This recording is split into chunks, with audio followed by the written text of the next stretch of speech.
Munir, you can hear me? Yes, I can hear you.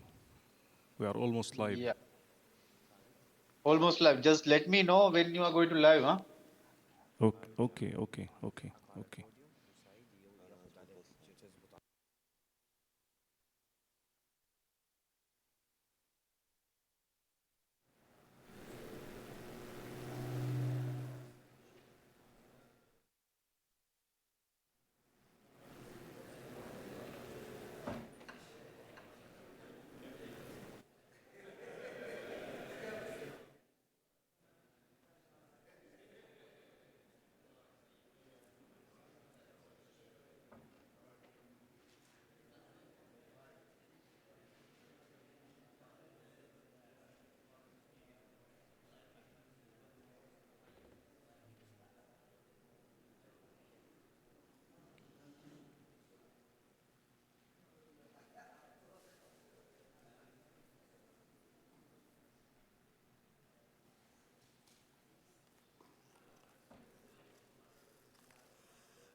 بسم الله الرحمن الرحيم.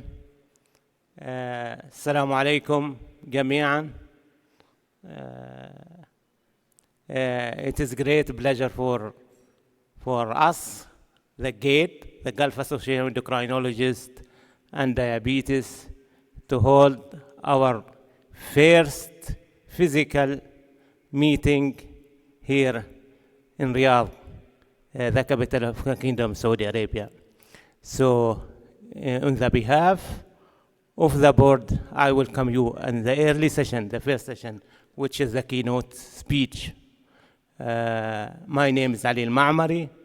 I work at Sultan Qaboos University Hospital, and I also carry the post of elected president of the Gulf Association of Endocrinologists and Diabetes.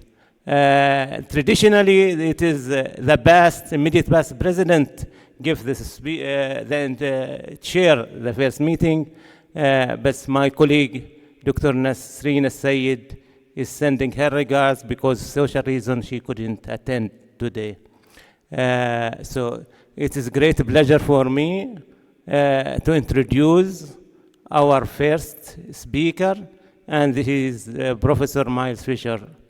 Professor Miles Fisher is honorary consultant and honorary professor and senior consultant at Glasgow Royal Infirmary, University of Glasgow, and he is also carrying the post of honorary professor at Stobhill University, Stobhill Hospital. Dr. Fisher graduated from University of Glasgow, then attained his MD. MD is the equivalent of PhD in philosophy from University of Glasgow, and he is interested, his interest in the cardiovascular effect or cardiovascular disease, diabetes, and hypoglycemia. He was the vice president or the medical vice president of the Royal College of Physicians and Surgeons of Glasgow from 2011 to 2014, and he was the president of the Scottish Society of Physicians from 2015 to 2016. Also, he was the co-chair of the Scottish Heart Arterial Disease Risk Prevention. Dr. Fisher interest, as I said, in cardiovascular aspect of diabetes, the pathophysiology of hypoglycemia, and new treatment for diabetes. He was in the steering committee of the JAMI-2 study and the Scottish coordinator. He was the event for also for HOPE 2 and HOPE 2 again cardiovascular outcome trials. And for elbigtide harmony phase 3 development program.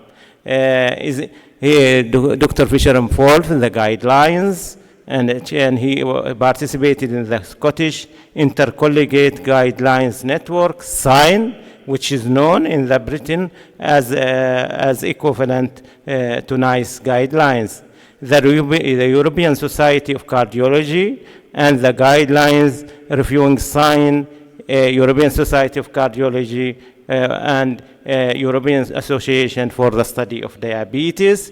He is editor and co-author of 4 books on heart disease in diabetes, 3 books in hypoglycemia, and a book in SGLT2 inhibitor and beta blockers, diabetes drug notes. He is in the editor, he has more than 50 book chapter, 82 original paper, more than 75 review article, and 37 leader and editorial. In short, our keynote speaker today, Professor Miles Fisher, who come from Glasgow, has wide range and his experience and his interest actually in cardio, and he will be reviewing for us the cardiovascular effect of the new trials. In addition to that, for me, he's a friend actually, and I work for him for several years at Glasgow Royal Infirmary at the Diabetes Center. So please welcome our guest speaker, Professor Miles Fisher.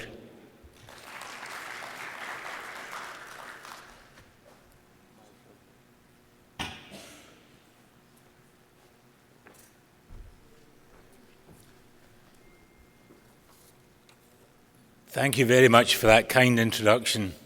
To put it simply, my career-long interest has been the interface between diabetes and cardiology, whether it's to do with the physiology or to do with the pathophysiology. So the first talk I'm going to give you today is, do we still need cardiovascular trials of diabetes drugs? Of course, the simple answer is yes, we definitely do. Now, these are my declarations of interest. Over the years, I've worked with more or less every pharmaceutical company that has products in the United Kingdom, in particular the more recent drugs, because I've been interested in potential cardiovascular benefits of these drugs. I'm going to start with a very old slide. You can tell it's a very old slide because it's blue, the way all our slides used to be. And this is a slide that has often been quoted, but it is me that invented this redefinition of diabetes. Diabetes is a state of premature cardiovascular death which is associated with chronic hyperglycemia and may also be associated with blindness and renal failure. And you see, that was more than 25 years ago. And that's because at that point, diabetes doctors were obsessed with the microvascular complications and were missing the fact that it was large vessel disease that was killing our patients. And it still is large vessel disease that's killing our patients, plus heart failure. Now, at that point in time, I divided it up into what we could do about it into three different things. From the bottom up, there's very important considerations on what cardiologists can do to help us, whether it's to do with coronary artery bypass, grafting, stenting, all the modern cardiovascular treatments. We can treat the cardiovascular risk factors, and we have been very good at doing that, so that nowadays the modern management of type 2 diabetes, just about every patient will be on a statin. Just about every patient, certainly 95% of patients, will be on antihypertensive medications, usually some form of ACE inhibitor, ARB. But it's only relatively recently that we've been able to get some benefits from the way we actually treat the diabetes.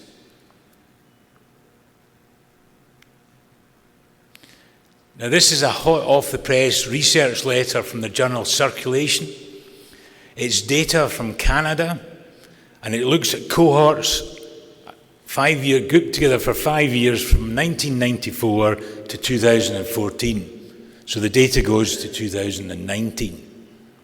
And what we see, if we just look at the right-hand side from your point of view, in 1994, if you had diabetes, you had the same cardiovascular event rate as somebody without diabetes who had cardiovascular disease. And that's looking at all-cause mortality, myocardial infarction or stroke. So a slight variation of what we call MACE. If we look to the right-hand side, however, now we see that for diabetes, it's only 1.6 compared to the non-diabetic population. So it's no longer a true cardiovascular equivalent. But still, if you have the combination of diabetes and cardiovascular disease, you do very badly. So cardiovascular events have been diminishing in populations with diabetes because of what I said, because we're giving patients statins and because we are treating their blood pressure. And so it's now the case, instead of patients presenting with atherosclerosis, the first presentation with heart disease and diabetes is hospitalization for heart failure.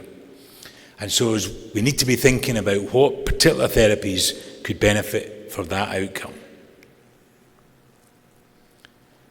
Now, we did have cardiovascular outcome trials before all these modern ones, but there were very few of them, and I'll discuss some of them when I'm doing my presentation in the middle of the day.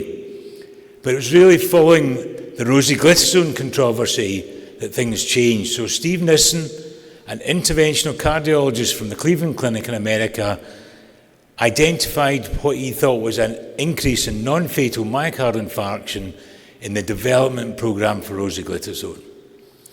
Now, that finding remains controversial, but what it did do was change the way that diabetes drugs were licensed in the United States by the FDA and in Europe by the EMA.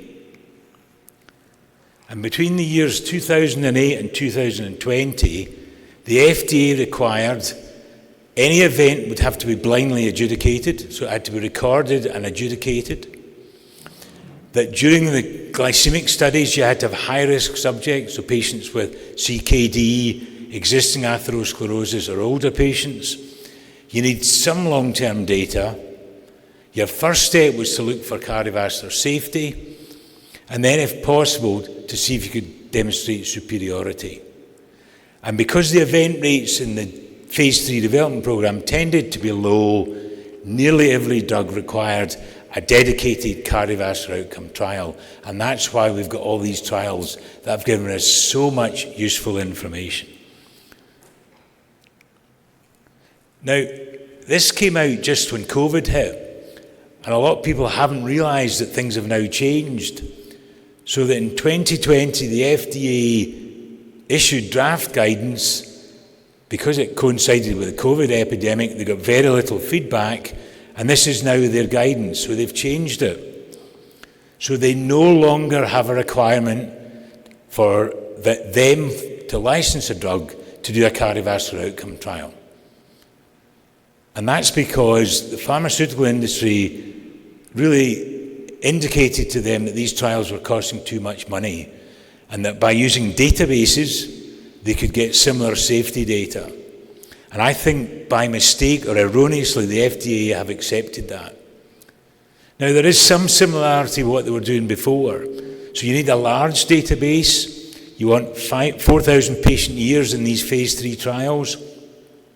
1,500 have to get the drug for at least a year. 500 at least 2 years.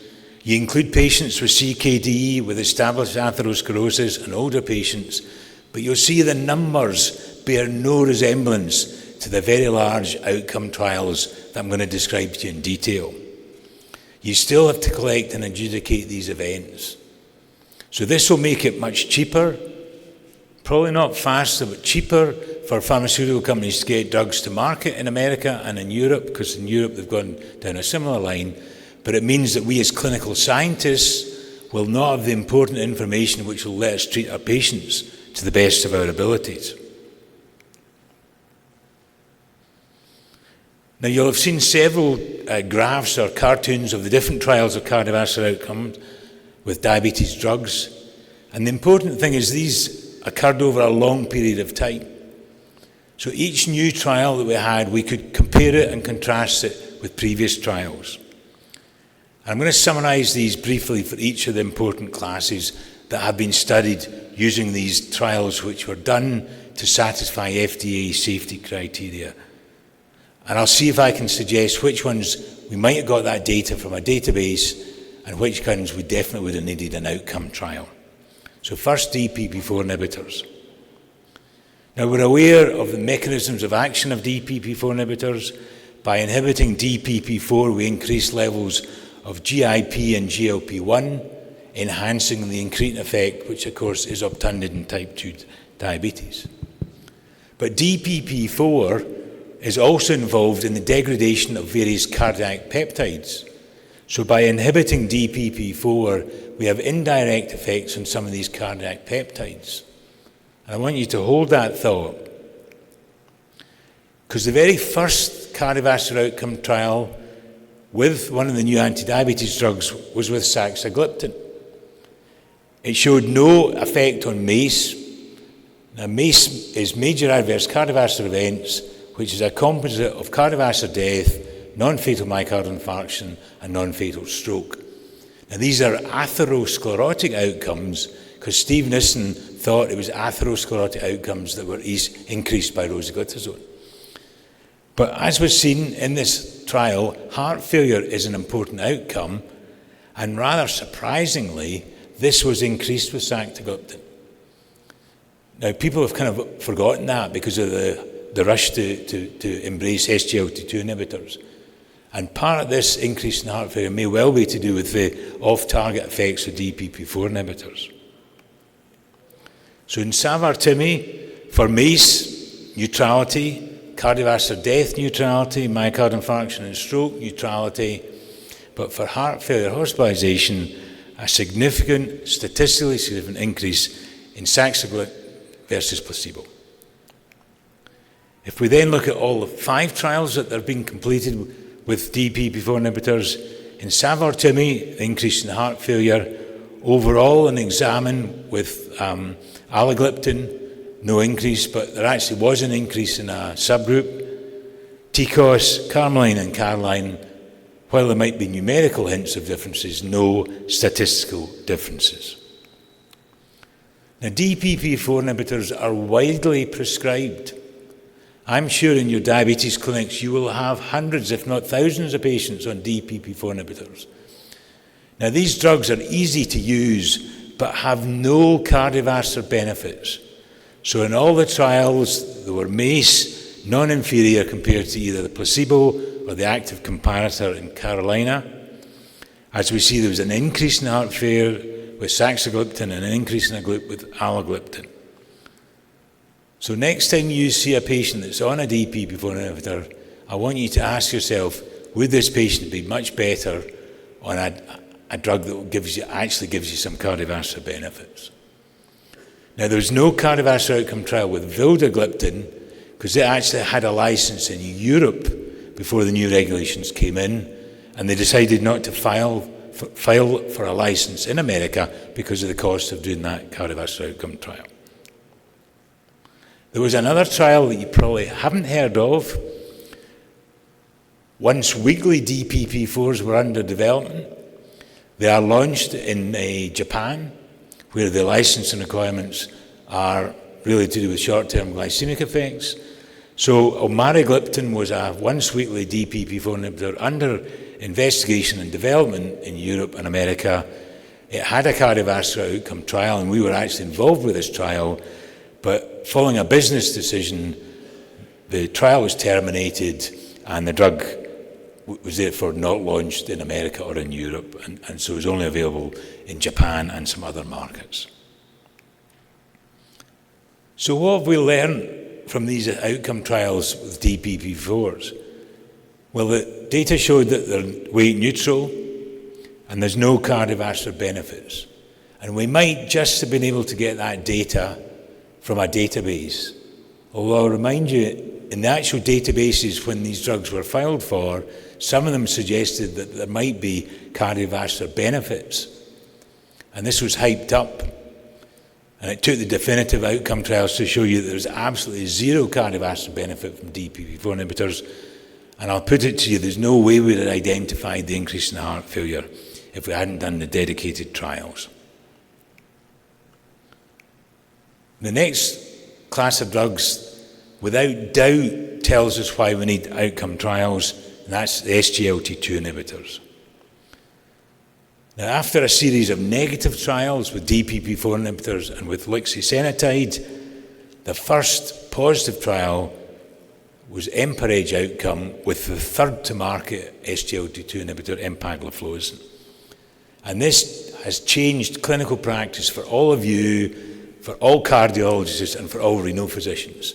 And again, I say to you, that would not have happened if these outcome trials had not been performed. So in EMPA-REG outcome, MACE was significantly reduced with empagliflozin, driven by death from cardiovascular causes. Because diabetic patients still die from cardiac deaths, all-cause mortality was reduced. And then perhaps the icing on the cake, an early and significant reduction in hospitalization for heart failure. So again, your databases would not have been able to so quickly and definitively show you this multitude of benefits. So if we look at MACE in the SGLT2 trials, in both EMPA-REG outcome and in the CANVAS program with canagliflozin, statistically significant reductions in MACE. DECLARE-TIMI was a slightly more complicated trial, no overall reduction in MACE, and VERTUS with ertugliflozin, no hint of a benefit. If we look at heart failure hospitalization, which in these trials is a secondary outcome, we see it with all 4 trials, a reduction in heart failure hospitalization. So these drugs do not all have similar effects. Again, if we hadn't done a dedicated outcome trial, we would not have identified that ertugliflozin does not give us reduction in atherosclerotic events. Similarly, for side effects, in the Canvas programme, both an increase in peripheral amputations and an increase in fractures was identified, which hasn't been seen with any of the other SGLT2 inhibitors. And again, I doubt very much that this would have been identified just from a cardiovascular database. So I've tried to summarise the trials in this table. Empagliflozin did give us major benefits. Canagliflozin showed superiority for MACE. None of the components was statistically significantly reduced, but that's probably a statistical power thing. And unexpectedly, I say, the increase in fractures and amputations. Although dapagliflozin didn't overall reduce MACE events, in a pre-specified subgroup with prior MI, there was a reduction. And I'll just come in a minute to look at the meta-analysis. And then I say ertugliflozin, really very disappointing results. So to try and get some handle on why ertugliflozin wasn't given benefits, the Vertus CV investigators very quickly did a meta-analysis which they actually presented at the same time as the paper and published shortly afterwards. Now this is a slightly busy slide, but at the top we see the trials overall. So the trials that we have, they've included in this meta-analysis Credence, which is a renal outcomes trial. And we see that overall there's a statistically significant reduction in MACE, but not for Vertus. And then at the bottom, it's divided into those who entered the trial with atherosclerosis and those that didn't. And we see that atherosclerotic benefits are only in patients with baseline atherosclerosis. There is no benefit in those who don't already have atherosclerosis. Now that pattern of benefit is different from the heart failure results, because at the top you'll see all the overall results, but at the bottom you see it's again divided to those who've got atherosclerosis and those who don't.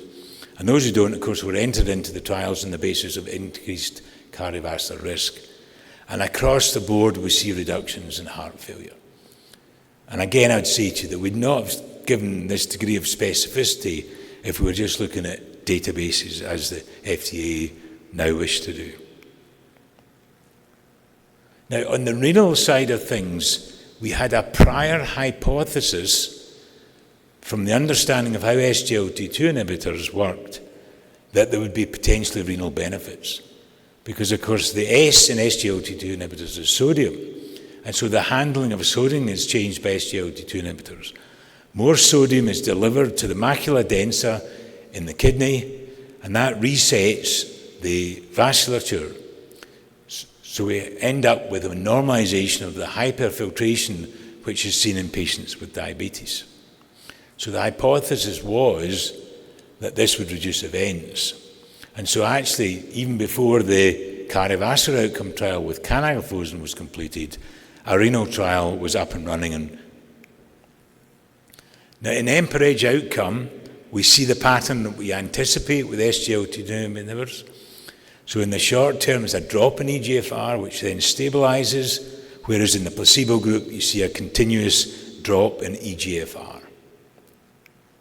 From the cardiovascular trials, renal composite outcomes were secondary outcomes, and in EMPEREDGE outcome, Canvas and DECLARE, their chosen renal composite outcome was statistically significantly reduced.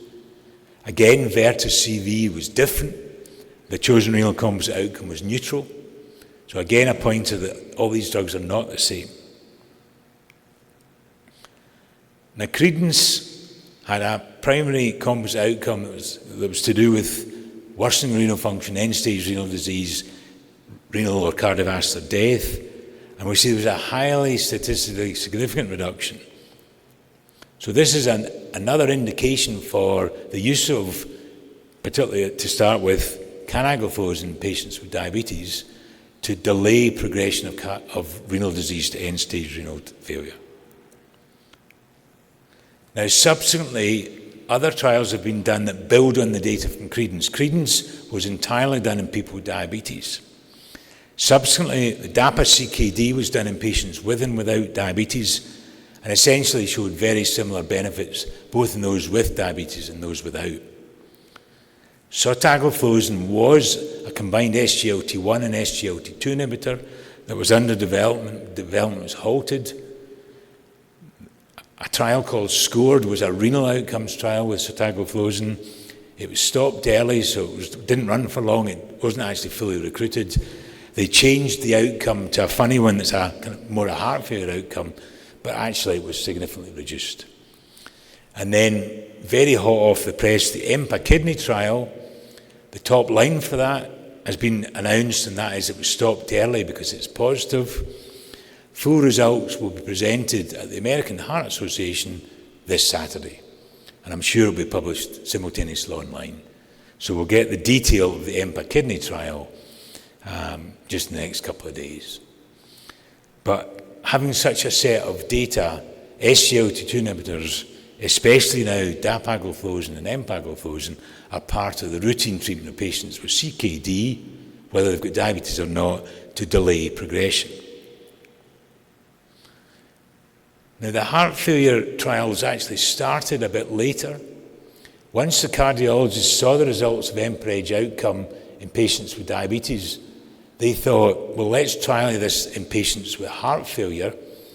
And in particular, the patients with heart failure were characterised well according to baseline ejection fraction. In the diabetes trials, the heart failure was just the investigator said they had it or not. The outcome was adjudicated, but the actual type of patient in the trial was not that well described. So heart failure trials, DAPA-HF was the first. The primary outcome was typical of those in heart failure trials, cardiovascular death, hospitalisation for heart failure, or an urgent hospital visit. And this was statistically significantly reduced. Now, why have we got in urgent hospital visit? Well, in practice in many countries, particularly in America, admitting patients to hospital is expensive. So every attempt will be made to not admit them to hospital. So patients will attend an emergency room with worsening heart failure. They'll be given intravenous diuretics and then sent home. So this captures those patients that in other healthcare systems might well be admitted.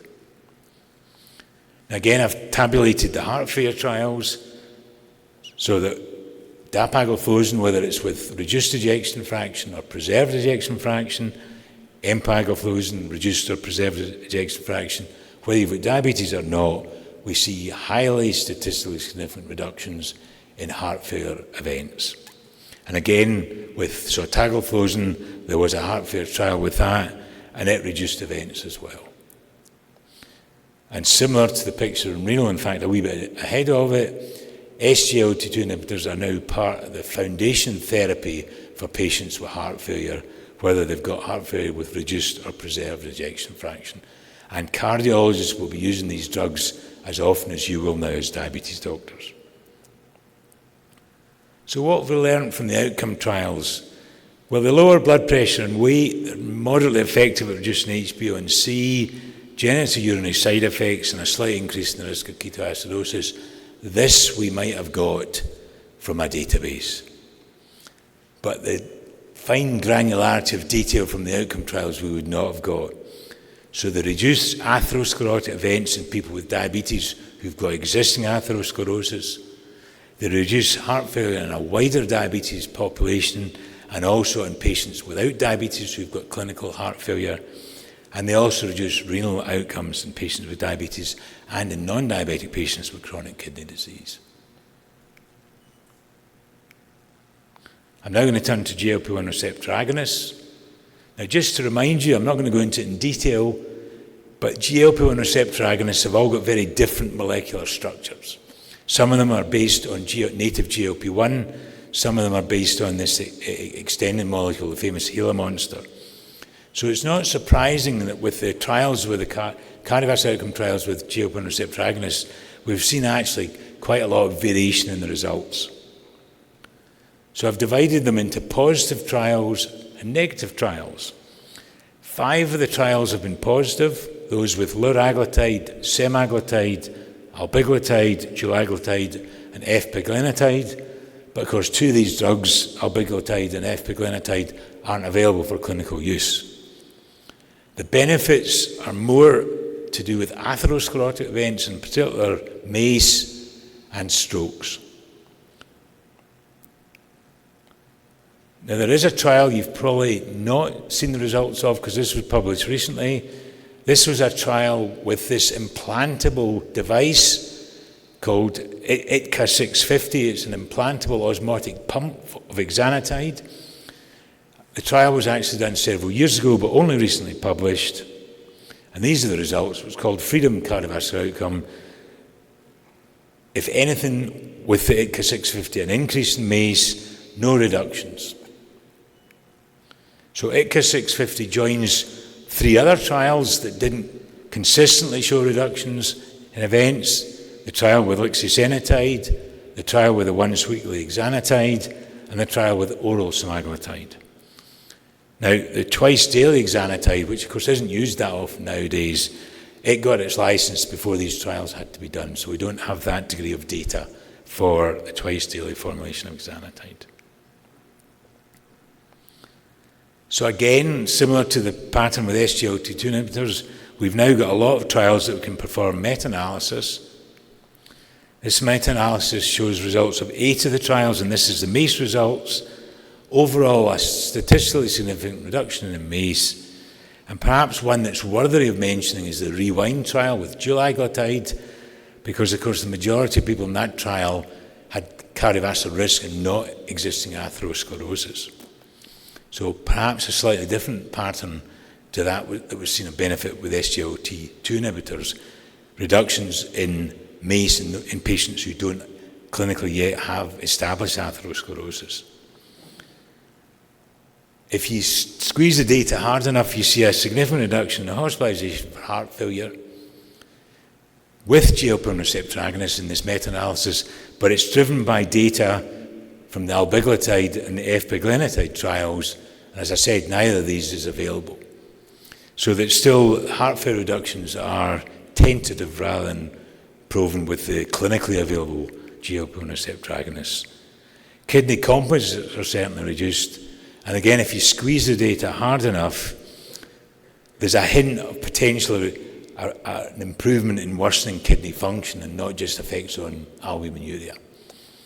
Now, I say this is not definitive, and there is a definitive trial with semaglutide called FLOW, looking at renal outcomes. We won't have the results of that trial for a couple of years yet.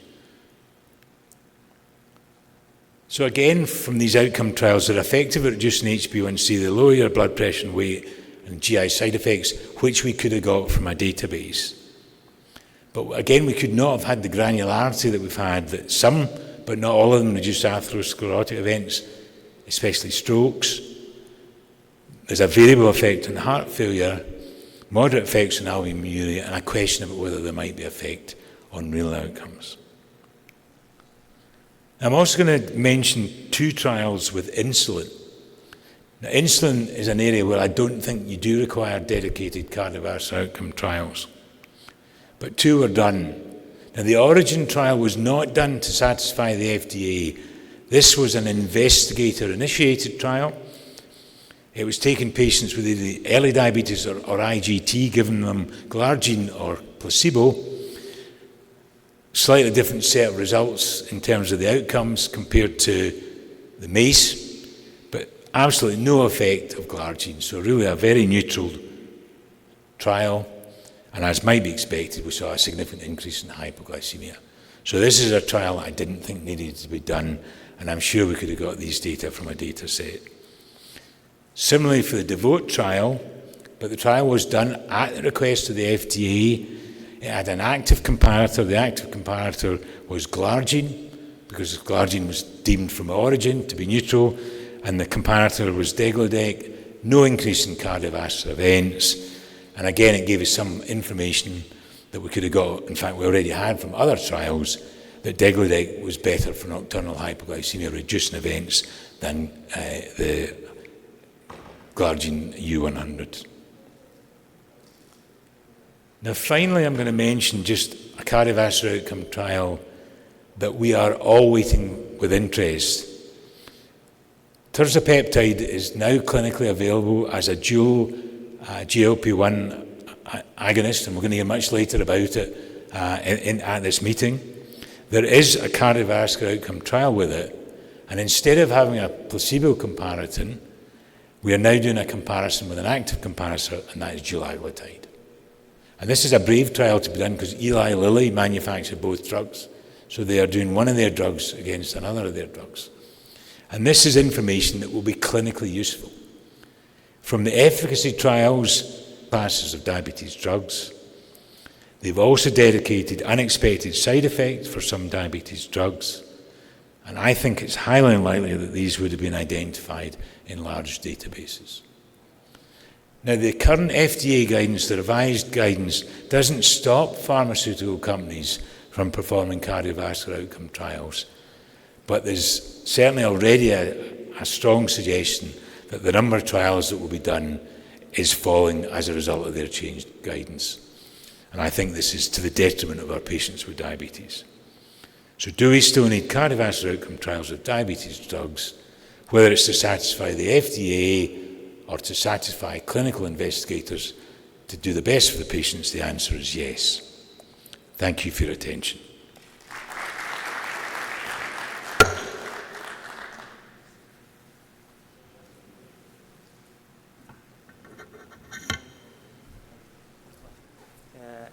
No question. Thank you very much, Professor Miles Fisher, for excellent talk. And mashallah, al-hudur is increasing. So we go ahead with our program. And now I will ask you to stand up for the national anthem of the Kingdom of Saudi Arabia.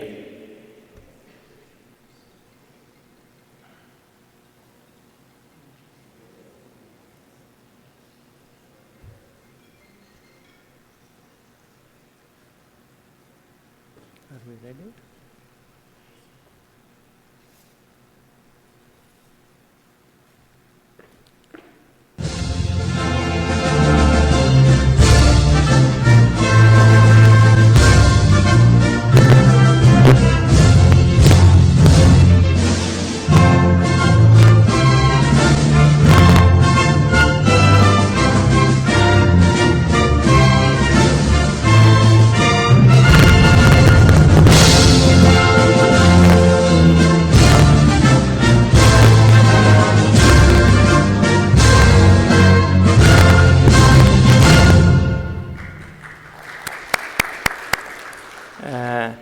And with the recitation of the Quran Kareem also, we start our formal sessions before the speech of our speaker, our President, Dr. Nasser. So we start. أعوذ بالله من الشيطان الرجيم بسم الله الرحمن الرحيم اقرأ باسم ربك الذي خلق خلق الإنسان من علق اقرأ وربك الأكرم الذي علم بالقلم علم الإنسان ما لم يعلم كلا إن الإنسان ليطغى أن رآه استغنى إن إلى ربك الرجعى أرأيت الذي ينهى عبدا إذا صلى أرأيت إن كان على الهدى أو أمر بالتقوى أرأيت إن كذب وتولى ألم يعلم بأن الله يرى كلا لئن لم ينته لنسفعا بالناصية ناصية كاذبة خاطئة فليدع ناديه سندع الزبانية كلا لا تطعه واسجد واقترب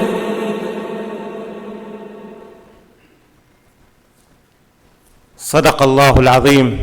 الحمد لله رب العالمين. سعيدين جدا بوجودكم معنا اليوم، ويسعدني في الحقيقة أن أقدم زميلي وأخي. So please to welcome our President, Dr. Nasser Al-Jahani from the Kingdom of Saudi Arabia, who will give you the welcome speech for our association. Dr. Nasser Al-Jahani.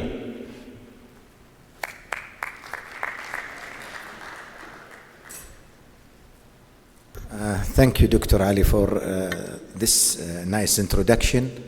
Assalamu alaikum wa rahmatullah. Good morning, everybody. It is my pleasure today to meet all of you here in Riyadh, and also we meet all the experts in diabetes and endocrinology from the Gulf region. Really, as President of the gaed, I want to say some introduction about the gaed today, the milestone of the Gulf of Association of Endocrinology and Diabetes. In the behalf of the Gulf Association of Endocrinology and Metabolism Board of Directors, it is really my great pleasure today to invite you to the hybrid. Today, we have 2,000 registered virtual and 400 physical. 10th Gulf Association of Endocrinology and Metabolism Congress, held physically and virtually in November, from the 3rd to 5th of November in the Hilton Riyadh Hotel. Gulf Association of Clinical Endocrinologists of Association of Endocrinology and Diabetes is a non-profit organization which was established in May 2020 as extension of the American Association of Clinical Endocrinologists Gulf chapter since 2012. As you know, endocrine orders affect many body systems, so their impact may be lifelong, necessitating specialist medical advice. This scientific event will be covered in 3 days. Tomorrow will start 8:30. We hope that the attendance is good tomorrow, because you know it is a weekend and Friday. It is covering the subject of emerging trends and recent advancement in the field of endocrinology and diabetes through top selection of international, regional, and local speakers and experts from all over the world. It deals with all aspects of adult and endocrine disorder to enhance the care of patients from all over the Gulf countries. The Congress is of interest for adult endocrinologists, pediatric endocrinologists, internist, pediatrician, obstetric, family physician, general practitioner, fellow resident, medical student, diabetic educator, dietitians, the Congress is accredited with CME hours, will be accredited from Dubai Health Authority, expected 16 CME hours. CME hours will send after 3 weeks. After you receive through the email, you will receive evaluation through the email. Just you finish the evaluation and you will receive the certificate. Really, I want to thank all the different Gulf associations. We have here almost 7 associations with us today. They are sharing, Diabetes Association, Osteoporosis Association, University of Emirates, and so on. So really, it is our pleasure today to participate with us, and this is give strength for us as gaed community. I want to thank the pharma companies participating in this Congress. Also, I want to extend my thanks to the scientific committee for their dedicated work, as well as abstract committee, all board directors and officers. And also I want to extend my thanks to Amber, company team, the organizing team, and the event organizer for their endless effort. I want to extend my thanks to all speakers, chairs, and all participants today. Really, I see large number of people today. I am really so happy. We welcome all of you, for enjoyable and fruitful, Congress. We hope you will find this interesting, and that all participants achieve their goal sincerely in behalf of the gaed Board of Directors, Nasser Al-Jahani. Now I will give you introduction about the gaed. This is our mission, founded by distinguished endocrinologists in the region, 2020. in the wake of dissolution of the ACE Gulf chapters, considered the only national independent Gulf Association for endocrinology specialty in the region, bridge the gap between endocrinologists and the region, and works in tandem with individual diabetes and endocrine association of member countries, collaborative regional work, regional guideline endorsement body, embrace public education, voice of endocrinology in the region, and reference organization for fellow in training in the region. This is really actually our vision. This is the milestone, as you know, from 2012, after established of the association. The founder is Dr. Wiam Hussein. He's with us today. You can stand, Dr. Wiam. So everybody know Wiam. He really, the founder of the association in 2012. Then 2020, the Mother ACE decided to cancel all chapters all over the world. So then, with big decision from the board of directors, and at that time the president, Dr. Yusuf Al-Saleh, they take decision to form another association in the Gulf region that's called Gulf Association of Endocrinology and Diabetes from 2020 plus. This is the milestone of the association from 2012. Dr. Wiam was the founder, then Dr. Ahmed Hassoun. Dr. Ahmed Hassoun with us today, and Dr. Ali Khalil. Then 2014, he's also with us. Prof. Ali Zahrani, also with us. He was the president in 2015. Then Dr. Muhammad Lamki, 2016. Then Dr. Salim, today with us, was the president in 2017. Then Prof. Juma Al-Kabi in 2018 was the president. Then Dr. Ibal Uzairi. Then Dr. Saleh, Yusuf Al-Saleh in 2020. Then Dr.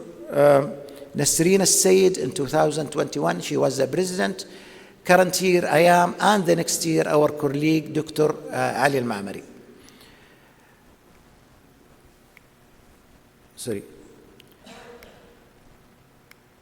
Can I come back, please? Which one? Huh? Down? Okay. This is the officer of the gaed this year. This is the name. And this is the board of directors, okay, from different Gulf countries. This is the board members last year with us. Many of them, they are with us today, actually. And this is the name of the founders of the gaed. There are a huge number of the experts in the Gulf, really. This is a huge number. I cannot read all, but this is the founders of the gaed community or the gaed association. There are different names, as you can see. We cannot mention them because we have short of time. This is the total membership. We make it free because we are still a new association. We have 828 members, active members. Active members 331, associate member 468, and affiliate members 29. This is the gaed activities done 2021. Done a lot of activities virtual because of the crisis of Corona. At that time, really, this conference was supposed to be done last year. And I remember Yusuf Al-Saleh at that time, he enforced, but really, because of Corona crisis, we cannot do it at that time. So we decided to do it at this year in Riyadh. We have many activities. We have in November or December endocrine course for fellow or non-fellow. I think very interested. You have many international speakers in the endocrine course. This is Dr. Ali Zahrani, Prof. Ali Zahrani, the founding editor-chief of the Journal of Diabetes. We have Journal of Diabetes. Now the chief and editor is Dr. Salim Bishaya. So please, if you have any submission or you have any studies or any case report or any review, okay, editorial, you can send it to the Journal of Diabetes and Endocrine. The editor-in-chief is Dr. Salim Bishaya. He's making major advancement in the journal, actually. 2020, 2021, we have 6 webinars and 3 endorsements. Average attendance 920. This is last year activities. will be endocrine course from 11 to 13 November. So we encourage especially fellow to register for this. It is virtual for 3 days. Also, we have some activities like dyslipidemia, diabetes and Ramadan, male hypogonadism and parathyroid disorder. This is the GAED Annual Congress this year. Speakers, you can see many speakers, international, from USA, from UK, from Netherlands, from all the Gulf regions. They are participating in these events. And the board review pays tribute to all who have helped with indefatigable effort in setting of platform of the course since 2014, done the endocrine review course. Tribute to all those who made contribution over the years. Current course organizer Dr. Nasrina Sayed will be in November. Okay, it is annual course. It is well attended by trainee and junior physician, and also important for those who want to refresh their information. This is the GAED website, and this is our social media, Facebook, Twitter, and Instagram, if you want to follow us. So without delay, we'll go to the next guest speaker. He's Dr. Sulaiman Al-Shehri. Dr. Sulaiman Al-Shehri has diploma in pediatric from Edinburgh, his master's degree in public health from Johns Hopkins, USA. Also, he has doctorate in children's health from London. He's the director of Saudi Diabetes Center, Saudi Health Council. He will talk today about Saudi Diabetes Registry, a bright future, أو الاستراتيجية الوطنية لداء السكري مستقبل واعد. Dr. Sulaiman, he insists to be in Arabic because it is siyasat. So we welcome, please, Dr. Sulaiman.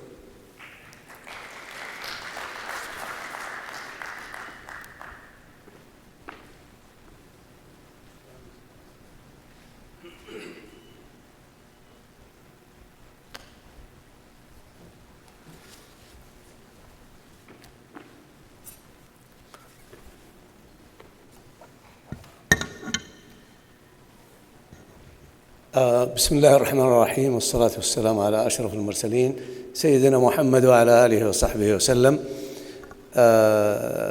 يطيب لي أن أشكر الدكتور ناصر رئيس الجمعية الخليجية للسكري لكريم الدعوة للتحدث إليكم، ويمكن أعتذر للذين لا يتكلمون العربية أن محاضرتي هذه ستكون باللغة العربية لأنها تتكلم عن الاستراتيجية، ويعني إلى الآن لم يكن هناك نسخة يعني موثقة ومعتمدة باللغة الإنجليزية للاستراتيجية الوطنية للسكري لحداثتها.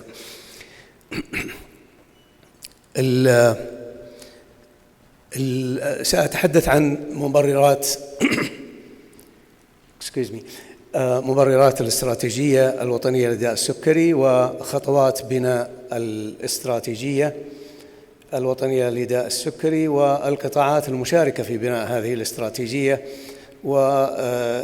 ثم أعرج على بعض الإحصائيات والأرقام التي تم اعتماد الاستراتيجية عليها، ومن ثم أعطيكم موجز عن رؤية ورسالة وأهداف الاستراتيجية الوطنية للسكري، ثم أوضح لكم بعض بنود مبادرات الاستراتيجية الوطنية للسكري، وأختم بالرسائل المراد إيصالها إليكم جميعا. سأبدأ بهذه الشريحة وسأيضا أختم بها بإذن الله. فكما ترون في الجانب الأيمن المربع الأصفر، وهذا هو الوضع الراهن، هناك تزايد أعداد المصابين بداء السكري وعدم السيطرة عليه. وفي الجانب الأيسر يعني المربع الذي نريد أن نصل إليه، وهو المستقبل الواعد الطموح للسيطرة على داء السكري. وستقودنا هذه الاستراتيجية بإذن الله إلى الانتقال من المربع الأصفر إلى المربع الأزرق من خلال طبعا تطبيق جزئيات الاستراتيجية، وتركز على جزئيات الاستراتيجية تركز على 3 أشياء مهمة، اللي هي تنسيق وتكامل الجهود بين القطاعات الصحية والقطاعات المعنية، وتحقيق أهداف الاستراتيجية، وتنفيذ مبادرات الاستراتيجية.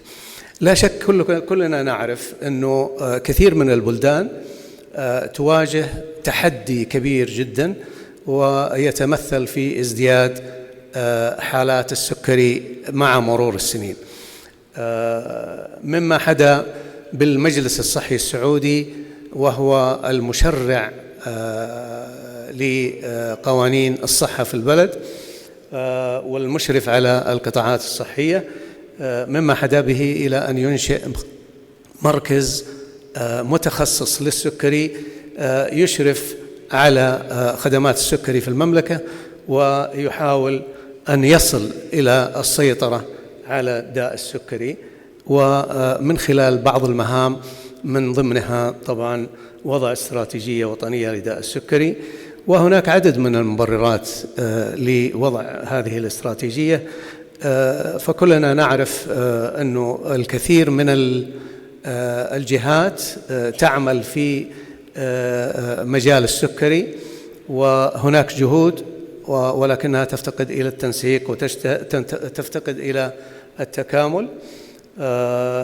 أيضا مما يعني يزيد عبء الأعباء المادية والجهود المهدرة. كذلك من ضمن المبررات أنه في جهود كثيرة مبذولة لكنها تسير في مسارات متعددة وليس لها هدف يجمعها. أيضا التزايد كما ذكرنا المستمر في أعداد حالات السكري. اعتمدت الاستراتيجية على عدد من المصادر، طبعا هذه فقط examples للمصادر أو أمثلة للمصادر التي اعتمدت عليها الاستراتيجية الوطنية للسكري عند وضعها. فتم الاعتماد على التحول الصحي وبرامجه، منها نموذج الرعاية الصحية والضمان الصحي وشراء الخدمة. أيضا تم الاعتماد على الدراسات، عدد من الدراسات التي عملت في المملكة سابقا وتم جمعها والاستفادة منها. أيضا تم الاعتماد على مناقشة آراء الشركاء حول يعني مهام الاستراتيجية والكونتنت والمحتوى. أيضا تم الاطلاع على عديد من التجارب العالمية الناجحة والأخذ بها، وأيضا الاطلاع على التقارير التي تصدرها الجهات المختلفة. خطوات الاستراتيجية، مرت الاستراتيجية في عدد من الخطوات. كانت فكرة نوقشت في المركز الوطني للسكري، ثم عرضت على اللجنة العلمية للمركز الوطني للسكري، واللجنة العلمية للمركز الوطني للسكري تتكون من أعضاء متخصصين من ممثلين للقطاعات، جميع القطاعات. احنا في المملكة عندنا 7 قطاعات صحية بالإضافة إلى بعض القطاعات والهيئات الصحية الأخرى. ورأت اللجنة العلمية أن يكون هناك فريق، أن يخصص فريق علمي يعد تفاصيل الاستراتيجية، ومن ثم عرضها مرة أخرى على اللجنة العلمية وأجازتها. وتم بعدها عقد ورش عمل لمناقشة هذه الاستراتيجية من كل الستيك هولدرز أو الشركاء في الميدان، وتم أيضا عرضها على ذوي الخبرات وأخذ رأيهم، وتم تعديلها، ومن ثم عرضت على اللجنة التحضيرية للمجلس الصحي السعودي، وأجازها وأوصى بعرضها على المجلس الصحي السعودي، وناقشها المجلس الصحي السعودي وتم اعتمادها في مارس عام 2020. هذا هو قرار المجلس الصحي السعودي باعتماد الاستراتيجية الوطنية للسكري، الموافقة عليها، وأيضا تكليف المركز الوطني للسكري للتنسيق مع القطاعات المعنية لتنفيذ الأهداف الواردة في الاستراتيجية، وقيام المركز برفع تقرير سنوي عن التقدم ومدى التقدم فيها. خطوات العمل بعد اعتماد الاستراتيجية سارت في 3 اتجاهات. الاتجاه الأول نشر الاستراتيجية الوطنية للسكري لكل المهتمين وكل القطاعات وتعميمها على كل القطاعات. تفعيل حوكمة الاستراتيجية من خلال وضع لجنة توجيهية ستيرنج كوميتي تجتمع دوريا لمراجعة التقدم في تنفيذ الاستراتيجية.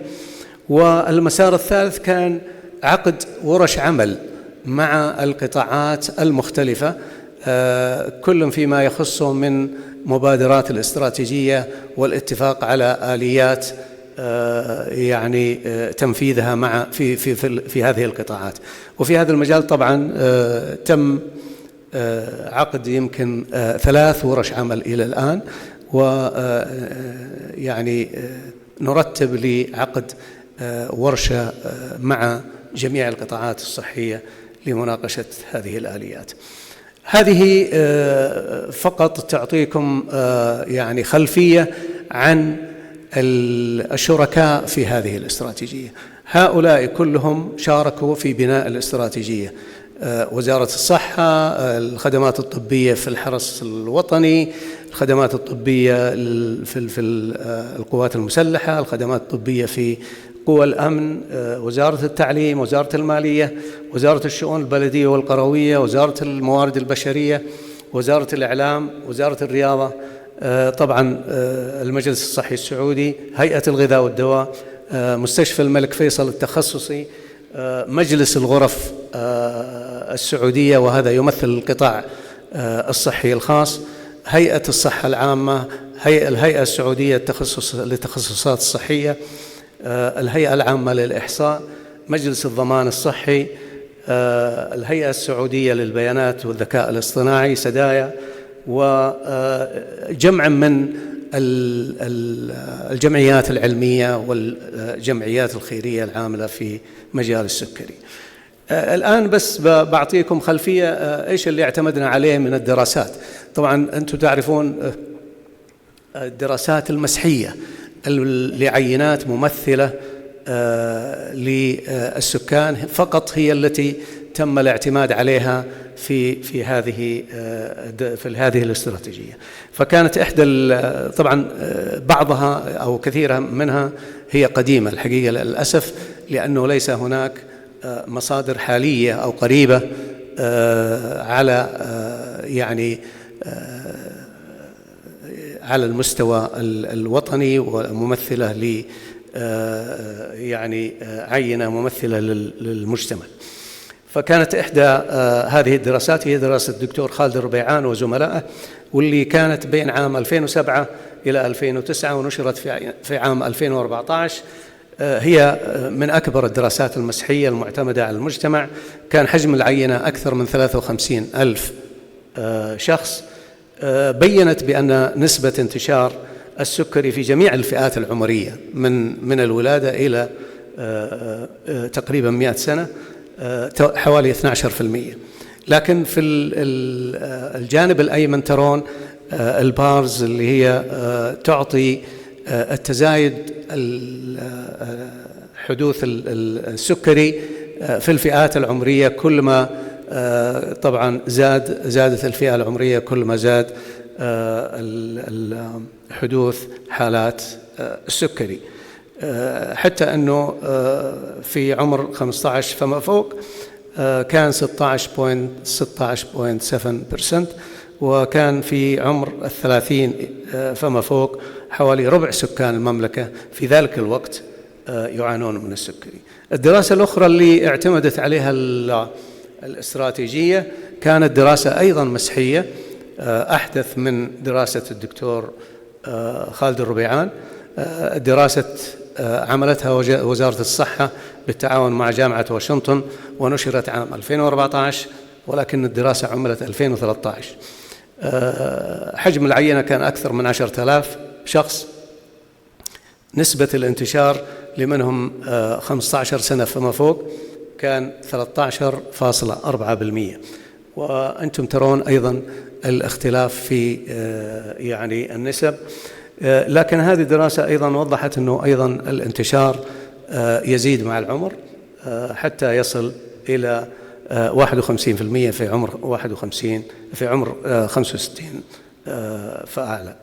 نسبة من لديهم مستويات مضبوطة من السكري اللي هم 7 الهيموغلوبين A1C 7 أو أقل كانوا 31.6%، وتم تشخيص حوالي 44% لم يكن لديهم علم بإصابتهم بالسكري من قبل، وأيضا كان هناك 15% من السعوديين هم في مرحلة ما قبل السكري. أيضا الكوموربيديتيز اللي اعتمدنا عليها كانت من عدد من الدراسات. الاعتلال العصبي كان يمثل 82%، اعتلال الشبكية 31%، اعتلال الكلية 32%، ومضاعفات القدم حوالي 3.3%. أيضا راجعنا قبل أو أثناء الإعداد للاستراتيجية الكوست اللي يعني يسببه السكري، فالتكلفة المادية للعلاج بناء على تقديرات الاتحاد الدولي للسكري في عام 2017 كانت 24 مليار ريال، وكان التوقع بأنها ستصل إلى 40 مليار في عام 2045. الآن هذه ما يسمى ببيت الاستراتيجية أو الاستراتيجي هاوس. رؤية الاستراتيجية أن تكون هي مرجعية ملهمة لمجتمع صحي واعد للتحكم في داء السكري، وأيضا لها الرسالة السعي نحو تحسين الخدمات الصحية لمصابي داء السكري من خلال القطاعات الحكومية والخاصة والقطاع الثالث في المملكة العربية السعودية. واعتمدت على 7 أهداف. الهدف الأول وكما تعلمون أهميته اللي هو التوسع المستمر في الرصد لحالات السكري ومراقبته طبعا من خلال الدراسات ومن خلال إنشاء السجل الوطني للسكري. الهدف الثاني دعم برامج الوقاية من داء السكري وعلاجه. الهدف الثالث تطوير وتحسين برامج الكشف المبكر، وكما ترون يعني أحد أهداف الأساسية هو الكشف المبكر التي وردت في الاستراتيجية. تحسين خدمات الوقاية والتوعية والرعاية الصحية، تحسين الخدمات اللي تقدم لمرضى السكري سواء كانت وقائية أو توعوية أو علاج، وأيضا التدريب والحد من التباين. هناك كان تباين كبير بين مراكز السكري، فبعض مراكز السكري لا يملك من اسمه اللوحة اللي هي معلقة على هذا المكان. هناك تباين، بينما طبعا هناك في مراكز متميزة. فتحاول الاستراتيجية أن يعني تحد من هذا التباين برفع إمكانيات وتطوير وتحسين الخدمة. أيضا كان من ضمن الأهداف تطوير ونشر البرامج الداعمة وتسهيل التعاون والتنسيق بين القطاعات، تعزيز التعاون أيضا من خلال تقديم خدمات لمصابي داء السكري according to guidelines، وأيضا تشجيع المجتمع على نقد والمساهمة في تطوير خدمات السكري. كان هناك ممكنات اعتمدت عليها الاستراتيجية، من أهمها تبني القيادات العليا لهذه الاستراتيجية. فكما رأينا معالي وزير الصحة رئيس المجلس الصحي السعودي تبنى هذه الاستراتيجية ووافق عليها. وطبعا المجلس يتكون من رؤساء القطاعات الصحية بالإضافة إلى القطاعات ذات العلاقة، أيضا وافقوا على هذه الاستراتيجية، فهم داعمين لها. أيضا احتوت الاستراتيجية على حوكمة فاعلة يتم تطبيقها لضمان نجاحها.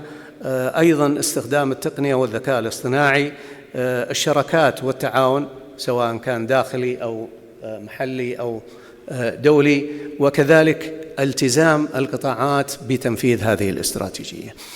الاستراتيجية ورد فيها 25 مبادرة. أنا ما يعني قد يكون من المستحيل أن نمر عليها كلها، لكن كان من أهمها إنشاء سجل وطني للسكري، تنفيذ بحث وطني على مستوى المملكة لتحديد نسب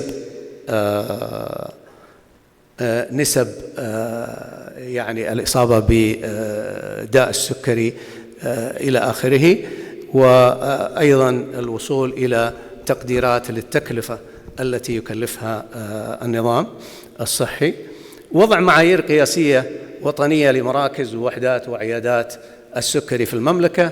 والحمد لله هذه انتهت، هذا المشروع انتهى، وأخذناه إلى مرحلة أخرى اللي هي الاتفاق مع سباهي اللي هو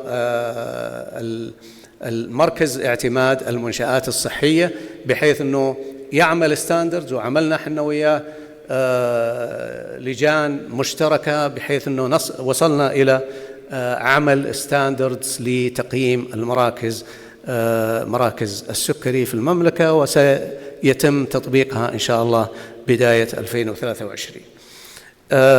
طبعا بالإضافة إلى التقنين وضبط المحتوى الدعائي والإعلامي، سواء كان في الأساليب العلاجية والأدوية والتغذية أو حتى الإعلانات التجارية، إعداد محتوى إعلامي يعني بديل، مراقبة ومتابعة المحتوى الدعائي والإعلامي. طبعا ليس المركز هو اللي يراقب، إنما القطاعات. طبعا أنتم كما ترون أنه المبادرات هذه وسآتي عليها بعد ليس المركز هو المسؤول عنها، إنما هناك قطاعات أخرى مسؤولة عنها، ولكنها أيضا ملتزمة إن شاء الله بتنفيذها. تطبيق خطة لتحسين التحكم في داء السكري في جميع القطاعات، وإحنا عاملين عليه الآن قطع شوط الحقيقة، وعملنا دراسة يعني مستفيضة لهذا الموضوع، سواء كانت يعني الأسباب سوشيال ولا الأسباب يعني مهنية أو غيرها. من ضمن طبعا يعني ستجدون من 8 يمكن إلى 10 أو إلى 11 هذه كلها مبادرات تخص التعليم، لأنه أيضا الاهتمام بالطلبة في المدارس وتوعيتهم، وأيضا المعلمين وهم أقوى شريحة عاملة الآن في البلد، هذا مهم جدا. طبعا بالإضافة إلى بعض المبادرات اللي تقوم فيها أيضا وقائمة فيها سعودي FDA هيئة الغذاء والدواء، إعداد دورات وورش عمل تدريبية للأطباء والممارسين، الكشف المبكر لداء السكري. ونعتقد أنه الاستراتيجية وركزت على هذا الموضوع لأنه لأهميته ولمحاولة منع 15% أو أكثر من السكان أن يصلوا إلى مرحلة السكري. طبعا بالإضافة إلى وضع نظام إحصائي إلكتروني لمراكز السكري، استخدام الذكاء الاصطناعي، إنشاء شبكة داء السكري السعودية، عمل مؤتمر مرة كل 2 والمؤتمر الحقيقة كان عملناه يمكن نهاية الأسبوع الماضي، وشرفنا كثير منكم في هذا المؤتمر. من الأشياء المهمة أنه لأول مرة وضعت الأدلة الإرشادية clinical practice guidelines لأول مرة في المملكة، و الآن هي تحت أيضا المراجعة، وستظهر النسخة الثانية إن شاء الله مع نهاية السنة أو بداية السنة القادمة، بالإضافة إلى إنشاء أجندة وطنية للتوعية. هذه ارتباط كما ذكرت لكم، في ارتباط مبادرات الاستراتيجية بالجهات، فهناك جهة مسؤولة وهناك جهة مساندة وهناك أيضا مدة زمنية متوقعة. فلو أخذنا مثلا على سبيل المثال المربع أو المستطيل اللي أول واحد اللي هو إنشاء سجل وطني لداء السكري، جميع القطاعات الصحية، الجهة المسؤولة المركز الوطني للمعلومات الصحية بالمجلس الصحي السعودي، والجهات المساندة المركز الوطني للسكري والقطاعات الصحية، وهو الحمد لله على إطلاق إن شاء الله. هذه الشريحة أنا يعني أعتذر عن الكومبليكيشنز، it looks like very complicated، معقدة، لكنها هذه هي اللي نناقشها، أو هذا الشكل هو اللي نناقشه مع القطاعات. فعلى اليمين، على أقصى اليمين في المستطيل الأخضر تجدون الهدف اللي ورد في الاستراتيجية. الهدف كان هو التوسع والتحسين المستمر لرصد السكري ومراقبته من أجل تقييم تأثيره المجتمع، وطبعا من ضمنه إنشاء سجل. لكن في الأعلى تجدون الارتباط بأهداف رؤية 2030. طبعا من المهم جدا أن تكون هذه الأهداف مرتبطة، أهداف الاستراتيجية مرتبطة أيضا بأهداف الرؤية، وأيضا واضحة. في الكولمز، هذه أول كولم المبادرات لإنشاء السجل، وصف للمبادرة والمدة الزمنية، الشركاء في اللي بعده، عدد من الشركاء الذين يجب أو سواء كانوا أساسيين أو كانوا داعمين، وبعدين لكل مبادرة في استراتيجية سب استراتيجيز لكل استراتيجية، وأيضا في خطوات عملية لكل استراتيجية كيف تتنفذ، نناقشها طبعا مع القطاعات، وأيضا قابلة للأخذ والعطاء هذه الخطوات العملية، وأيضا الأنشطة اللي يفترض أن تتخذ في هذا الجانب. وهذه هي مثال لإحدى المبادرات التي نناقشها بالتفصيل، وهناك تفصيلات أخرى. ما هي؟ ليش أنا قاعد صجيتكم ولجيتكم بهذا الكلام؟ الرسائل اللي أتمنى أنها تصلكم: نشر الوعي بالاستراتيجية الوطنية للسكري. يمكن الدكتور ناصر كان في أحدى المحاضرات اللي حضرتها له في مؤتمرنا حنا يقول يعني ما في استراتيجية، ما في يعني بعض الأنظمة وبعض هي قصور من عندنا الحقيقة، للأسف أن ما وصلنا الرسالة. فهذه هي إحدى الرسائل المهمة، نشر الوعي بالاستراتيجية الوطنية للسكري. الرسالة الثانية هو التعريف بأهداف الاستراتيجية ومبادراتها. والرسالة الثالثة وهي المهمة، حث الجميع على المساعدة في تنفيذها. وهذا هو أنتم خصوصا اللي في المملكة عموما، كل واحد منكم في قطاع وفي قطاعه. نحن نحتاج إلى أنه يكون في أيضا، لأنه بدونكم لن يتم الوصول إلى أهداف هذه الاستراتيجية. أيضا من ضمن الرسائل إتاحة الفرصة للجميع لإبداء مرئياتهم، لأنه بناء الاستراتيجية أنه ستحدث بعد 5 سنوات، فلذلك احنا أيضا منفتحين على النقد، منفتحين على الملاحظات، على الاقتراحات، وهذا مهم جدا.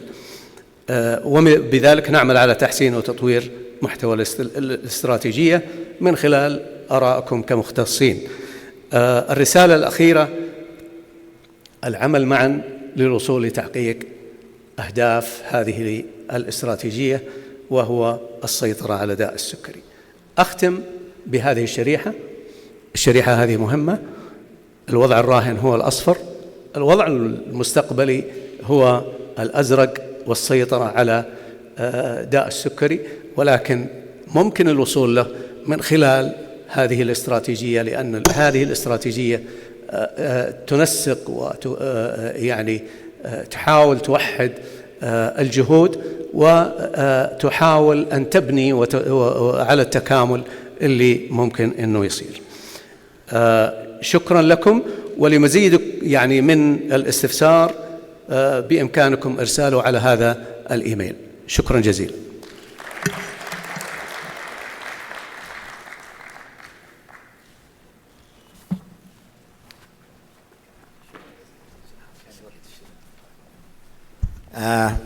احنا الآن بدل ما بناخذ بريك we'll have satellite symposium, biologic symposium, building bones can help build lives. The speaker is Dr. Afaf Al-Saghir. She is consultant endocrinologist, King Faisal Specialist Hospital and Research Center. Welcome, Dr. Afaf.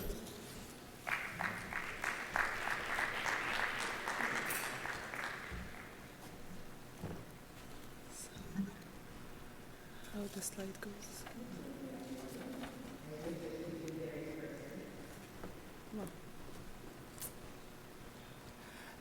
Assalamu alaikum. Good morning, everyone. I'm so pleased to be with you today here at this amazing conference. And today my talk will be about bone diseases, skeletal dysplasia, diagnostic and management consideration. Mainly will be focusing on a very ultra-rare disease, which is hypophosphatasia. This disease was something that other patients used to come to our clinics, and unfortunately, we tell them that we don't have any management that we could offer them. And it was really frustrating to both of us, patients and physicians. These are my disclosures for this lecture. Hypophosphatasia is a heritable metabolic bone disease where there is a defect in the skeletal mineralization. Infants and children will manifest rickets, but not a simple kind of rickets. It's so severe with a very severe disease. Adults may have osteomalacia when they have it, and the biochemical hallmark of this disease is the very low serum alkaline phosphatase. If you look to the X-ray that you see on the right, you will notice that these patients will have severe demineralization, which is so obvious. You may not see it with other forms of rickets. If we go back to the history of this disease, it was initially discovered in 1936. This was the first full-named documentary by a Canadian pediatrician, whom the disease sometimes was named after him, Rathbuns. And he found this baby who had a very low alkaline phosphatase. So he had a very severe form of rickets with a very weak bones, very deformed hands and legs. And he noticed that this patient, initially they thought it's a renal disease, and later on they noticed the patient had a very low alkaline phosphatase. So this is the first description about this disease. As I told you, it's an ultra-rare disease. There are over 800 cases published, and maybe there are more undiagnosed or diagnosed but not reported. It affects all races, incidence 1 in 100,000 birth. In the Mennonites in Canada, they have the highest prevalence of this disease, 1 in 25 individuals. They carry the ALBL gene mutation in that part of the world. It's due to loss of function mutation of ALBL. There are over 400 different defects or mutations so far reported. 80% of them are missense mutation. And as I said, they have a very low serum alkaline phosphatase. It's inherited as autosomal recessive disease, but there are forms which is autosomal dominant. Autosomal recessive disease may be severe or mild, while the dominant, it's always mild disease. What's the mechanism behind the hypophosphatasia? Due to the mutation in the gene encoding for the tissue non-specific ALB, these patients will have low alkaline phosphatase activity, which leads to accumulation of these three substrates. The pyridoxal 5-phosphate, which is with the low alkaline phosphatase, it impairs this PLB, vitamin 6 transporter, across the plasma membrane into the CNS. And this leads to vitamin 6 responsive seizures. So these patients will present very early in life with severe rickettic changes, and also they have very difficult to control seizures. The treatment you offer them is vitamin B6. The high inorganic pyrophosphate inhibits the bone mineralization and impairs the calcium and phosphate homeostasis, which can lead to systematic damage, while the role of the BEA is not fully understood. This cartoon just shows you when you have absent of this enzyme, you won't be able to make the hydroxy epitaph, so the bone won't be mineralized, so the patient will manifest high alkaline, high calcium, high phosphate, because it's not deposited in the bone, and also he'll have severe bone demineralization. At the level of the CNS, if the BLB accumulates and you cannot form the pyridoxal BL, which can pass the CNS brain barriers, these patients will have seizures, and the treatment in this will be vitamin 6, B6, sorry. Hypophosphatasia is life-threatening. It's a progressive systematic disease. It affects multiple organs. It is inherited genetically. And when should you suspect this in individuals? Any patient who had a perinatal long bone bowing, you should do the alkaline phosphatase and look at it. Infantile rickets with low alkaline phosphatase, you should suspect hypophosphatasia. Hypercalcemia with hypercalciuria, particularly during the first year of life. Pathological fractures and bone pain, and premature loss of deciduous teeth, beginning with the incisors. They just lose it. And you see that with hypophosphatasia. There are it is classified into 5 to 6 types.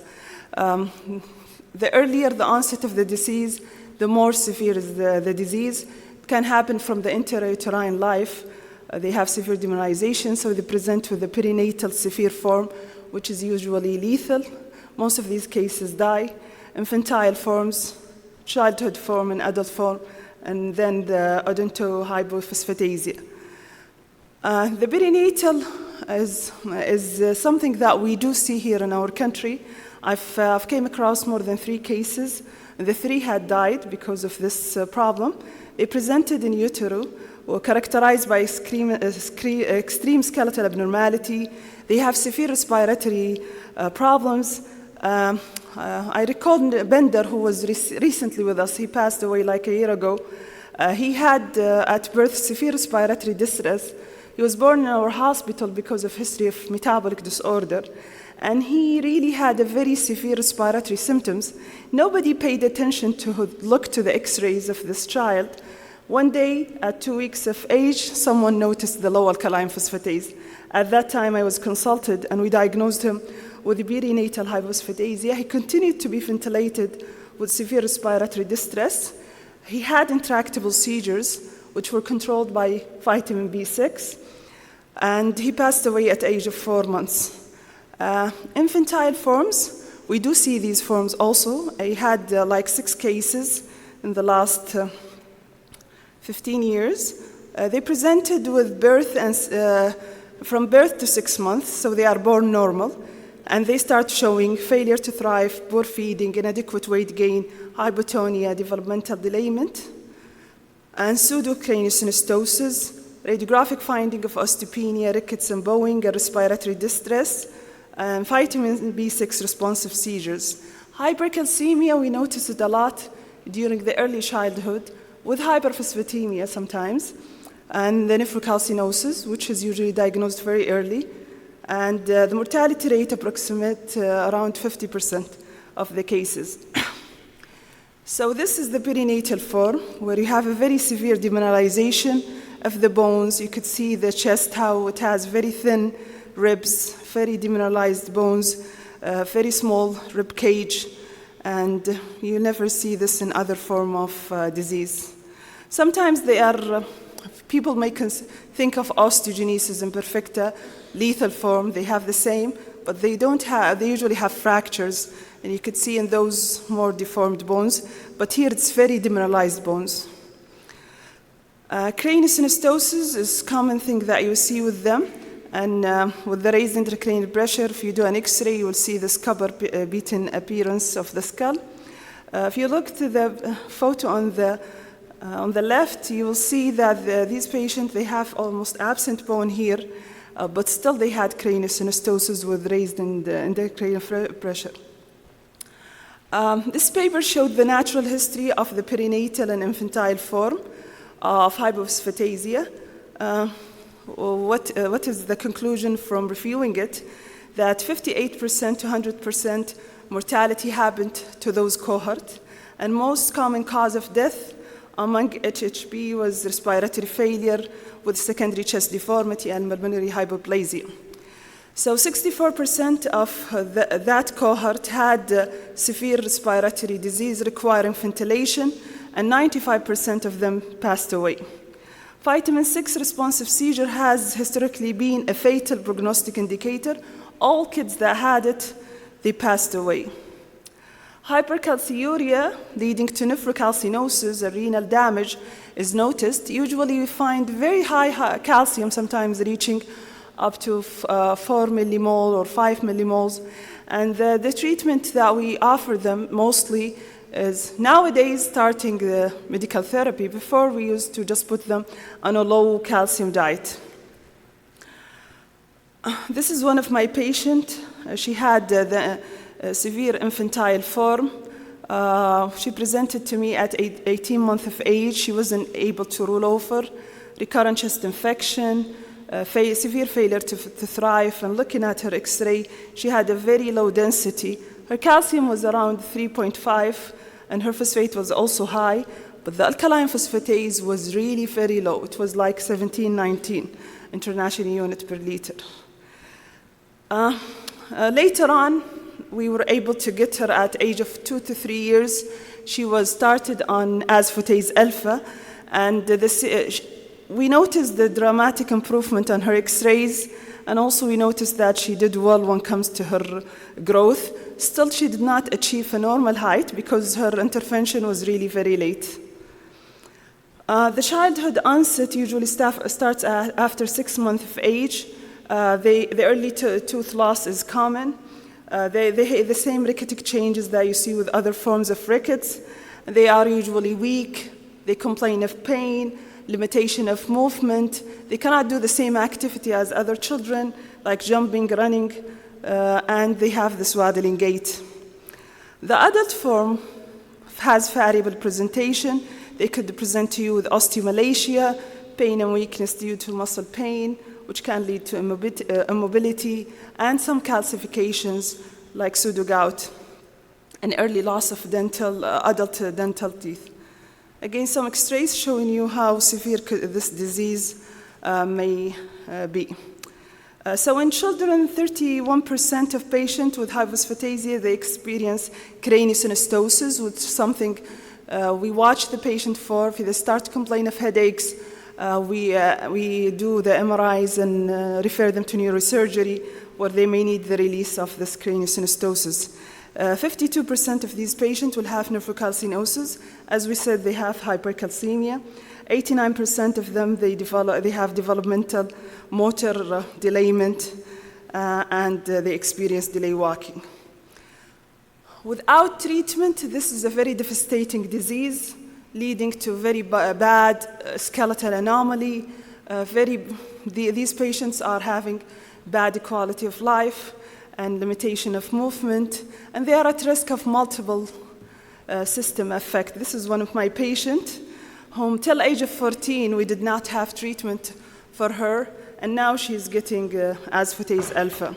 So this is her condition when she was at age of 14, severe kyphoscoliosis. She's most of the time on a wheelchair, not able to walk. And she had craniosynostosis, for which we released her, we did for her the surgery, and you could see her low alkaline phosphatase.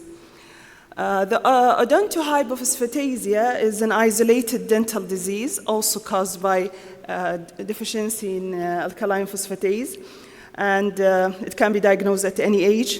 There is no evidence of osteomalacia in these patients, even in biopsy. This is a very important study to do for investigation what we need. Actually, alkaline phosphatase is enough. This patient also will show you high alkaline phosphatase, high calcium, high phosphate. It's not necessary that you do the substrate, the BLB or the PPI or the rest. It is done in research-only centers, and it's not necessary for diagnosis. Genetic testing is not always required, but it's helpful for us to prevent these diseases. It is very devastating. The treatment is very expensive. So we should work on, whenever we get family, do cascade family screening and try to avoid having another child affected with this disease by referring them to the center where they could do BGD or do antenatal or perinatal screening.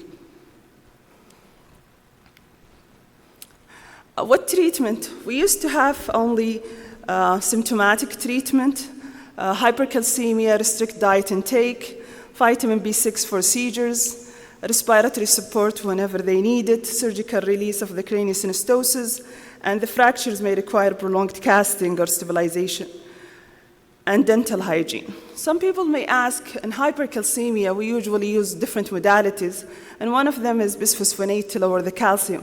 Is it something that we should use in this case? And most people will say that this is contraindicated, as it may inhibit the bone mineralization and worsen the condition of the child. People at that time were so frustrated looking for treatment, and they went to do bone marrow for some of the cases, transplantation, but it had high morbidity. They tried parathyroid hormone, demonstrated variable result, and if you go to the literature, you'll find a number of these publications.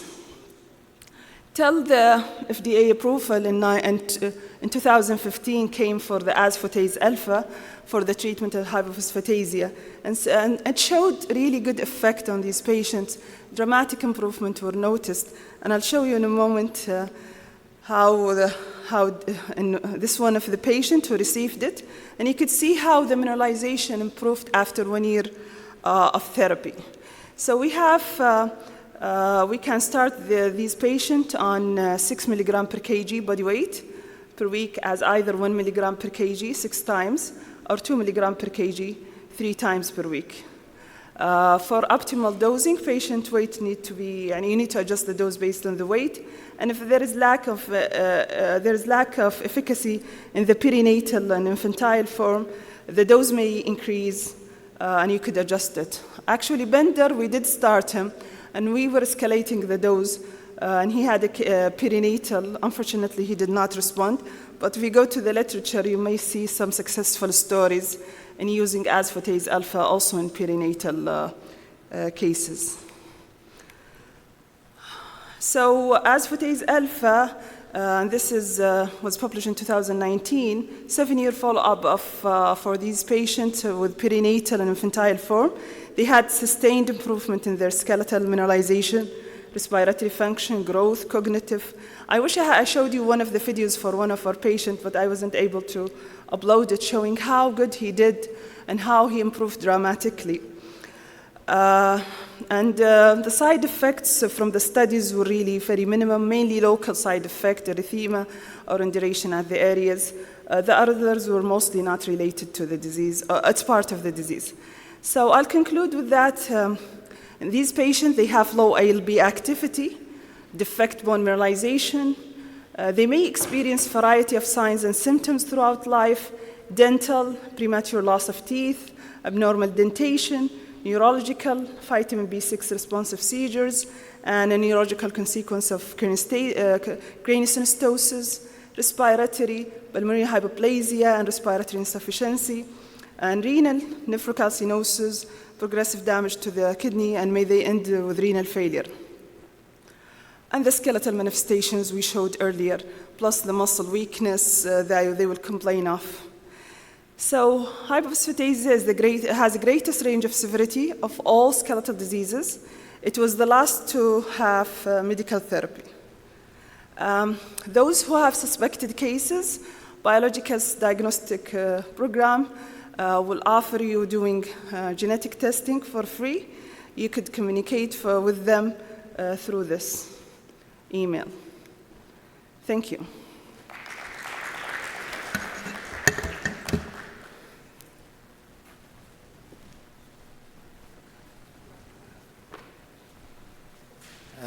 Thank you, Dr. Afaf, for this excellent presentation about hypophosphatasia.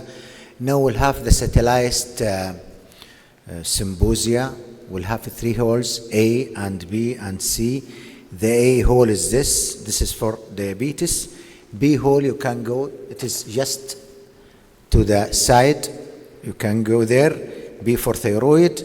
And C to the other side, pediatric.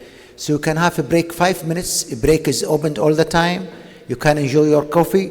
You can bring your coffee with you and enjoy it in the table. So now we'll separate, please. The diabetes, they will stay here. The thyroid, hall B, and the pediatric, hall C.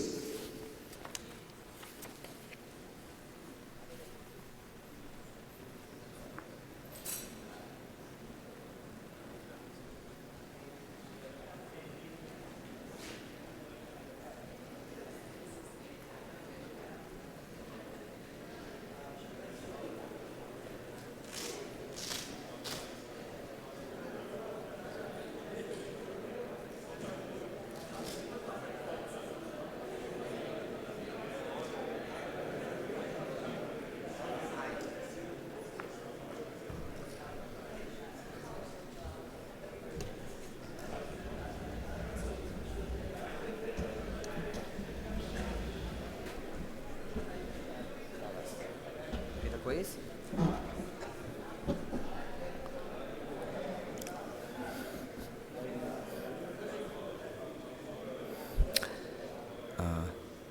لو خرجت الكاميرا من هذا لا ما يقدر. اوكي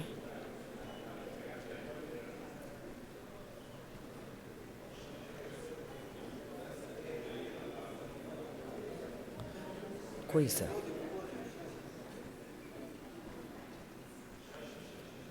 مش هذه برتقالي. تمام سعيد. نص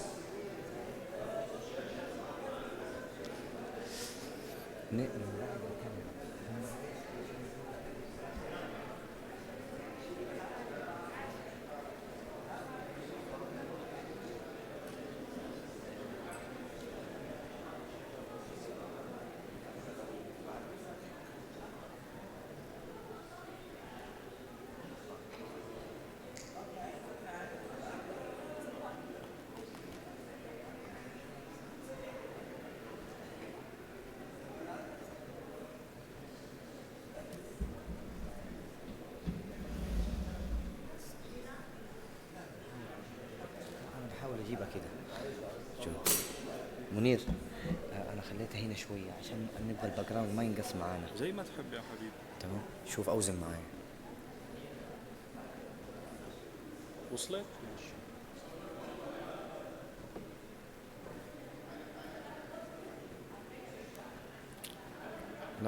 لا تبعد كده. كيف لسه كمان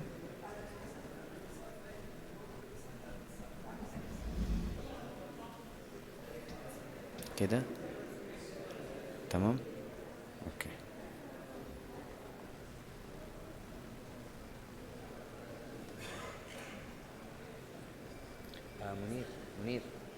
منير طلع البرزنتيشن وبشوف على الشاشة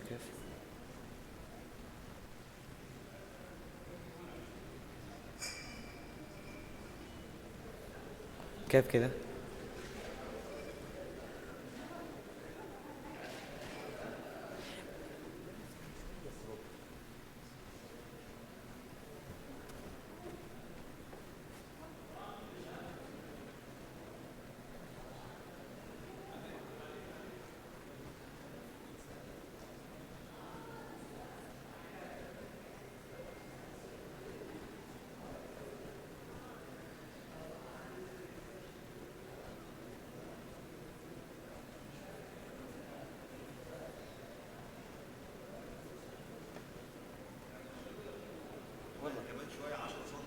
كمان 10 سنتي. 10 سنتي بس، يعني الين هنا. ها الين هنا ما تغير شيء. هو غير الويندو الثاني.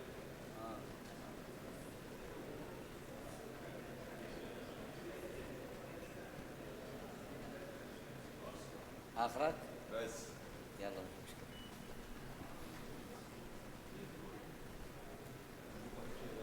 يلا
Bismillah, salat salam ala Rasulullah. I am Dr. Saeed Al-Zahrani. I'm a consultant in endocrinology, medical director of endocrine, obesity, endocrine and metabolism center at King Fahd Medical City. I am going to be the chairperson of this clinical practice symposium, along with my senior colleague and consultant, Dr. Abdulaziz Twaim. Dr. Abdulaziz is a consultant of pediatric endocrinology at King Fahd National Guard Hospital in Jeddah, and he's a very well-known figure in the field of pediatric endocrinology. This is a clinical practice symposium, and is going to be about diabetes. Would like to thank the organizing committee for inviting me, and I would like to welcome everybody here in Riyadh. This is the first GAED symposium in Riyadh, and happy to have you all here. It's my pleasure to present the first speaker for this symposium. Is Dr. Ali Al-Raisi from Oman. Dr. Ali is a consultant endocrinologist since 2015. He has got his endocrinology fellowship from King Faisal Specialist Hospital in Riyadh, and he was graduated from Sultan Qaboos University in Oman, and he got his residency training also in Oman. He's a well-known endocrinologist. He is going to present atypical clinical cases in diabetes. Please share me to welcome Dr. Ali. حياك الله دكتور علي, تفضل.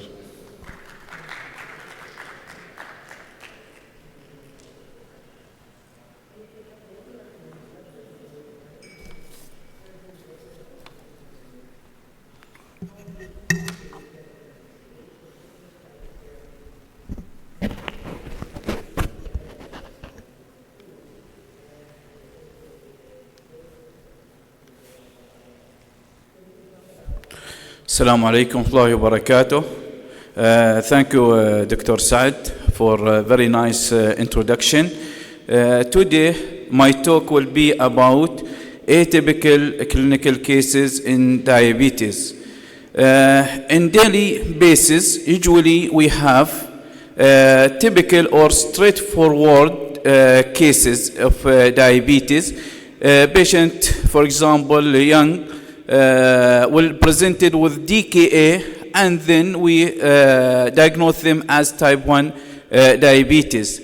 And on the other hand, we will have patient obese presented with mild to moderate symptoms of hyperglycemia, and will diagnose them as type 2 diabetes. But in between, we will face some atypical clinical cases in diabetes. Maybe at the first presentation, you will say this patient has type 1 diabetes. But with time, maybe as clinical presentation as type 1 diabetes, but as phenotype or clinical characteristics, it goes with type 2 diabetes. So today I will try to present some cases presented atypically, and this is my objectives. I will go for the prevalence of diabetes and ADA classification of diabetes and case presentations, and I will go through atypical diabetes and which types of atypical diabetes reported in literature and some recommendations. If you look to the diabetes prevalence, okay. The diabetes prevalence is increasing worldwide. In the world, in 2019, there was 463 million diagnosed to have diabetes, and this number is expected to be 700 million by 2045. And if you look to our area, Middle East and North Africa, in 2019, there was 55 million diagnosed with diabetes. And this number expected by 2045 to be 108. As in ADA, they classified, or they have classification of diabetes. If patient, child or young, presented with DKA due to autoimmune beta cell destruction, and he or she ends with absolute insulin deficiency, diagnosed as type 1 diabetes. And in the majority, and type 1 diabetes represents almost 5 to 10%, whereas type 2 diabetes represents a majority of the patients with diabetes, almost 90%, due to progressive loss of beta cell insulin secretion and in background of insulin resistance. The third classification is due to monogenic diabetes syndrome or disease of pancreas, or due to drug-induced diabetes. And the fourth one, gestational diabetes. And as you know, in gestational diabetes, if the patient, pregnant lady, presented with diabetes in first trimester, usually it is not gestational diabetes, it is pre-exist diabetes. The gestational diabetes, if it is diagnosed in the second half of pregnancy. So I will start with my first case.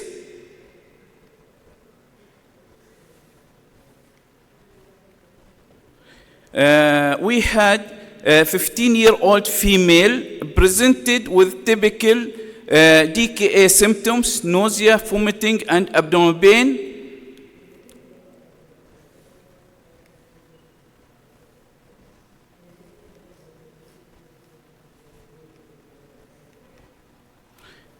And she gave history for 1 month with symptomatic hyperglycemia, polyuria, polydipsia, weight loss, and she also was lethargic with poor concentration, escorted from primary care in October 2021 with high blood sugar. In examination, she was conscious but looked sick. She is tachycardic with acidotic breathing. Her saturation was okay. Rest of the examination was unremarkable.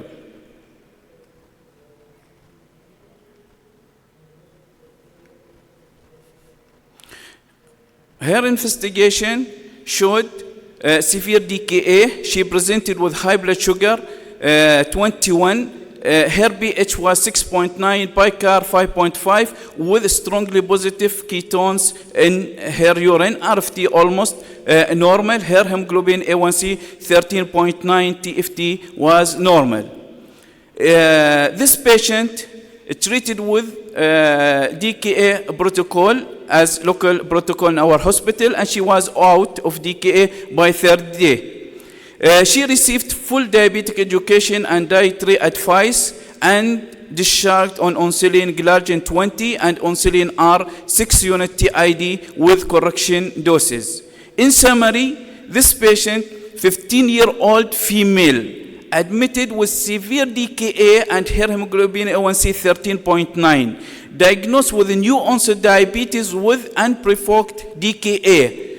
Her BMI 28, she is overweight. Our working diagnosis at this moment, type 1 diabetes, and we discharged her on long-acting insulin and rapid-acting insulin, and we gave her follow-up with daily self-monitoring blood glucose.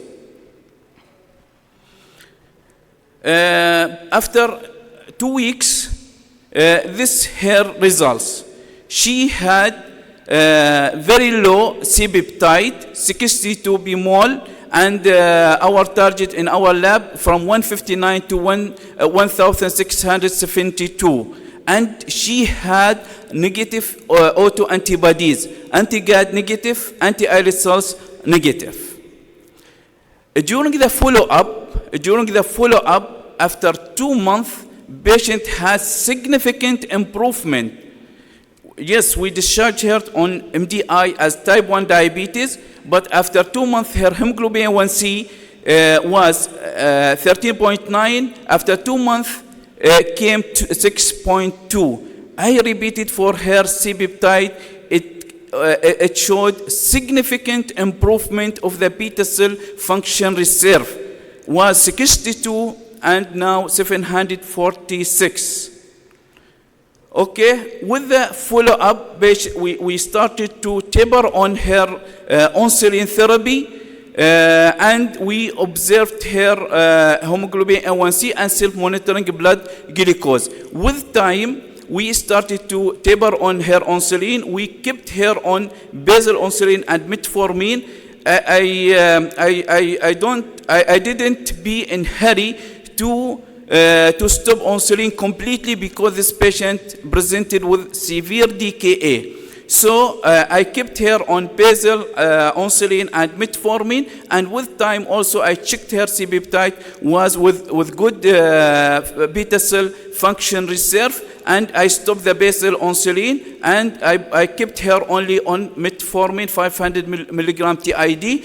I saw her 2 days back on Monday, her hemoglobin A1C 5.6, and this is her self-monitoring blood glucose. In last month, on September, and on last 2 days of October, almost she maintained euglycemia.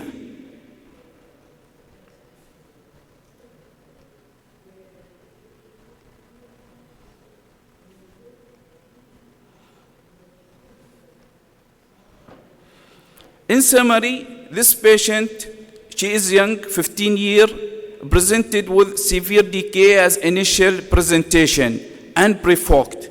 She had a negative autoantibodies. She was able to come off of insulin therapy without relapse of ketosis or ketoacidosis, and she sustained euglycemia. And C-peptide showed preserved beta cell functional reserve, which remained stable over time with oral antidiabetic therapy. So now what's our diagnosis? It is type 1 diabetes or type 2 diabetes or atypical diabetes. It looks I have problem with this. Okay, if we look as age, she is 15 years, present with severe DKA. As initial presentation, we give patient diagnosed as type 1 diabetes, and what we did for this patient. But with follow-up, patient had negative autoantibodies of insulin therapy and showed preserved beta cell. It is type 2 diabetes or atypical diabetes. Like this case is called as atypical diabetes. Traditionally, patients with diabetes are classified as having either autoimmune type 1 diabetes or obesity-associated type 2 diabetes.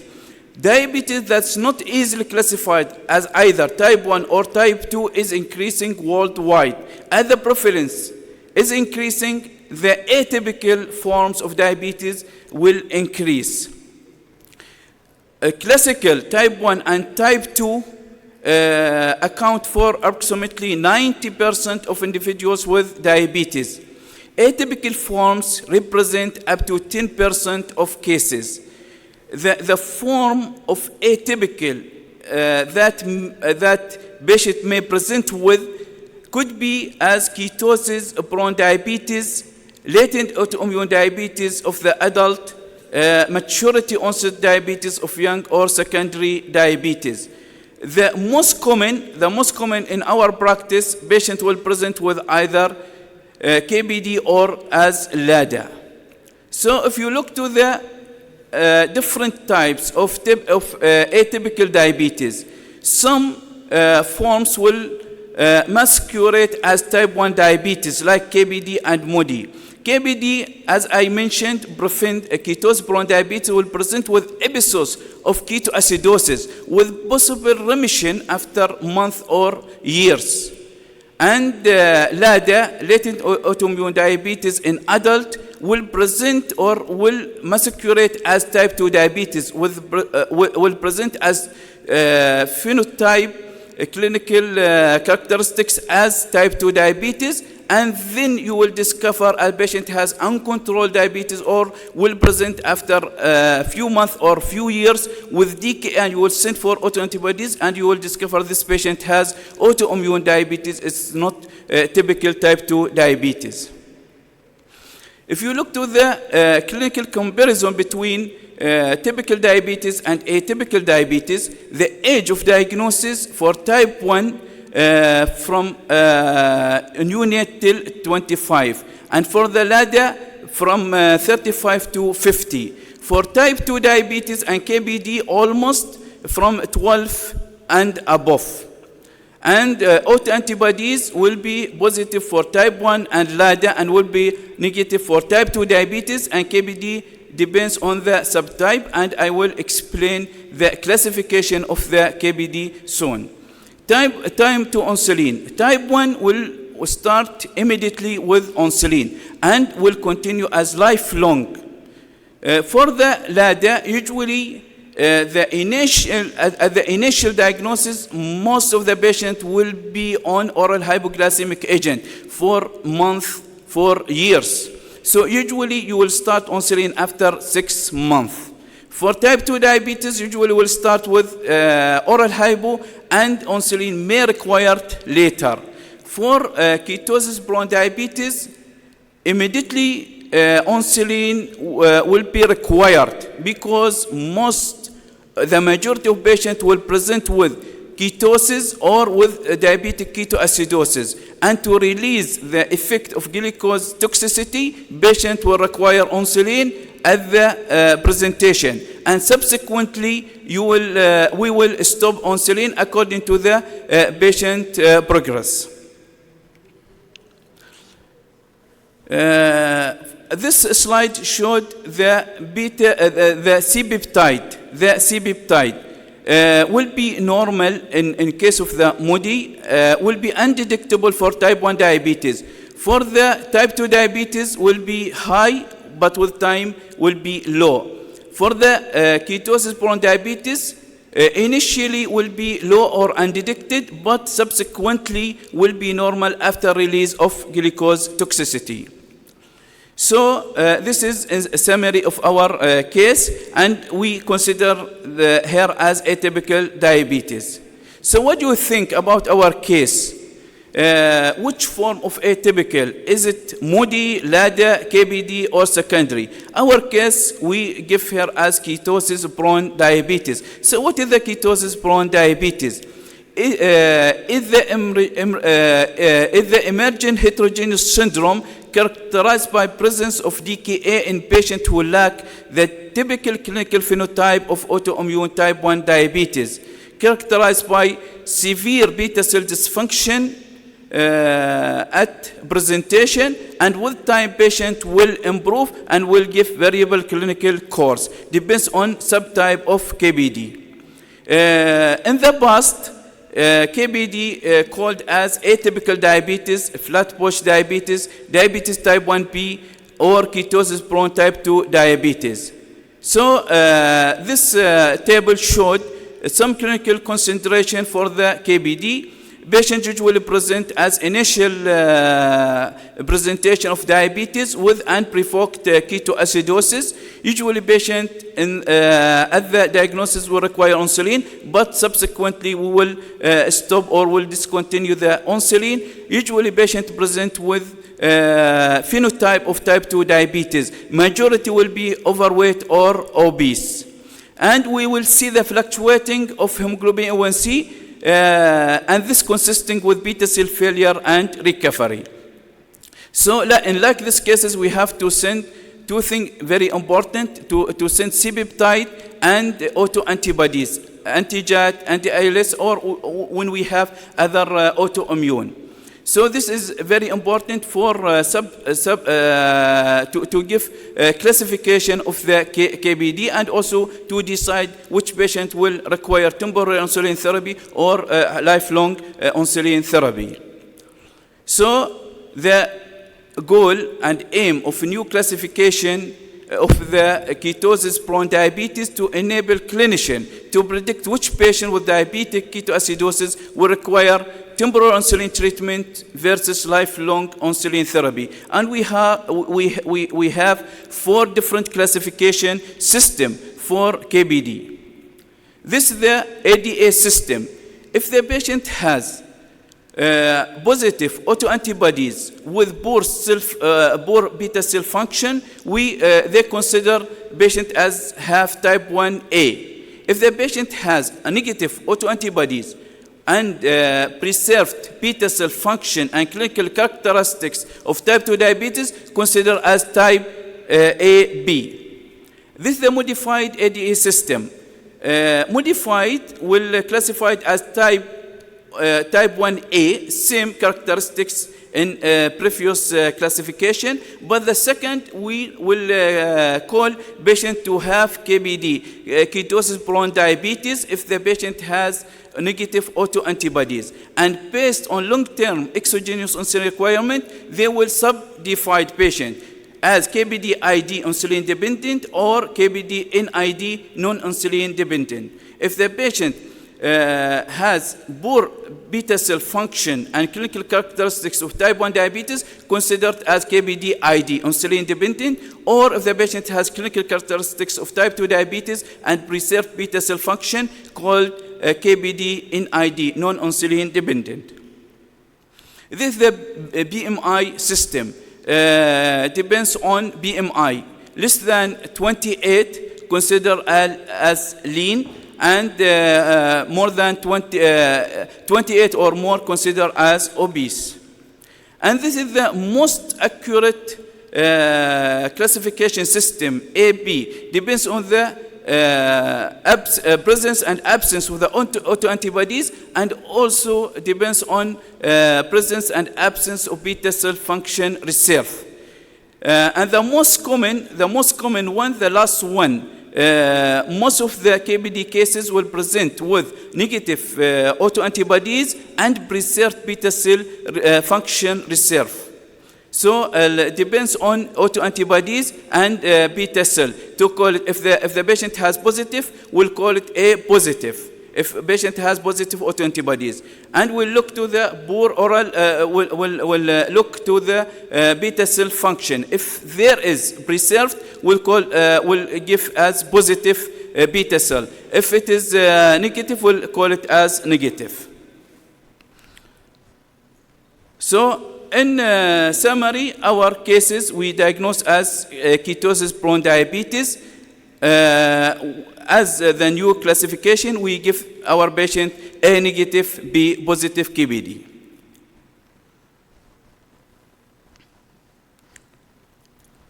Okay, this study showed the accuracy and predictive value of classification schemes for ketosis-prone diabetes. This study showed the AB system is the most accurate system compared to other systems, with high sensitivity 99 and high specificity 95 compared to other systems.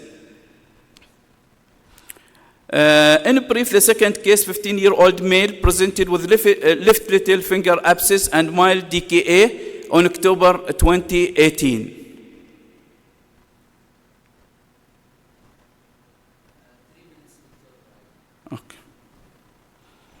A patient presented with polyuria, polydipsia, and weight loss 3 kg with strong family history of diabetes. His BMI 26.6. His neck showed mild acanthosis, indicating insulin resistance. His hemoglobin A1C 12.9. So working diagnosis, type 1 diabetes, discharged on insulin, long-acting and regular insulin.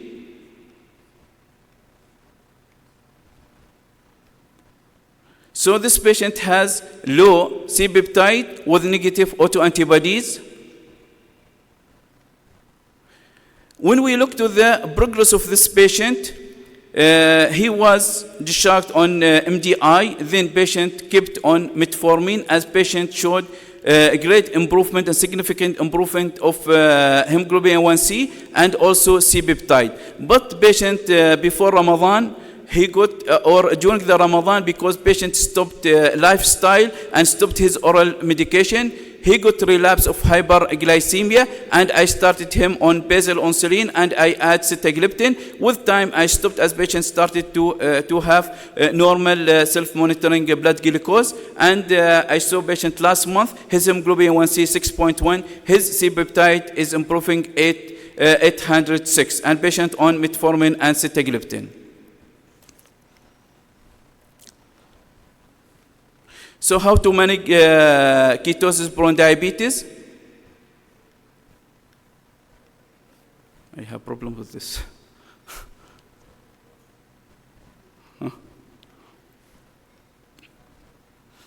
Okay, acute management of diabetic ketoacidosis as in local DKA protocol. We have to give patient aggressive hydration, insulin therapy, and KCL depends on the patient situation, patient labs.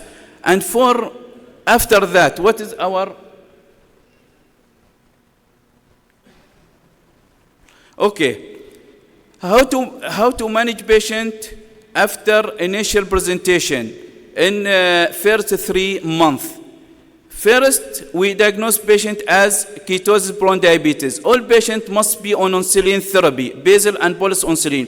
We have to follow patient after 2 to 4 weeks. If the patient we classify as we classify them as A positive, either with poor beta cell function or with preserved, we have to continue insulin therapy.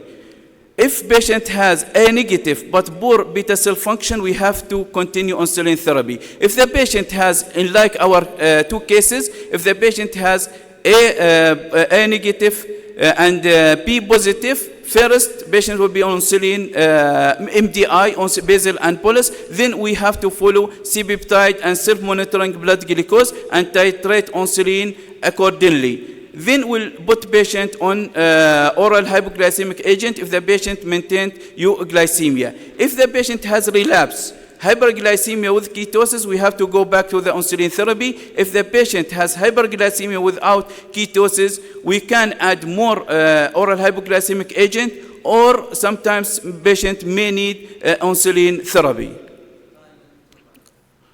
Okay, one slide.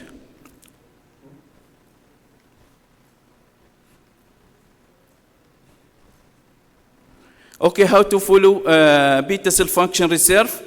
We have to send either fasting serum C-peptide or glucagon stimulating C-peptide. Usually, the most easier one to send fasting serum C-peptide. If C-peptide after fasting 8 to 10 hours, more than 1 nanogram or more, or 0.33 nanomole, we consider patient to have beta cell function reserve. If less than that, to consider it as poor beta cell function reserve. Thank you very much.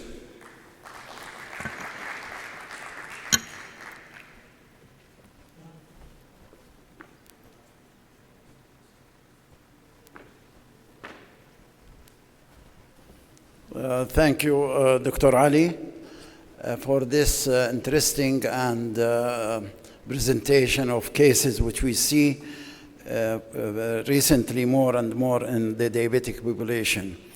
We'd like to welcome you again in the conference of Gulf Association for Endocrinology and Diabetes.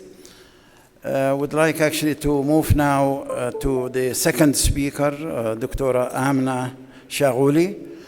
Dr. Amna Shaghuli is the founder and manager of a glycemia clinic in Salmiya, Kuwait. She is a consultant endocrinologist in Al Adan Hospital in Kuwait. Dr. Amna Shaghuli.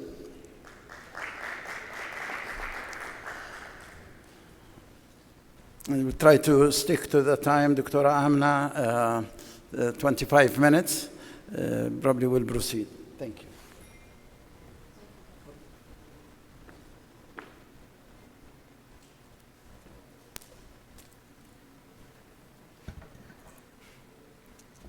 Hello there. Good morning, everybody. I want to thank the organization committee for giving me this opportunity to give a lecture about time and range in diabetes.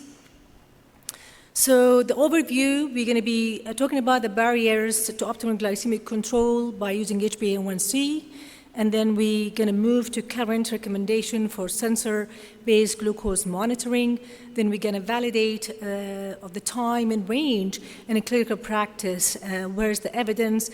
Then the key, basically, I'm going to end up with the key takeaway messages. Sorry. So the barriers to the optimal glycemic control, as all of us, we know that there is a limitation for the HbA1c, and the goals for diabetes management is to control glucose levels to reduce the risk of serious short and long-term complications. The A1C remains as the key indicator for long-term diabetes complications in people with type 1 and type 2 diabetes. While the A1C reflects the average blood glucose over the last 2 to 3 months, however, it does not reflect short-term changes that we see in blood glucose. For example, A1C does not reflect acute glucose exclusion excuse me, of hypo or hyperglycemia. A1C will fail to identify the magnitude and frequency of intra and inter-day glucose variations, and the conditions such as, all of us, we know that anemia, hemoglobinopathies, iron deficiency anemia, and pregnancy, where the CKDs are co-founded for A1C measurements and leading to inaccurate measurements of mean glucose. And we see that in our clinical practice, a lot of patients that I've been sort of encountering lately, because a lot of primary care physicians, they were only relying on the A1C, disregarding these underlying conditions that maybe end up with end-stage renal disease, unfortunately. So in terms of how we measure blood glucose, and it's recommended that basically patient to test more than 6 to 10 times per day in general.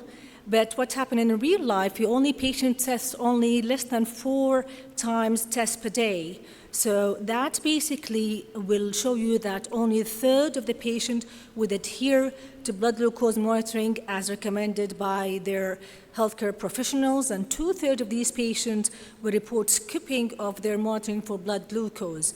And it's been shown that many patients who fail to achieve optimal glycemic control with an HbA1c less than 4% is only 1/4 of the patients using insulin achieving the target A1c less than 7%. What about basically blood glucose results? If you look at the graph on the left-hand side, where patient is basically testing 6 times per day, and comparing to the graph on the right-hand side, although on the left-hand side the patient is compliant to the recommended time of testing, however, the blood glucose results offers only static pictures at any time and point, and do not provide a sense of number, intensity, duration, variability, as it shows if you look at the graph on the right-hand side of glycemic exclusion. So the patient that, if you look at the right-hand side, maybe you will say that most of the time this patient is in target, and only one reading is above target. However, if you see the full picture over 24 hours, you can realize how his blood sugar is really sort of variable throughout the day. This is an example for basically 2 patients to look at the glycemic variability, which is basically described as the amount of time the patient's glucose level vary over a time. And this is an example of two patients who have an average A1C of 7.7%. On the left-hand side, you can see this patient average blood sugars or the variability between 5.5 to 11 millimole, between about 70 to 180 or 140 milligram per deciliter, compared to the patient on the right-hand side with a similar A1C, however, their glucose variability is huge, between 50 to about basically 250 milligram per deciliter. That's between around basically 2.5 to 14 millimole per liter of glucose variability. So the sensor-based glucose monitoring provides the ability to assess glucose variability and identify pattern and trends throughout the day. So what are the evolution of glycemic target? We're going to look through the international consensus time and range. So basically, at the ATTD in 2017, the discussion panels, they allocated panels to basically, in terms of physicians, diabetic educators, patients, to standardize the ABG report for these sensors, all the sensors, real-time or basically flash monitoring. And they came up with basically standardization for the glucose metric, how the report will be. Then in 2019, the International Consensus on Time and Range, basically they had their statement, consensus, and at the consensus panel, they identified time and range as the specific metric to use to guide therapeutic decision-making over HbA1c alone. So what did they say? They said that we concluded that in clinical practice, time and range, within target range, below range, and above range are both appropriate and useful as a clinical target and routine measurements that complement A1C for a wide range of people with diabetes, and that the target value specified in this article basically should be considered an integral component of CGM data analysis and day-to-day treatment decision-making. So you have to use it hand in hand with an HbA1c report. And after this consensus in 2019, the international consensus report has been endorsed by American Diabetes, as most of the societies, ADA, American Association of Clinical Endocrinologists, American Association of Diabetes Educators, European societies, and most of them, they endorsed this time and range. So what is time and range? So what is the recommendation from this international consensus on time and range? So basically, time and range is defined as the blood sugars ranging between 3.9 to 10 millimole or 70 to 180 milligram per deciliter. That basically, it has three components. Let's just go back and have three components. The first one is the percentage of readings and time per day within the target glucose range. That's representing the green bar. Then you have the time below range. It's representing the red color. Then you have the time above range representing the yellow color. And they decided that the time within range, it's the blood sugar between 3.9 to 10 millimole. Then time below range has two levels, level 1 and level 2. Level 1, your blood sugar less than 3.9. Level 2, blood sugar less than 3. For target above range in yellow picture, so you have, again, they would decided to have two levels. Level 1, where you have the blood sugar above 10 millimole, 180 milligram per deciliter, and level 2, more than 13.9, more than 250 milligram per deciliter. And the primary goal for looking into this graph, which you're going to see it in a CGM basically report, is that for effective and safe glucose control, what you need to show the patient that you need to maximize the green color, which is the time in range, while reducing your time below range, the red color. So then they looked at basically that we know the time in range is inversely proportionate to the HbA1c, and it's been It's been shown in the study that if you look at time in range 70% of the time, that's what represents about, in the red, 7% HbA1c of 6.7 to 7%. And if you go to a lower time in range, 50%, this is what represent an HbA1c of about 7.9. The reason I'm leaving this basically slide, because for the next slide, we're gonna see what sort of the recommendation from the international consensus about the time and range for different population. So the recommendation, if you look at it, basically for type 1 and type 2 diabetes, the first one on the left-hand side, and for pregnancy type 1 diabetes, if you look at the time in range in the green color, these two basically population, we want the time in range to be more than 70%, which is representing the green color, between 3.9 to 10 millimole.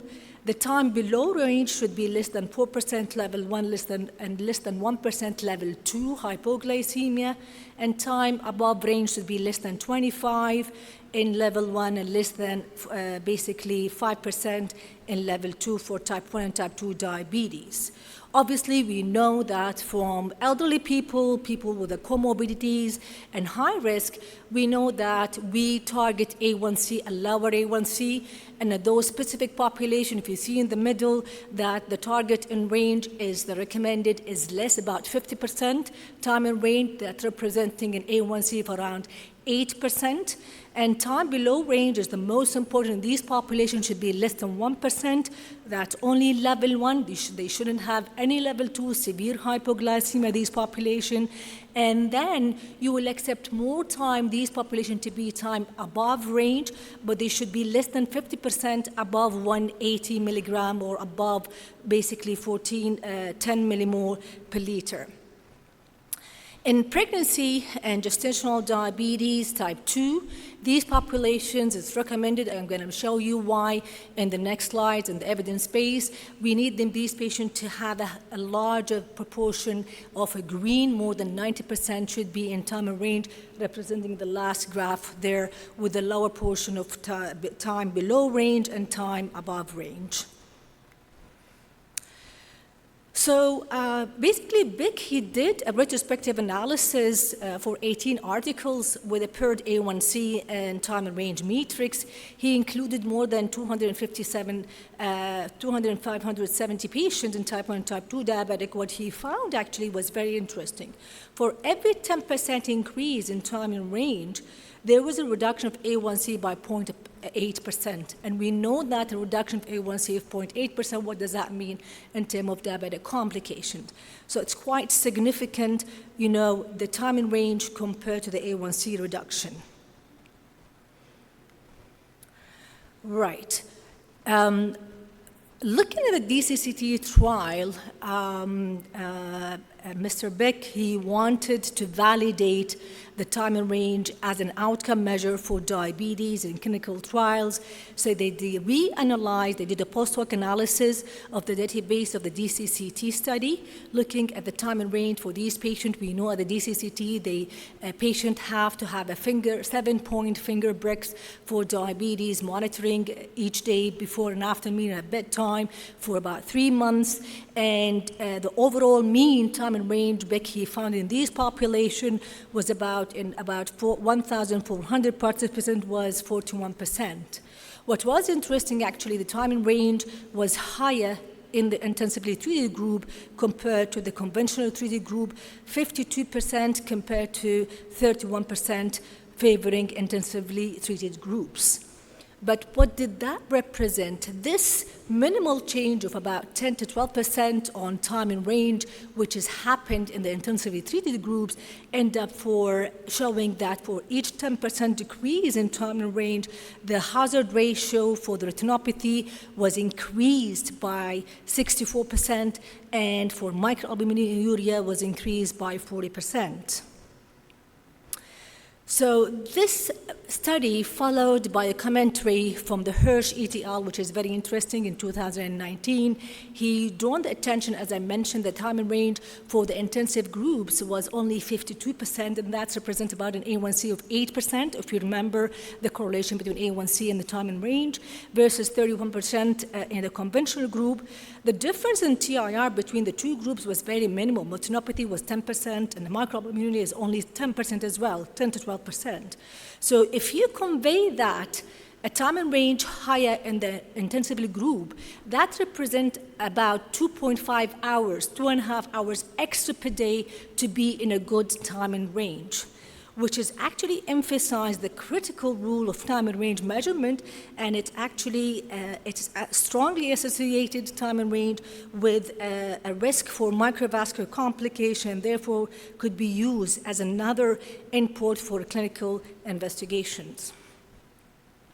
What about time in range and other microvascular complications? The evidence, Lou et al., he have investigated the relationship between retinopathy and time in range, evaluated through the CGM in about over 2,000 patients with the type 2 diabetes, and the prevalence of retinopathy was higher in patients with the lower time in range. So the more you spend time, the less time you spend in a good range, you will have high prevalence of retinopathy. Patients with more advanced retinopathy, they had less time and higher time in range and higher measurements of glucose variability. And MIDA have shown an association as well between time in range evaluated through the CGMs and symptoms of peripheral neuropathy in individuals with type 2 diabetes. You have to bear in mind that these studies being done in a short period of time and sort of does not take into account the long duration of diabetes and these complications, because that's going to have an effect basically in your peripheral neuropathy as well as retinopathy. So another study which was interesting, looking at time in range and the carotid intima media thickness, Lou et al. Analyzed carotid intima media thickness of over 2,000 patients, type 2 diabetics. He found a correlation between the time in range and macrovascular disease. Those with an abnormal CIMT that has significantly lower time in range, and for each 10% increase in time in range, there was basically 6.4% lower risk of abnormal CIMT, which is really significant. What about pregnancy? What do we know about pregnancy and time in range? Dr. Fick, they did a concept, a multi-central international RCT trial. There was a CGM pregnant woman, type 1 diabetes, had showed a strong correlation between time in range for better outcomes. The group, they used either flash monitoring or real-time CGMs in 186 pregnant women. And then they measured glucose control, was measured with a large essential diabetes, infant LGA, and neonatal outcomes. Using either Dexcom G4, which is the real-time CGM, or Freestyle Library, which is a flash monitoring CGM, they calculated the time in range below and above pregnancy glucose target, glucose variability percentage, standard deviation of mean glucose, and the mean amplitude of glucose exclusion, as well the MAGE. So there was no difference in the maternal and neonatal outcomes between both the who used the real-time versus who used the flash monitoring CGM, but there was a 5 to 7% lower. They showed that if you have a time in range during the second trimester, 5 to 7% lower, there was associated with increased risk of LGA and neonatal outcome, including macrosomia, shoulder dystocia, as well as neonatal hypoglycemia. What is the clinical evidence of time in range in ICU? Dr. Omar et al., he looked at the patient in the ICU, and basically he looked at the whole time of insulin infusion, and he said this is A. Then the time that the patient spent in a good target during that insulin infusion, which is B, then he expressed the time in range as a ratio between the time who patient being in a good range over the whole time they had the insulin infusion multiplied by 100. And they found that the patient with a more than 80% time in range, with or without diabetes, they had a better outcomes in terms of wound infection, length of ventilation, and ICU stay than those who had a lower time in range of less than 80%, and they had less hypoglycemia as well. Kersley and Pierce as well previously found that the survival in critically ill patient without diabetes is strongly associated with the time and range above 80%, that the usual one between 70 to 140 milligram per deciliter. Their findings, they were independent of an ICU length of stay as well as severity of the individual illness, which is quite basically impressive. This is the last evidence-based study I'm going to be going through. The IMPACT study was a multi-center randomized control study showing the increase in time in range and reduction of hypoglycemia. This was comparing Freestyle Libre with the regular glucose monitoring, reducing hypoglycemia patient with type 1 diabetes. There was from 23 different diabetes centers across Europe. Participants with intervention groups, they were censored for about a 6-month duration. And what that study actually found, that in finding an adult with well-controlled type 1 diabetes using Freestyle Libre system versus the time and range basically increased in 1 hour in the Freestyle Libre sensor group compared to the regular monitoring. If you look at the A1C, there was no difference in the A1C between the two groups at the end of the study, which is in the middle. So the A1C was 6.9. They end up with the A1C intervention, and the control was 6.9 as well. However, the time in range was better, improved by 1 hour, which was actually significant according to what we said about reducing the hazard ratio for neuropathy as well as for the microalbuminuria. The interesting thing about all of us, we know about the CGMs, the beautiful of CGMs, that the time in hypoglycemia in this study was reduced by 38% at 6 months between the groups, and the total and serious hypoglycemia was reduced by 40 to 50% as well between the two groups, which was statistically significant. This is another interesting study, actually. They looked at how many times you scan your, it's a Freestyle Libre study, the number of scans that you do per day for type 1, type 2 diabetes to show the effect on increasing time in range and the effect of HbA1c reduction. And basically, the scan numbers vary between 3.5 to 38 scans per day. And it shows as you increase the number of scans per day, you will have an A1C reduction. If you look at the graph at the top, from 8.2% went down to 6.7%. By increasing the number of scans from 0 to 50, and your hours spending on time and range, representing the green graph, was increased from 12 hours per day to 17 hours per day. And that time and range is representing actually improving in your diabetic risk of microvascular complication as well as macrovascular complication. So I think the sensor-based glucose monitoring is associated with the better outcomes. I showed that increase in time and range. They reduce hypoglycemia, they reduce A1C, we know that. There is studies about improving quality of life and decrease hospital admission as well as decrease work abstinence, but for the time's sake, I wasn't be able to fill in all these studies and show it to you, but it's been clinically proven as well.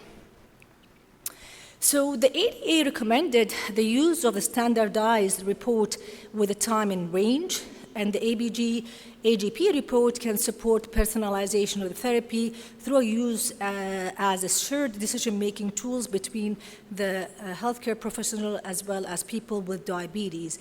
And that's how does the ABG report look like. If you look at the top corner, you will have a time in plasma glucose ranges.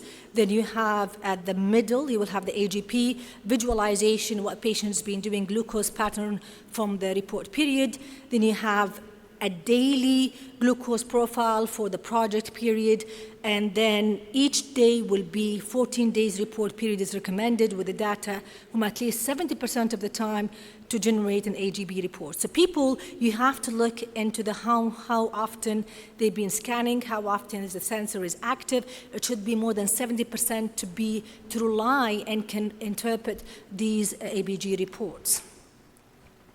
So how do you use time in range in clinical practice? Time in range obviously will not replace the A1C as a sole marker for glycemic control. Time in range and A1C evaluated in the context of the ambulatory glucose profile CGM report, and the approach which is outlined by Mays and Cranston to guide us through our strategy, which is the summarized and following. So when we look at these ABG report, what do we look at, or how do we start? What do we start with? What do we end up with? So basically, you have to evaluate the adequacy of the data. So as I said, that the sensor should be active more than 70% of the time of the wearing for 14 days. And then you have to identify and address the time below range. We know the hypoglycemia is the main problems for the patients, and if you address that, actually, you will improve their time in range. And then you have to look at the high glucose variability. Why? Where is it coming from?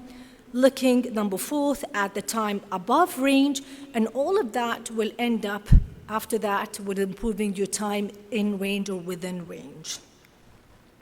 I'm going to end up with 2 case reports, and I think that's going to be the end of my presentation. We have Mr. JB. He's a 67-year-old gentleman, type 2 diabetes, previous medical history of dyslipidemia, hypertension, morbid obesity, BMI of 40, obstructive sleep apnea, vitamin D deficiency, and his estimated eGFR is about more than 59%, 59 ml per minute. And his current medication, he takes metformin, extended release, 1,000 milligram twice daily, sub-Q dulaglutide, 1.5 milligram weekly. His current A1C is 7.6. It has increased from his most recent previous value of 6.5%. According to his, this increase was likely due to recent eating more and more in holidays. That's happened to us on an everyday basis in our society, but has recently gotten back on track with his diet. So first of all, we have to question ourselves what the glucose target should be, or the HbA1c should be for this patient according to his previous history. I think we should aim for an HbA1c less than 7%.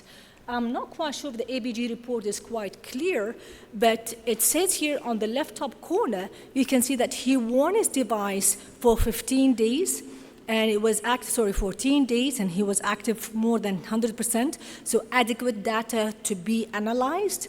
His average blood glucose was 149 milligram per deciliter, that is 8.2 millimole per liter. The estimated A1C of 6.9%, the glucose variability was 15%, and we aim for the glucose variability of less than 39%. His time in range was 89%, which is sort of on target that we will need for this patient to be more than 70%, and he achieved that. Time below range was level 1, level 2 is 0, which is good. Time above range is 11%. And his AGB and daily glucose profile, if you look, blood sugar was elevated between 9 a.m. and 12 p.m. and from 9 p.m. till 11 p.m. So maybe you can see that in the middle, he has more his elevation after his breakfast as well after his dinner from 9 to 11 p.m. So it's reasonable, okay. Finished? All right. So I'm just going to finish this case. So it's reasonable to set his A1C below 7. He's currently meeting these goals for time in range, as I mentioned. So what probably we need to do in this patient, we need to advise him about his carb content in his meals in the morning, and probably we don't need to, and back to his reduce his carb portions. I'm not going to go through case 2 for the time's sake. So the key note message is the sensor-based glucose monitoring overcomes limitations associated with the A1C test while providing actionable insights for improving glycemic control. 2020 ADA guidelines recommended A1C in conjunction with the use of CGMs. A growing body of clinical evidence is available to use a sensor-augmented glucose monitoring in type 1, type 2 diabetes, who are in insulin, even may benefit other people to improve the time in range, A1C, hypoglycemia, and hospitalization. Every 10% increase in time in range, you have to remember that, is associated with a 0.8% reduction in A1C. When time in range and A1C are used together, I think we're going to be having, as the healthcare professional, better decision making for our patient type 2 diabetes and type 1 diabetes management. And thank you very much.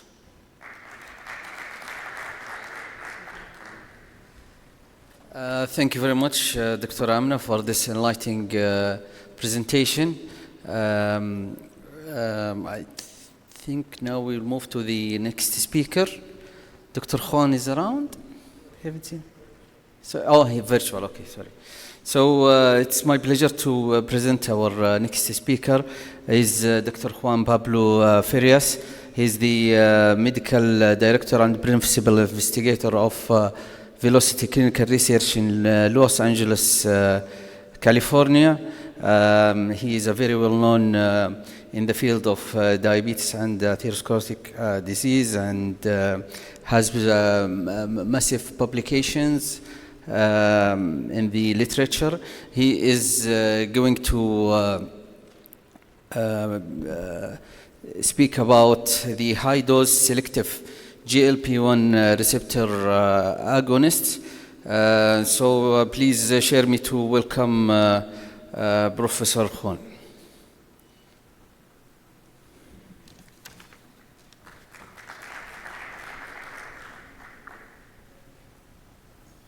Hello from Los Angeles, California. It's a pleasure to be with you, and I really want to thank the organizers again for this kind invitation to speak to you now about high-dose selective GLP-1 receptor agonists. So we've been working at our center in Los Angeles with GLP-1 receptor agonists for many, many years, and clearly we saw with studies over time comparing, head-to-head studies comparing these selective GLP-1 receptor agonists. The semaglutide was the strongest or the most potent of the selective GLP-1 receptor agonists. But then over the last few years, we've seen more and more research looking at higher doses of these previously approved agents, and that's what I'll be discussing today. So here are my disclosures.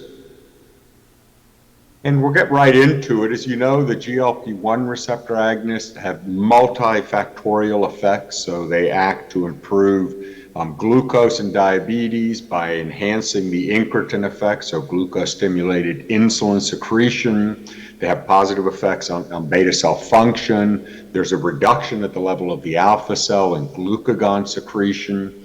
And they also work to slow gastric emptying, so can very nicely regulate postprandial glucose, particularly the shorter acting GLP-1 receptor agonists, because with the longer acting, there's generally a tachyphylaxis. But very importantly, if we look below, they also act centrally to reduce appetite, to enhance satiety, and to reduce energy intake, so food intake, thereby lowering body weight. We've seen with many of the GLP-1 receptor agonists positive cardiovascular outcomes trial, so improvement in cardiovascular disease, which is thought to be multifactorial, the cause of this improvement. Improvement also in kidney disease has been seen, and there's certainly some very important ongoing long-term studies looking at the effect of GLP-1 receptor agonists on renal function, and also improving steatosis and fatty liver disease. So work has also been done. So all around, effects beyond just glycemic control. And I'd like to start with a brief case. This is a case of a 48-year-old woman from our clinic with relatively recent onset, 4-year history of type 2 diabetes, and very high risk of atherosclerotic cardiovascular disease. You can see that she has borderline blood pressure, slightly elevated, 142/82. She is obese and has gained a lot of weight in the past year. Her BMI is 34. She weighs 98 kilos. Not terrible glycemic control, but someone at her age probably would want to get her even lower if possible, even less than 6.5%, as long as we can get there safely. She has normal renal function, slightly elevated aminotransferases. She has fatty liver disease, and you can see that her LDL cholesterol is certainly not a target, and she's got hypertriglyceridemia. If we look at her medical history since childhood, she's had overweight and obesity, she's hypertensive, has dyslipidemia, mild depression, chronic knee and low back pain. She's had a couple of children by C-section, and she does not have known atherosclerotic cardiovascular disease, but her mother had a myocardial infarction at age 58. So she has a lot of risk factors, including family history. She does not smoke cigarettes, and she's got a very poor diet, although she is very active at work. And you can see her medications are only metformin, 1,000 milligrams twice daily. And then you see medications on lisinopril, atorvastatin. She's on an SSRI for for her depression, and then non-steroidals as needed for her knee and back pain. So she needs some fine tuning, I think, of a lot of her medications, and we'll revisit Susan a bit later in the talk. So if we look at the recently published American Diabetes Association and the European Association for the Study of Diabetes, so ADA and EASD consensus report for the management of hyperglycemia and type 2 diabetes, and I would encourage everyone to download this. It's free on the website. Very good document.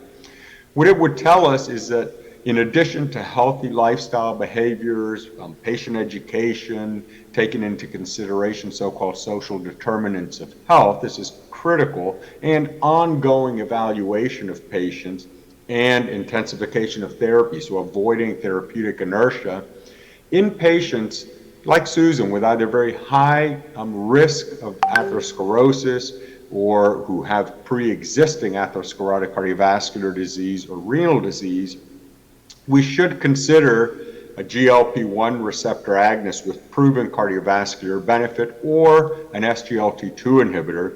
And certainly if our major concern is glycemic control, weight management, and let's just say in someone who does not have either high risk or known atherosclerotic cardiovascular disease or heart failure or chronic kidney disease, we still have the GLP-1 receptor agonists that play a very prominent role as the most efficacious, in many cases, agent, both for glycemic control and for weight control.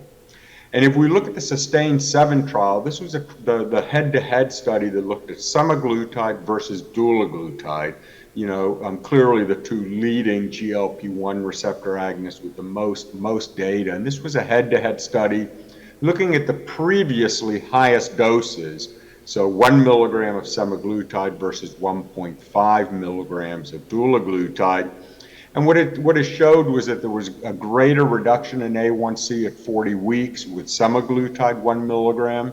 Also greater percent of patients achieving an A1C of less than 7%, about 80% with semaglutide 1 milligram, which left 20% not achieving this target, and a very high proportion, about 2/3 of the patients, less than 6.5%, compared to 47% with dulaglutide.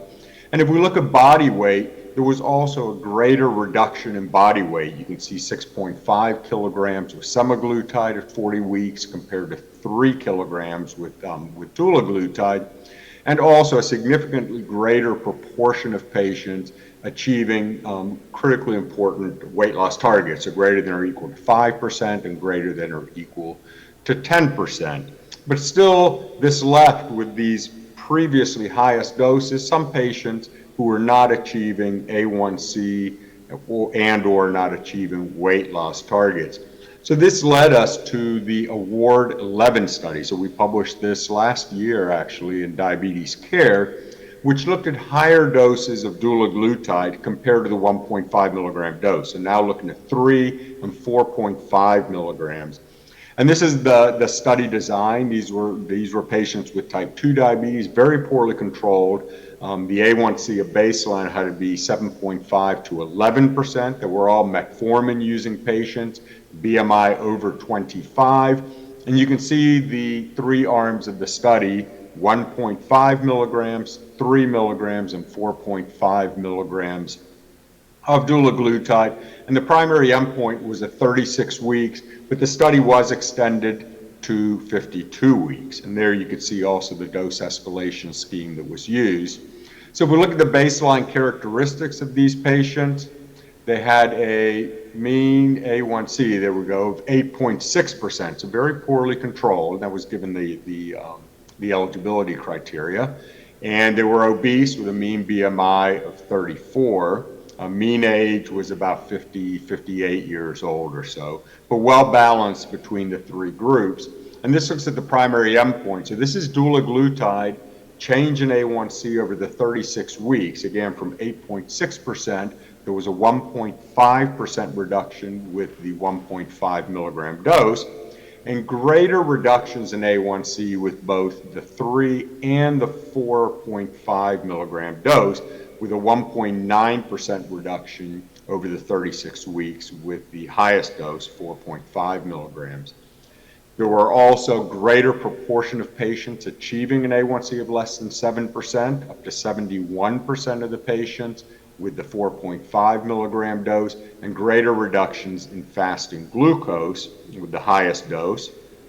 And if we look at body weight, we see here with the 1.5 milligram dose about a 3.1 kilogram weight reduction, and significantly greater reductions, up to 5% body weight on average, but a 4.7 kilogram reduction with the 4.5 milligram dose. And you can see a greater proportion of patients achieving weight loss of greater than or equal to 5% with both the 3 and the 4.5 milligram dose. With respect to safety, there really was no difference in overall adverse events between the three, maybe slightly more with the 4.5 milligram dose. You can see that there was a slight increase also in nausea with the 4.5 milligram dose, but for the most part, very comparable. There were serious adverse events were quite similar, as were deaths. And hypoglycemia also very similar across the three doses, So what was shown in this study was that the 3 and the 4.5 milligram dose led to clinically significant greater A1C, fasting glucose, and body weight reduction compared to the 1.5 milligram dose, an acceptable safety and tolerability profile, with the most common adverse events being GI in nature, nausea, vomiting, and diarrhea. And what it suggests is that more patients could use these higher doses to achieve their targets if they were not achieving them at the lower dose. And subsequently, the FDA did approve, and currently it is approved, or they are approved, I should say, the 3 and the 4.5 milligram dose.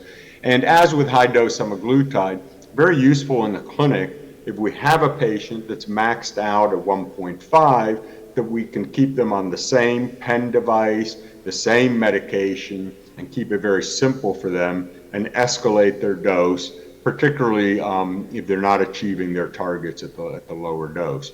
And very similarly, and this study was published subsequently, this is also published last year in Lancet Diabetes and Endocrinology, is the Sustained Forte study. So this is a paper we published that was looking at 2 milligrams of semaglutide once weekly versus the 1 milligram dose, which had been the highest dose previously. This was a multinational, multi-center study. It was double-blinded, and it was in adults with type 2 diabetes with an A1C of 8 to 10% who were on metformin with or without a sulfonylurea. And about 54% of these patients were actually on a sulfonylurea. You can see the trial design down below, where everyone started on 0.25 for 4 weeks, then 0.5 for 4 weeks, then 1 milligram for 4 weeks, and then subsequent to that, so after 12 weeks, the group that was randomized to the 2 milligram dose escalated to 2 milligrams, and the 1 milligram dose remained on 1 milligram, but it was double blind. Patients were given themselves, I should say, 2 injections. So the primary objective was superiority with respect to glycemic control, and then you can see the key secondary endpoints there, which included body weight and safety and tolerability. These patients were very poorly controlled, as with the Award 11 study, the mean A1C about 8.9%. You can see they were obese with a BMI of 34. I'm sorry, that slide doesn't look good there, but everyone was on metformin, and as I mentioned before, about 54% of the patients were on a sulfonylurea, and they continued the sulfonylurea during the study. And this shows the primary endpoint. So again, looking over the 40-week period of the trial from an A1C of 8.9%, you see a 1.9% reduction with the 1 milligram dose and a 2.2% reduction with the 2 milligram dose, which was significantly greater. So greater reduction with 2 versus 1. And if we look at body weight, and it looked like it hadn't plateaued in either arm at week 40, but also a significantly greater reduction in body weight, 6.9 versus 6 kilograms with the 2 versus the 1 milligram dose. Again, it had not plateaued. And you can see a post hoc analysis here, just mentioned at the bottom, that there was a 6.2% average relative weight loss versus a 7.2% with the 2 milligram dose, which was statistically greater as well. And I don't have a slide on it, but a greater proportion of patients also achieved an A1C of less than 7%, less than or equal to 6.5%, and also important body weight targets of greater than or equal to 5 and greater than or equal to 10%. And interestingly, it was very well tolerated. You can see that the total adverse events were quite comparable between the two study arms, the 1 and the 2 milligram dose. Gastrointestinal side effects were slightly higher with the 2 milligram dose, but quite a bit of this was actually due to increase in reduced appetite, which is a gastrointestinal side effect in the study. But if you look at the proportion of patients discontinuing study drug, it was very comparable, especially gastrointestinal side effects, 2.7 versus 3.3%. So even though we went from 1 milligram straight to 2 milligrams without any intermediary sort of doses in between, the 2 milligram dose was very well tolerated, so more efficacious and well tolerated. So the outcome was that the 2 milligram versus the 1 milligram dose caused greater reduction in A1C, greater body weight loss with a similar safety profile. And again, similar conclusion to award 11, the high-dose dulaglutide, that once weekly semaglutide provides a treatment intensification option for patients with type 2 diabetes treated with semaglutide 1 milligram in need of additional glycemic control. And subsequent to this study, this is a study that filed with FDA and other regulatory authorities, the 2 milligram dose has been approved in the US and some other countries. Now, if we look at even higher doses of semaglutide, as you know, the STEP program, which is a phase 3 program for once weekly semaglutide for overweight and obesity, and this is 2.4 milligrams, and that dose is reached with escalations over a 16-week period. Actually, STEP 5, I'm one of the co-authors on that, just got published about a week or two ago in Nature Medicine, so that's also published. But we can see with these trials, very significant weight reduction. If we look here, this is versus a drug you may be familiar with, which is liraglutide 3.0 milligrams, trade name Saxenda, with semaglutide once weekly 2.4 milligrams. You can see 16% average weight reduction compared to 6.4%. In type 2 diabetes patients, 9.6% average. And then you can see all the way on your left, in non-diabetics, usually you see greater weight reduction. Usually in the type 2 obesity trials, there's about 25% less weight loss in patients with type 2 diabetes for various reasons, but you can see double-digit weight reductions in people without diabetes with the 2.4 milligram dose. And along the same themes, there are ongoing studies looking at higher doses of once weekly semaglutide. If we look in clinicaltrials.gov, there are trials that are ongoing looking at doses higher than 2.4 milligrams once weekly. And these are two studies looking at oral semaglutide, so trade name Rybelsus, one called Pioneer Plus. As you know, currently the highest dose of semaglutide in the oral form is 14 milligrams. This study should be finishing relatively soon. Compares semaglutide 14 milligrams once daily orally, looking at it versus 25 and 50 milligrams.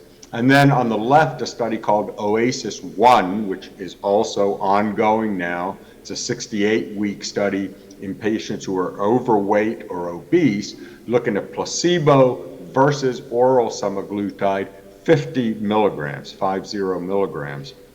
So if we go back now to the consensus statement on type 2 diabetes that was recently published by ADA and EASD, this comes from that statement looking at the holistic patient-centered approach to diabetes management, sort of the patient at the center. And one of the key items here, is the importance of weight management. So I'll go back to that again, that we need to set individualized weight management goals for our patients with type 2 diabetes, most of whom are overweight or obese. Lifestyle is critically important. We need to be considering medications for weight loss. In some patients, considering metabolic surgery. But when choosing glucose-lowering therapies, we should consider a regimen with high to very high dual glucose and weight efficacy. And this oftentimes will include the GLP-1 receptor agonist, and now we have the ability to have higher doses. And as I mentioned, this really is a theme that we're looking at with other GLP-1 receptor agonists as well. And as I'll speak in another talk that I'll give, also looking at the unimolecular multi-agonists such as tirzepatide, which agonizes both the GIP and the GLP-1 receptor. So going back to Susan, our patient, so options were discussed with her. As you recall, she had an A1C of 7.2. She was on metformin monotherapy, was quite obese. We discussed the potential side effects of dulaglutide, which we initiated at the starting dose of 0.75 milligrams once a week. Metformin was continued. Her lisinopril was increased and her atorvastatin was increased. We need to make sure we're managing all cardiovascular risk factors, refer to a diabetes educator and a registered dietitian. And after 4 weeks, her dose was increased to 1.5 milligrams. And 2 months later, she'd had a nice result. Her A1C was now less than 7%. It was 6.9. We'd like to see it even lower. She'd lost 1.2 kilograms. Again, we'd like to see her continue losing weight. And we felt at this point that it would be safe. She was tolerating things well, was not having side effects, to go ahead and bump her up to the 3 milligram dulaglutide dose. And likely we would go further to 4.5 if she needed additional A1C and or weight control. So we asked her to come back to the clinic. So with that, I'd like to thank you very much for your attention, and I hope you have a wonderful rest of the meeting. Thank you very much.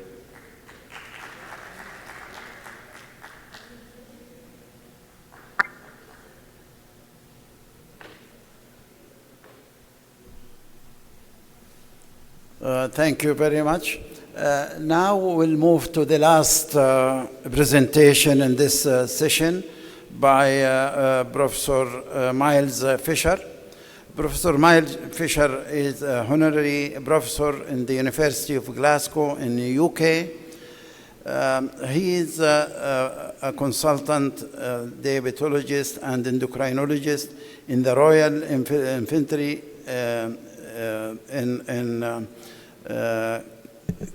in Care Hospital in Glasgow. He is also was the vice president of the Royal College of Physicians and Surgeons of Glasgow from 2011 to 2014, and then he was also the president of the Scottish Society of Physicians. And he has many publications, actually, and also he wrote many books in the diabetes and cardiac disease and hypoglycemia, and one book on diabetes drug notes, which is published in 2022. And the presentation will be about diabetes drugs notes, what's now for metformin, sulfonylurea, and acarbose and bioglutazone. Professor Miles Fisher, please.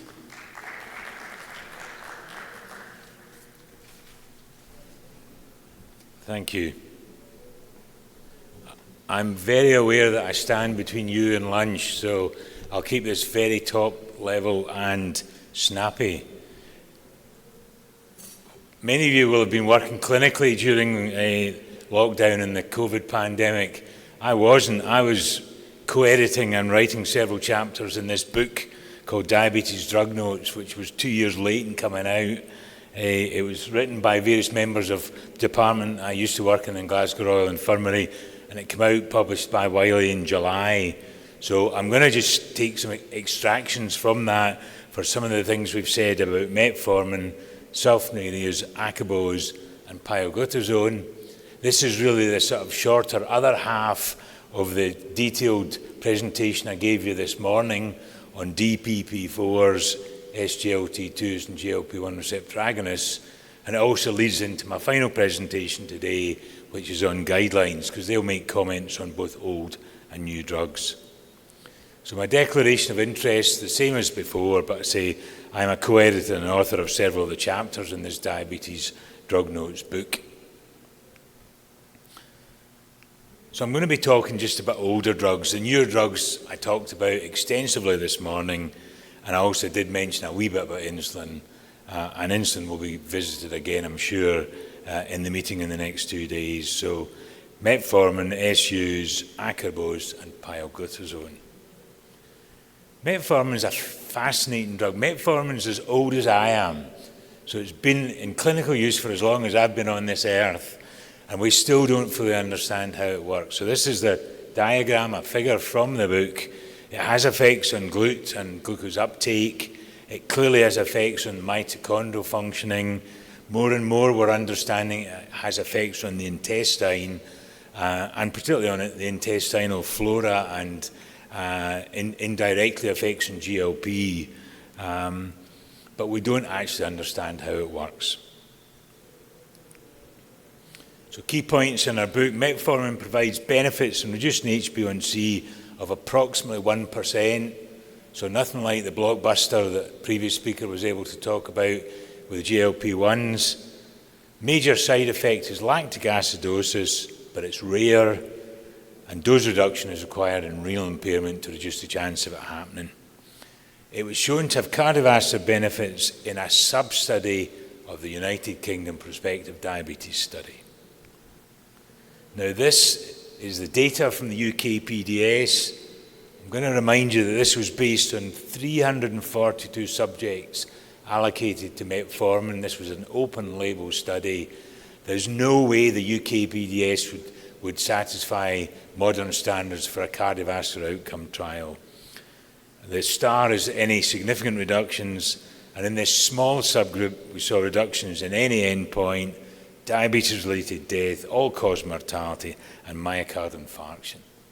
And it was on the basis of that, plus the fact that, of course, metformin is generic and therefore extremely cheap, that it still remains first line in many, many guidelines, and is a widely used drug internationally. So it's first-line treatment for the management of people with type 2 diabetes in most international guidelines, but not now all. And it might just have a role still as an adjuvant therapy in people with type 1 diabetes. My colleague John Petrie from Glasgow did a trial called Removal, surrogate outcomes trial, minor effects on carotid media thickness.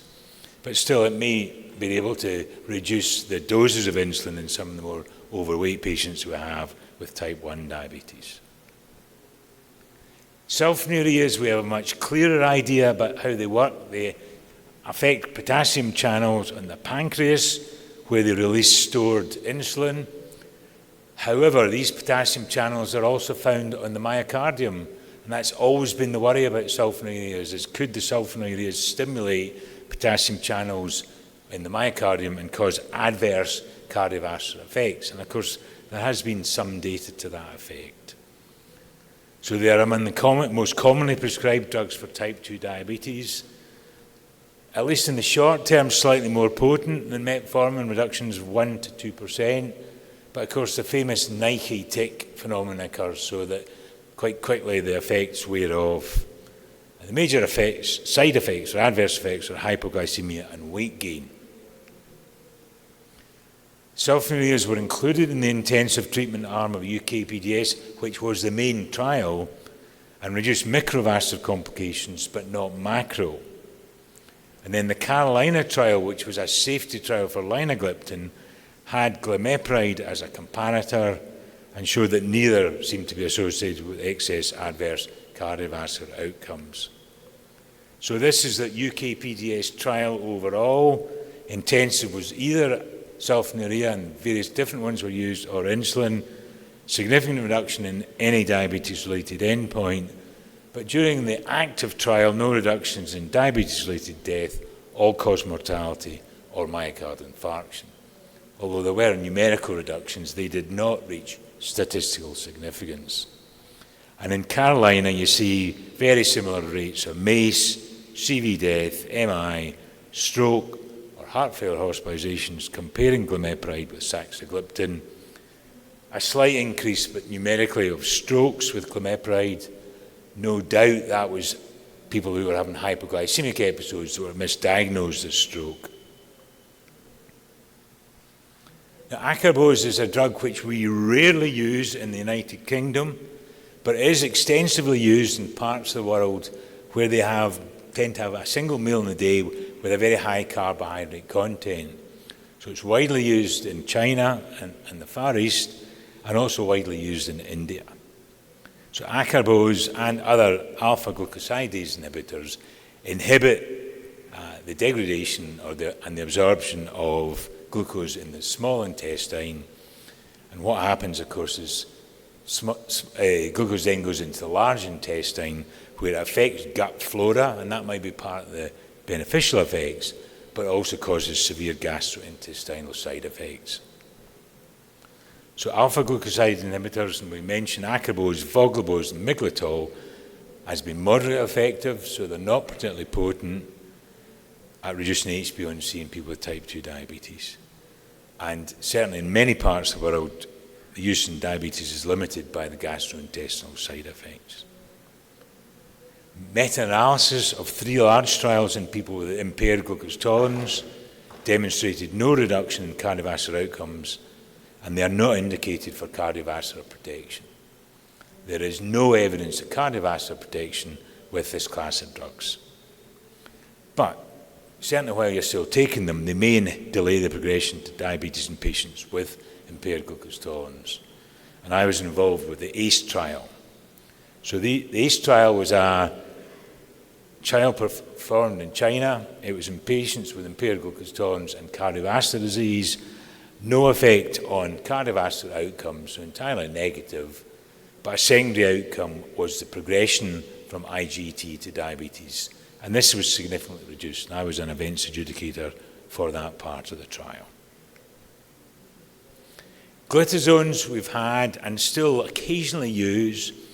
These drugs, as we know, work through nuclear receptors for PPAR gamma, affecting fat deposition, muscle uptake of glucose, and effects on the liver, and the combined effects are a reduction in blood glucose. Now, the increase in the fat deposition causes weight gain. The fat is less metabolically active than the centrally active adipocytes, but from a patient perspective, fat is fat and weight gain is weight gain, and no matter how much you tell the patient, they're not going to like it if they're gaining weight from the therapy you're giving them. They are moderately effective at reducing HbA1c. The weight gain is and fluid retention through a renal mechanism or side effects, but also a more significant side effect is the increased risk of bone fractures. Now, there was a cardiovascular outcome trial very similar to the FDA-mandated trials I described this morning with pioglitazone called PROACTIVE. The primary outcome was a very strange one because it included peripheral vascular events, but the main secondary outcome was cardiovascular death, MI, and stroke, and that was reduced. And there's also a trial in patients with stroke and impaired glucose tolerance. But both these trials demonstrated an increase in heart failure events, and PROACTIVE did, and IRIS and PROACTIVE showed increase in bone fractures. So this is a PROACTIVE trial, a significant reduction in MACE, but also a significant increase in heart failure hospitalization. And in the IRIS trial, which was stroke patients, non-diabetic, the primary outcome was either stroke or MI after the first stroke, and that was significantly reduced in this trial, but they actually tended to exclude patients who were of the heart failure phenotype, so there wasn't a significant increase in heart failure. But there was an increase in fractures. Now, actually, the increase in fractures was first recognised with a class of drugs in the population cohort from Scotland. So in Scotland, every patient with diabetes is on a single database, and the information is used for the clinical management of patients, both in primary care and secondary care, but can also be used for research, and there's been lots and lots of research publications.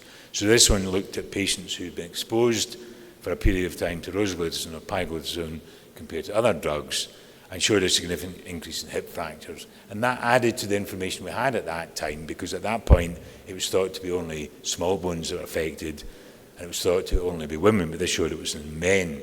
So then that outcome was particularly looked for retrospectively in PROACTIVE and prospectively in IRIS. Now, as I mentioned this morning, the outcome trials were performed because of concerns about rosiglitazone. Now, when it was finally completed, the cardiovascular outcome trial with rosiglitazone did not show an increase in MACE or myocardial infarction that was statistically significant, but did show an increase in heart failure events. But this trial was not as robust as the PROACTIVE trial. It was open label with fairly complex study design, and like UKPDS would not pass muster for the FDA cardiovascular outcome trials that were done and described by me earlier on today. So in rosiglitazone, it was the subject of a major controversy when it was suggested it was associated with increased risk of MI, people with type 2 diabetes. Actually, evidence for that is limited, but the controversy stimulated a major change in the way that new anti-diabetic drugs were licensed in the United States and in Europe. Now, there was supposed to be, and mandated by the FDA, a head-to-head trial. It was called TIDE. It was a typical McMaster trial from Canada, and as was said earlier, I was involved with the HOPE trial. In McMaster, they like doing 2x2 study designs. So TIDE was rosiglitazone versus pioglitazone, and also vitamin D versus placebo. The study was up and running, it was recruiting, when the FDA said it had to be halted for regulatory concerns. So we'll never have a head-to-head. And this table, like the tables I showed you this morning for other drugs, shows you the cardiovascular outcome trials with glitazone. Now you'll see I have not put in Tosca IT. The reason I've not put that in, Tosca IT compared pioglitazone with sulfonylureas, is that study was stopped for futility, and homeopathic doses of both pioglitazone and sulfonylureas were used. So that trial cannot be considered as adding anything to the evidence base. Now, there was another class of drugs from glitazones called glitazars, and again this shows the benefit of doing a dedicated cardiovascular outcome trial, because this drug had completed phase 3 development and was the subject to a cardiovascular outcome trial called ALACARDIO. This was stopped prematurely because there was futility for MACE. The outcome this time was MACE plus, so cardiovascular death, non-fatal MI, non-fatal stroke, and hospitalization for unstable angina. But there was also identified with alaglitazar increased heart failure, increased renal dysfunction, and gastrointestinal hemorrhage. So no benefit, cardiovascular disbenefit, and increase in side effects, which were not predicted from the other trials. Now, if you want further reading about these drugs and about the trials I described this morning, this book is certainly available internationally. I'm sure you could get it from Amazon if you really try hard for it. So thank you again for your attention, and I hope you all enjoy your lunch.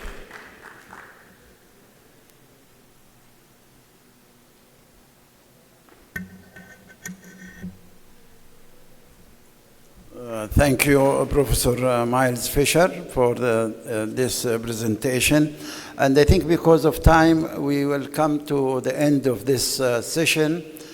Just to remind you that we have a poster viewing session in the exhibition hall, and we will be back to the schedule at 1:15, 13:15. After the lunch and the prayer. I would like to thank the chairman, Dr. Saad al-Zahrani, and thank also Dr. Nasser al-Jahani and all the organizers for this interesting and excellent, actually, conference, and wish you all the best. Thank you.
كلمته انا. بعدين اية الاب والدون ممكن بس يحطها هذا قدام هذا المفروض هذا ليزر بس ما اعتقد يشتغل. لا ما يشتغل. لا لانه هذه الظاهر الكتروني. ايوه احس انه ممكن تحط لي السلايد الله يعافيك رقم 9.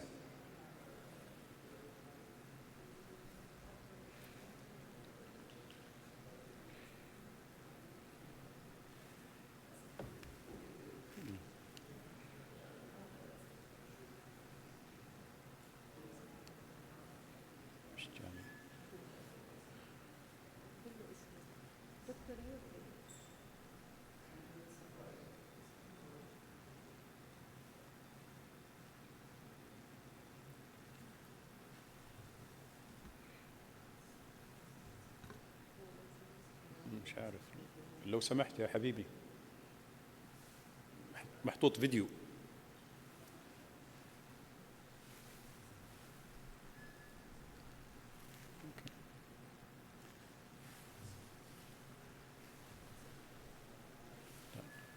شغال كويس شغال هنا موجود بس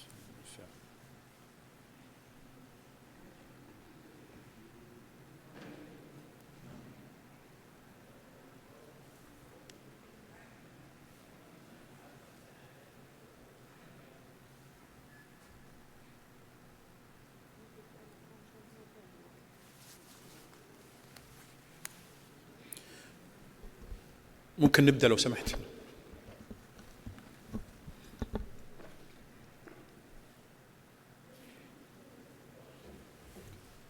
السلام عليكم. Good afternoon everybody. Ali al-Ma'mari is coming to the stage.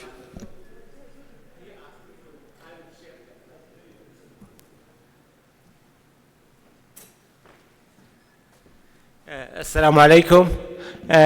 Please come in. We're starting our program, and it is time also to go ahead and progress.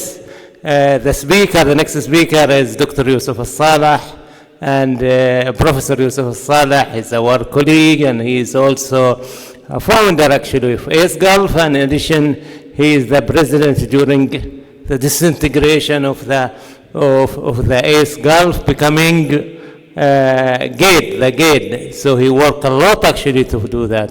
And Dr. Salah has experience in diabetes management, osteoporosis, in all field actually of endocrinology. So a pleasure. This is a Serfier presentation, but we are happy to have him with us. And so I expect more to come actually, Dr. Yusuf. So the floor is yours. And Dr. Yusuf Salah will talk to us about self-knowledge you are revisiting. Thank you. Thank you very much, Ali. Assalamu alaikum. Good afternoon, everybody. Again, glad to see beautiful faces and nice friends, smiling Gulf founder and Hussein Saadi and Ali al-Ma'mari and all colleagues.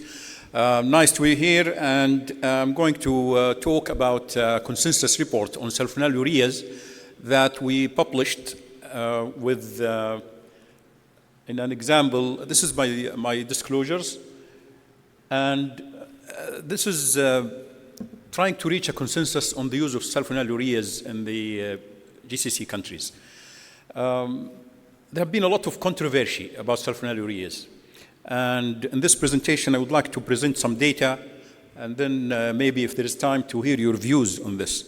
So the prevalence of diabetes in GCC countries is among the highest in the world, and the use of SUs is quite widespread due to their extensive evidence on their safety and efficacy, and because of their low cost. However, there are discrepancies between international guidelines on diabetes, mostly related to recommendation on what is the best second-line therapy. So this presentation summarizes the present and future role of newer generation sulfonylureas, mainly, for example, glycoside MR, or mainly glycoside MR in the management of diabetes within GCC countries. This is a publication that was published on the subject in a prestigious journal, Diabetes Reviews, in 2021.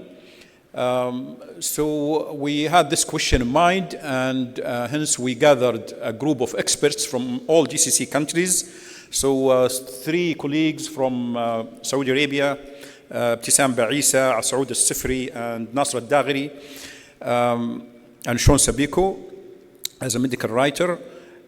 We have from United Arab Emirates elites like Mohammed Hassanain, Fathiya Al-Awadi, the president of Emirates Diabetes and Endocrine Society, and Jum'a Al-Ka'bi, professor of medicine and endocrinology in Al-Ain, Thamir Al-Isa from Kuwait, Dalal Rumaihi from Bahrain, Amin Jayusi from Qatar, and Ahmed Al-Farqani from Oman. So this group of experts gathered to try to reach this consensus, and we came up with this paper which was published, and this consensus has been endorsed by major societies in the Gulf countries. So it was endorsed by Emirates Diabetes and Endocrine Society, EDS, Gulf Association of Endocrinology and Diabetes, the Saudi Scientific Diabetes Society, and Bahrain Diabetes Society. This is the contents of the publication. So we'll talk briefly about the epidemiology of diabetes in GCC countries, the mechanism of action of its use, and the long-term efficacy and safety, clinical practice research data link, a major study on its use, the cardiovascular and renal effects, hypoglycemia in Ramadan, body weight gain, and we will conclude with a summary. There is a very high prevalence, this is needless to say, of diabetes in GCC countries, and we are among the highest in the world. The nearest country or the least country has above 25% prevalence. And Nasr al-Daghri in the kingdom published a paper in 2011 stating a figure of 30% of Saudis having diabetes overall. Today we listed a figure of 18% prevalence of diabetes. Now, despite the advancement in therapy of diabetes in the world, there hasn't been major changes in the control of diabetes. So we had new classes of medications that now we prescribe to our patients, like SGLT2 inhibitors, GLP-1 receptor agonist, DPP-4 inhibitors, in addition to SUs and metformin. And yet, the changes in A1C in the world are minimal. So we have on the orange arrow all the names of the medications that we have right now. And this is another confirmation of the finding from UK registry in 2017, and this included more than 80,000 patients where the A1C did not change significantly over the years from 2010 to 2017. Control in the Gulf countries is quite poor.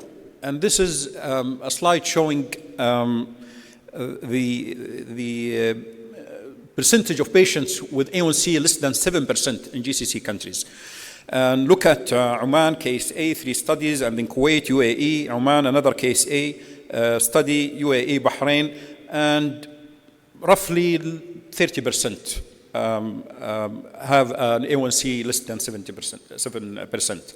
And the only good job cited by Jum'a Al-Ka'bi, where he got a figure of 41% having an A1C less than 7%. The rest of the countries, 20 or 30% maximum have control of their diabetes. So, yet with the amount of medications in our hands, we did not reach our target.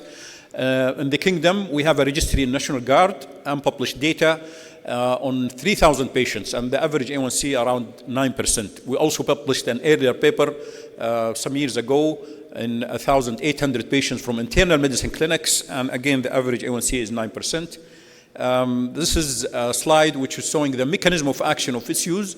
So SUs have different receptors. So we have SU1 on beta cells, and then you have 2A and 2B.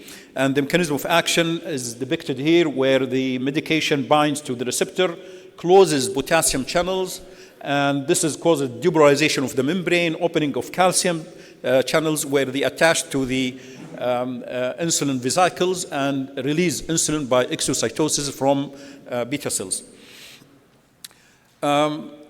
we have long-term data on the safety of sulfonylureas, and one of the trials, big trials on issues is the ADVANCE trial. And ADVANCE has a long duration, and then ADVANCE was published in 2008, ADVANCE on a follow-up of patients, a group of patients from ADVANCE, published in 2014. And it showed that tight glycemic control with A1C less than 6.5% can be achieved and maintained with over 5 years using an SU-based regimen, in this case, gliclazide MR. An early tight control with an SU-based regimen gave a 14% reduction in microvascular events versus standard therapy. This is the ADVANCE. I'll go back to it in subsequent slides.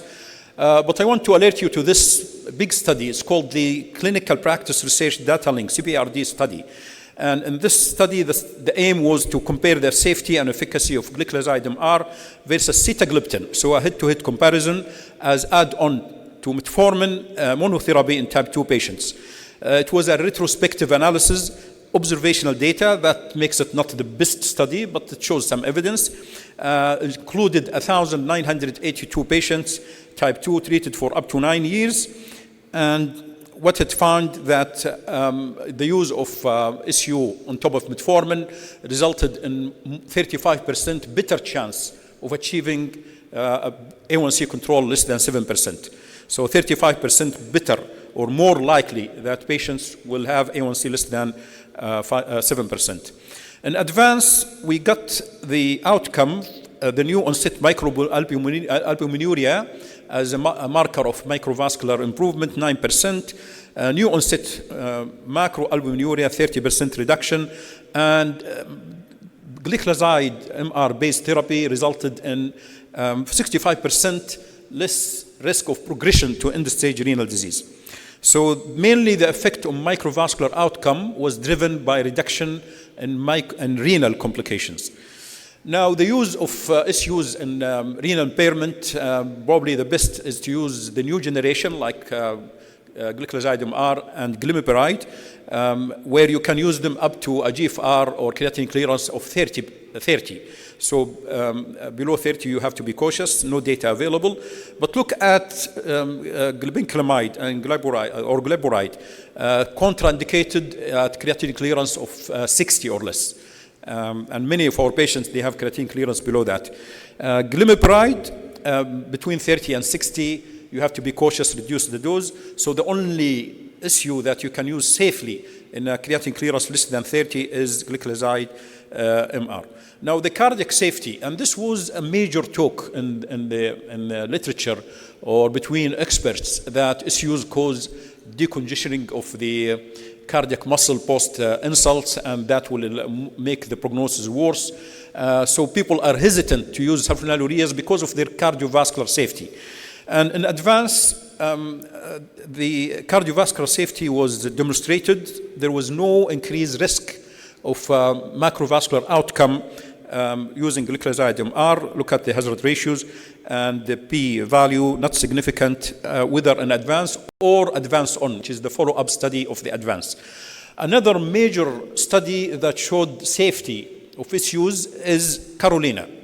And Carolina is a major trial that compared glimepiride to linagliptin. And look at the curves, as safe as DPP-4 inhibitors. And this is a recent study, not many years ago, where the cardiovascular safety of issues has been demonstrated in this big trial. Meta-analysis at the top of the evidence-based material or material that we use. And look at gliclazide on the left side, all-cause mortality and cardiovascular-related mortality. And both of them are quite significantly less with gliclazide compared, for example, to the old generation sulfonylureas, chloropropamide, tolbutamide, and glibenclamide.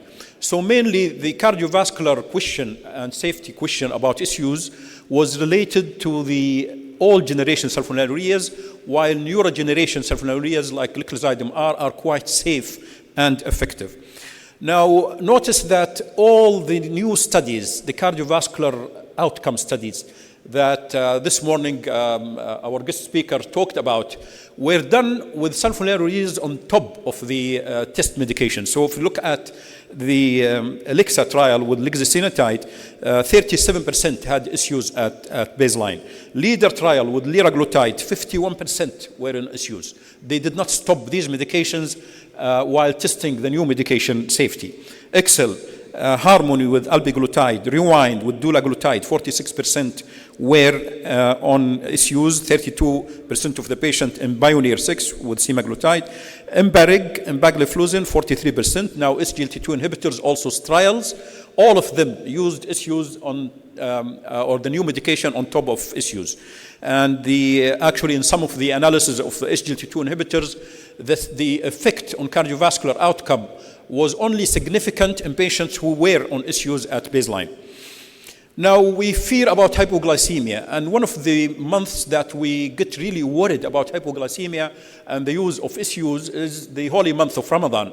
And look at studies by Al-Sifri, Saud Al-Sifri in the Middle East, Aravind in 870 patients, and then Muhammad Hassanin in the Daya Ramadan study. And the hypoglycemia, symptomatic hypoglycemia in the Saud Al-Sifri study was 6.6% with gliclazide, glimepiride 12.4, 19.7 with dawanil or glibenclamide, sitagliptin 6.7. Now sitagliptin 6.7 and gliclazide was 6.6, the same as DPP-4 inhibitor when regards to hypoglycemia. Aravind had the same thing, gliclazide, symptomatic hypoglycemia, 1.8% during the holy month of Ramadan. And look at glibenclamide, 5.2, 9.1 glimepiride versus gliptin 3.8. Now, Muhammad Hassanin in Daya Ramadan has confirmed that severe hypoglycemia did not happen in any of his patients using gliclazide MR in his study. 0 severe hypoglycemia, 0.6 confirmed hypoglycemia, and 2.1 only, 2.1% symptomatic hypoglycemia. This is Muhammad Hassanin trial, the known study, Daya Ramadan. We fear about weight gain, although there is some evidence in the literature, and that's clear that sulfonylureas are associated with weight gain. However, there are other studies like Daya Ramadan, which showed a reduction of 0.5 kilograms in patients using sulfonylureas before and during the holy month of Ramadan. So the evidence is controversial. And look at trials like all of us know about them. Look at the VA diabetes trial, the Accord. VA 8.1 kilos increment. Accord trial, the average weight gain was 3.5, UKBDS 1.7, while in the advanced trial with a huge number of patients, 6,000 or 7,000 subjects, 0 increase in weight gain. Now, we think or see that the ADA, ASD combined guidelines says that sulfonylureas should be used at last, and if the cost is a concern. But if you look at prescription practices of UK and USA, you find that 31% of patients in USA and 41 to 45% of patients in the UK are still on sulfonylureas as a second-line therapy. If you look at many guidelines, this is a multitude of international guidelines where you look at Belgium, Canada, look at Germany, its use can be considered as second line. Greece, second line if cost is an issue. Hungary, its use mainly gliclazide are still widely used as GPs can initiate only metformin, and its use are not preferred add-on therapy. Look at Italy, never use glibenclamide. Gliclazide is the preferred issue when absolutely needed. Netherlands, gliclazide is the preferred second line add-on. And WHO, which has on its IDF branch or part, oral hypoglycemic agents, gliclazide is there, and it says here, do not use glibenclamide. So in WHO recommendation, medication list, issues, this is 2019, issues are still there.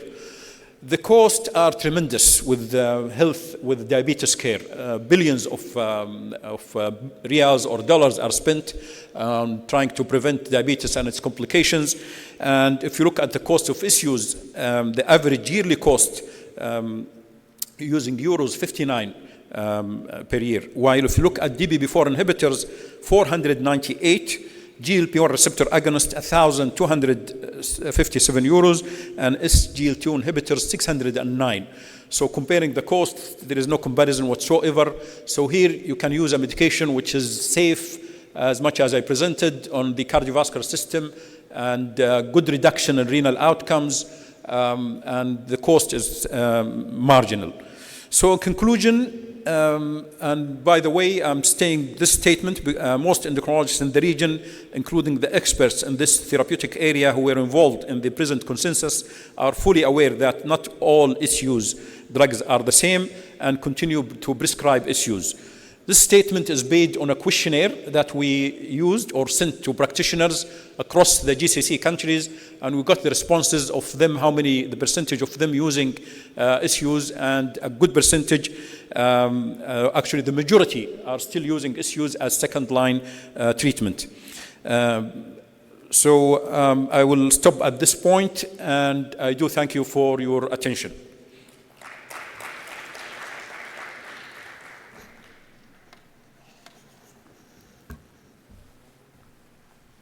Thank you, Dr. Yusuf, for this excellent presentation. We have actually limited time, so probably will not ask now. But if you want to ask Dr. Yusuf, he will be available for you to ask him. We'll go to the next speaker about X-linked hypophosphatasia. We have two speakers. The first speaker is Dr. Najia Atiyah. She is consultant endocrinologist and the head of endocrine section in King Abdulaziz Medical City for National Guards, Jeddah. And the other speaker also Dr. Raed Al-Dash. He's a consultant adult endocrinologist and the head of the endocrine section in King Abdulaziz Medical City for National Guard in Riyadh. We welcome both of them. Welcome, Dr. Najia.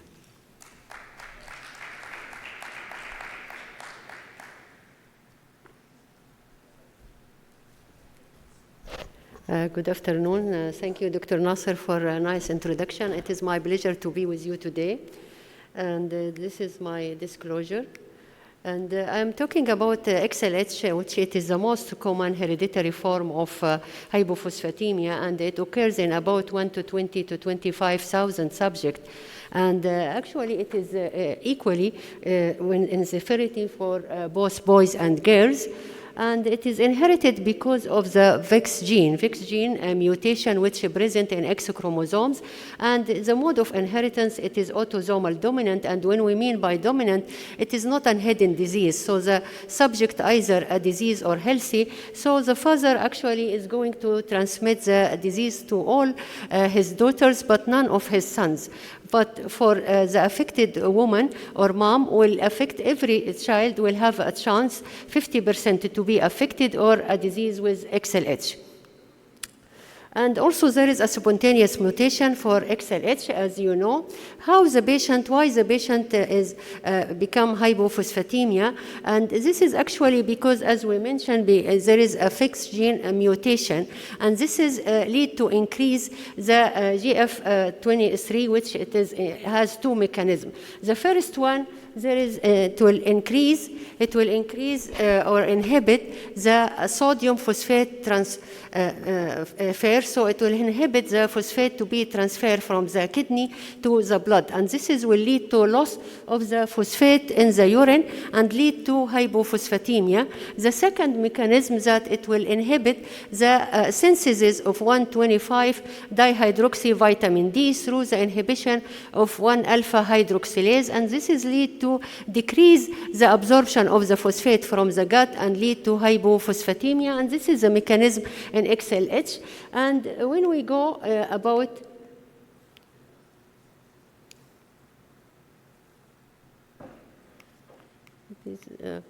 the clinical feature of XLH in children, as you know, the disease usually begins in children. And the most striking feature, deformity of bone. So the patient usually presented as a toddler age with the deformity mainly of the lower limb. And if we did an X-ray, you will see signs of rickets, osteomalacia, and also the important sign of the clinical XLH, you will find impaired growth for both girls and boys. And craniosynostosis also a feature. We have a patient with craniosynostosis and repeated also teeth abscesses. All of these are the most clinical feature of XLH in children. But the studies actually showed that this is a relatively recent study published in 2020 about the burden of XLH different with age, and it is a retrospective qualitative study, and they assess the perceive of XLH disease burden among children, adolescent, and adult, and they mapped the answer of the children to categorize the burden of the disease. And for example, for young children, 9 years and younger, they found that the most or the highest or the peak of the burden was the treatment. The conventional treatment was the highest burden on the children or young children, followed by psychological issue. But for adults above 18 years of age, also the treatment was the most common burden on the adult, and following by other symptoms like osteoarthritis, muscular pain. But about the adolescent, actually they found different burdens. They found the psychological and the mental health. It is the most common burden of the XLH on the adolescent, and followed by treatment. And when we compare between the three groups, we found, yes, the treatment sharing between the three groups, but more in children, but psychological and mental health affected more in adolescent. So actually adolescent, it is very important, and they are affected in XLH. Because of that recommendation, also the goal of management, as you know, in pediatric, usually we concentrate when we treat the XLH about the growth and about the bone deformity, but for adolescent, we have to concentrate more on the psychological support and the mental well-being.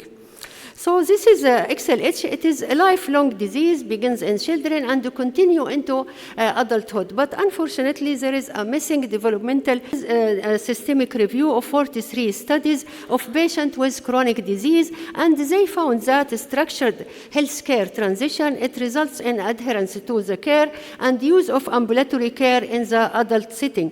And also, this is a Cochrane database of systemic review of 4 randomized control study, included more than 200 subjects, and again they found that they evaluated the effects of the transition of care for the adolescent from a children's setting to the adult, and they found that yes, this is transition. If we did it, it improves the knowledge of the patient and the family and makes the patient more confident and with self-efficacy. But if go also to the literature, we'll find that the definition. So what is the definition of the transition? We said the transition is very important. Transition means that the planned movement of the adolescent with the chronic disease from the child center to adult center, and the goal actually to maximize the lifelong function and well-being for use with the chronic disease. And this is usually through the reduce the patient loss of follow-up, and by doing improve the quality of care and the structures guideline giving to the adolescent and the young adult patient and their caregiver. This is the definition of the transition. But what is the transition age? When you go the literature, we'll find that it is defined as a transitional phase between the end of puberty until the peak of mass, bone mass, and this means that it covers the adolescent age with the early adulthood. This is the period of the transition, and it is very important and a complex period because, as you know, during the adolescent period there is a lot of changes, physiologically and psychologically and socially and culture. Because of that, it is presented a very complex time. You found that most of the adolescents at that time, they are changing their regular habit, and they are trying to move from the family observation to become independent, and they spend most of the time with the friend, and maybe the adolescent will work away from the family or will maybe sent for the college or the university in the distant city. And about the the compliance? It is variable in adolescent, and as you know, and this is well known, and the compliance in adolescents in some cases not exist even. So because of that, the recommendation, we have to deal with this group, the adolescent, by very carefully and by a sympathetic way. So what about the effect now of the healthcare transition? Unfortunately, when you review the literature, you will find that, for example, here, the 80%, more than 80% of children in US with a chronic disease, they found that they didn't receive appropriate or planned transition. And also here, as a survey for adolescent and young adult with a special healthcare or chronic disease in US, this is a survey done in 2005 to 2006, and they found that only 42% of the subject of adolescent received or discussed the plan with them. And they repeat the survey again after 10 years, and they found the same response, only the same result, only 41%. So there is actually a problem with the transition. It is not working well. Why? There is a lot of barrier, but for XLH, we can say that there is misconception for XLH. The first one, there is often perceived as only childhood disease. And the only childhood disease, this is lead to gap in the care in the adolescent, during adolescent. Unfortunately, also the name, hypophosphatemic rickets, this is emphasize the childhood disease. And most of all management, most of the time, stop during adolescent to return back in adult age when they started the patient to have symptoms and complain. And there are other barriers to do the transition, proper transition. The barrier also lack of the consensus. We didn't have a good consensus for the optimum management, and the lack of the consensus about the role and the responsibility of the pediatric versus adult. And there is lack of also experience from the adult about the disease, and lack of the capacity, because the patient, as you know, those patients with disabled, and they have multiple treatment, they have lack of adherence to the treatment, they have multiple morbidity, and reduce the age, reduce the height. All of this actually leads the adolescent to be depressed and not thinking to the importance of follow-up and taking the medication. And this is also very important and the barrier for transition. Also the lack of the insurance, the lack of insurance care, this is lead to decrease or the barrier to have the provider, the doctor to follow, and also for the medication. And we have to differentiate between the transition for the chronic disease common, for example, sickle cell disease or hemophilia, and a rare disease. For example, in the provider for the common disease, chronic but common disease, the provider is the disease control, is the one controlling the disease. But for the rare disease, we have to emphasize the patient to take care of himself. And this is the recommendation, to educate the patient about the self-management and to have a relationship between the patient and the provider, and also to have to create resources, national resources for the patient and for the doctor. Again, the location, it is different between chronic, common disease and rare disease. The location of the provider for common disease will be available in most centers and near to the physician. But for a rare disease or the expert in dealing with this rare disease, of course, the location may be far away from the patient. And the recommendation, we have to arrange for the patient transportation to meet with his doctor, or at least telehealth to contact with his provider. Again, the progression of disease. For progression of disease for a chronic but common disease, for example, sickle cell disease, we know the progression very well. But for the rare disease, it's still not understood, the progression, or maybe not accepted. And because of that, we have to teach and educate about the disease, the chronicity, and the progression of the disease. Again, the urgency for treatment. For common and the chronic disease, the urgency well known to the system and for the one paying for the patient, especially the insurance. But again, for the rare disease, no, it is not understood and usually evaluated by the one paying for patient, which is the insurance most of the time. Because of that, we have to, again, education about the disease, that intervention, early intervention, it will help. And it is very cost effectiveness.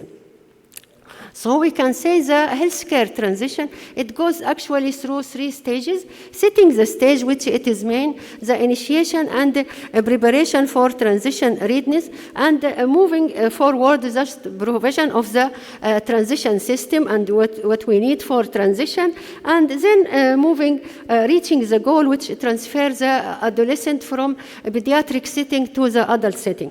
Actually, this is an expert group and published just this year about the transitional program for the patient with XLH. And they started their program from 12 years of age.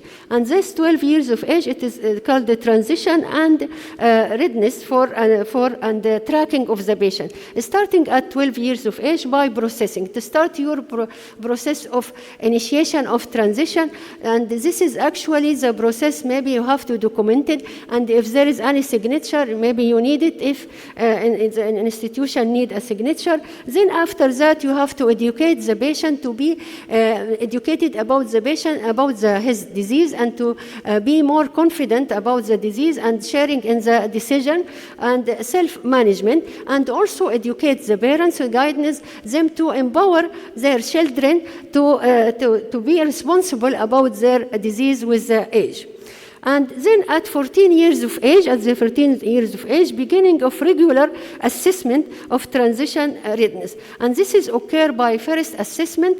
Be sure that the patient understand about, communicate the symptoms and the goal of treatment to the provider, and be sure that the patient able to understand the lab result and schedule appointment, for example, and to use the community availability of resources, and to have an emergency care planning, and discuss the age legality for changes. And also patient education. At this age, we have to educate the patient about the disease, the genetic counseling, the family planning, and no need to be face-to-face. We can use, for example, SMS or apps to educate the patient. Then at 17 years of age, we start the comprehensive and coordinated transition planning. And this stage, actually, what we are going to do, the transitional plan, discuss the optimum time for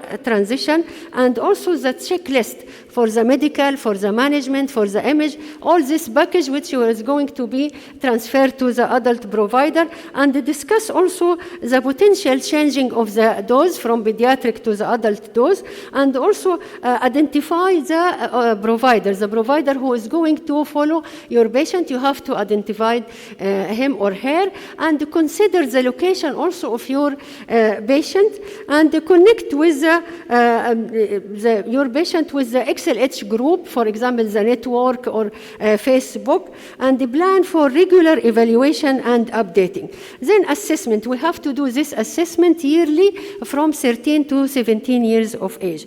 Then what about transfer? The transfer of the care usually starting from 18 to 26 years of age, and in this stage you have to appointment. Be sure that your patient have an appointment with the adult. Then after that, you be sure also the transfer package, all the package of the transition already reached to the adult provider, and then start the process of transferring your patient and orienting your patient to the adult setting.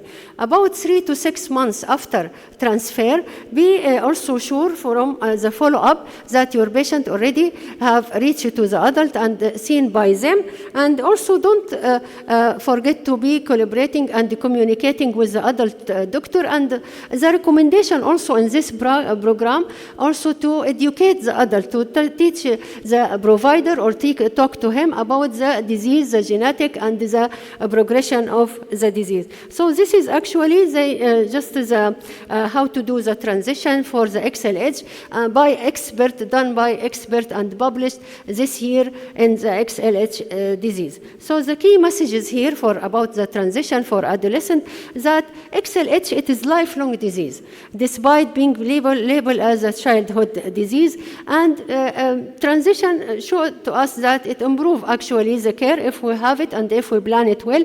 So try to tailor your transition to fit your patient, to decrease the loss of follow-up. And this is the most important. The adolescent always lost the follow-up and they didn't continue the care.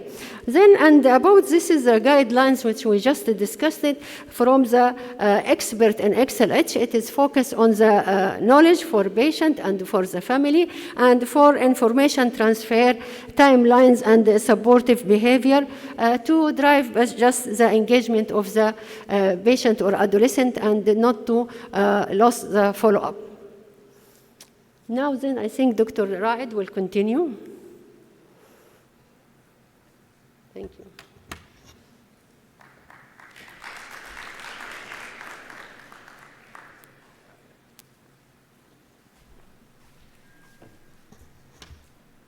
Good afternoon, everybody. Good afternoon, guys. نايمين الساعة 1 الحين ولا قبل 2 but still. Good afternoon. Good afternoon. So first of all, I want to thank the organizer committee, Dr. Nasser Al-Jahani and all our colleagues that are arranging this great event, to be honest. It's bringing all the people in GCC to be seen in one place. Second thing, I want to thank Dr. Najia. She make my life easy. So she talking about the disease and talking about the limitations. But at the end, we are in the adult. Usually, our colleague in the pediatric, they see this patient till age of 14. Our rule and regulation in Saudi Arabia, after age of 14, we still seeing those patients. So those patients, they will start with us at the age of 14, but they will end for us forever. So the clinical manifestation usually in adulthood, usually those patients, they are continue to having bone mineralization, they still having osteomalacia, they still having joint pain, bone pain, and pseudofractures. And still they having these complications, they face it in the childhood. They still having short stature, skeletal deformities, and they having osteoarthritis and other joint mobilities, limitations, and this is affect their quality of life. Started in the pediatric age group, then continue in adult age group. So what's the recommendation for those patients? Usually in adulthood, we still giving them treating with active vitamin D, together with oral phosphates, those patients having hypophosphatemia. Our goal is to reduce the osteomalacia and its complications, and we try as much as we can to improve their quality of life. The pregnant lady, we're facing a problem with them, but we still give them active vitamin D in combination with phosphorus if needed, but we don't give higher dose. We try to give as much as we can to treat those patients. We didn't recommend at all to treat those patients asymptomatic. Usually we don't treat them unless in adulthood they're having symptoms. We start with low dose of active vitamin D and phosphorus, and we continue in childhood and in adulthood to see those patients. Usually the outcome for those patients, especially those having fixed gene mutations, is very severe, to be honest. And if we try to see a lot of those patients, they still having, well, some of them surgical interventions, and some of them they having joint replacement, decompressions in adulthood. Also, a lot of percentage of them, they having, maybe 60% of them having dental problem, as you see in the pictures, nephrocalcinosis up to 42%, and they having hearing impairment. The burden of the disease, actually it's very burden in adulthood.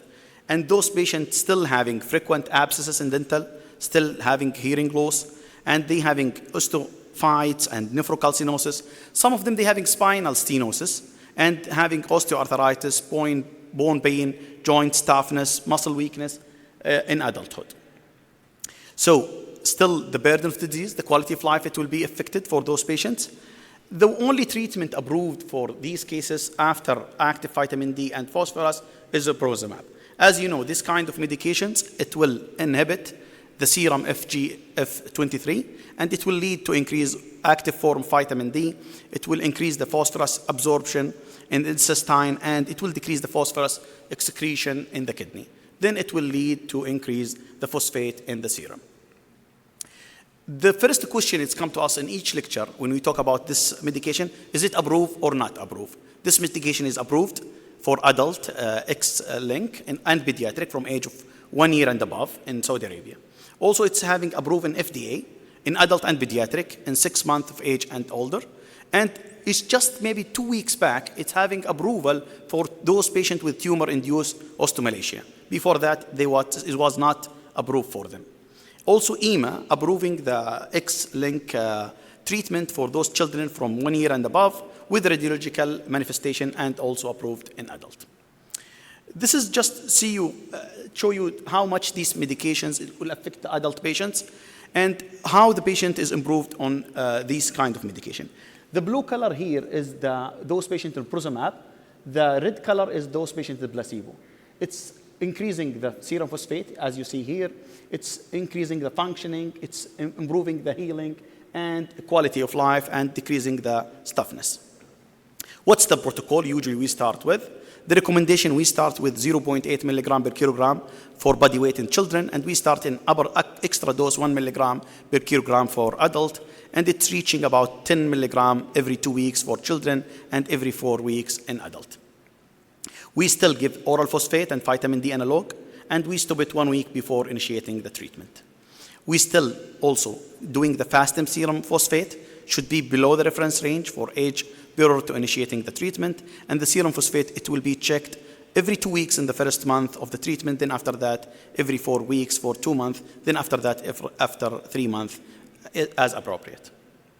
Don't adjust the medication, so just frequently we give it every 4 weeks, and we reassess the phosphorus every 4 weeks after starting the medication.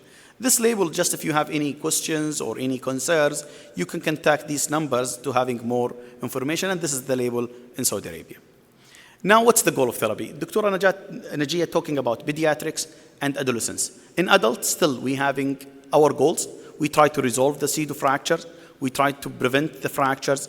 We try to monitor those patients having spinal stenosis, and we try to give education for patients to prevent more complications.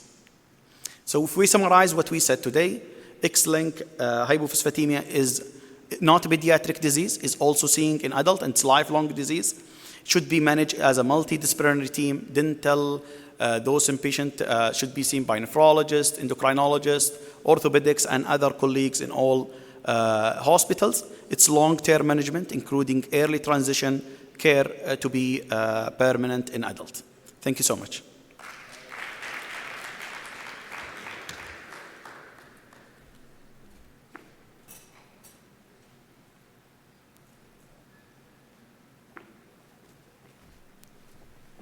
Thank you, Dr. Najia and Dr. Raed. Because we are run of time, now we can separate. We'll have two halls. A, they will remain here, and B, in neuroendocrine tumor update, Dr. Hussein Raif will be in the other hall. So for those who are interested about the dual GIB and GLB receptor agonist will stay here.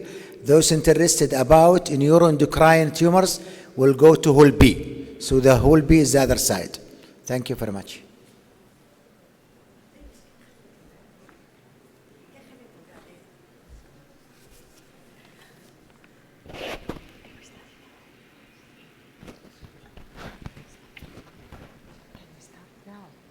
ممكن نبدأ الحين. ممكن نبدأ الحين.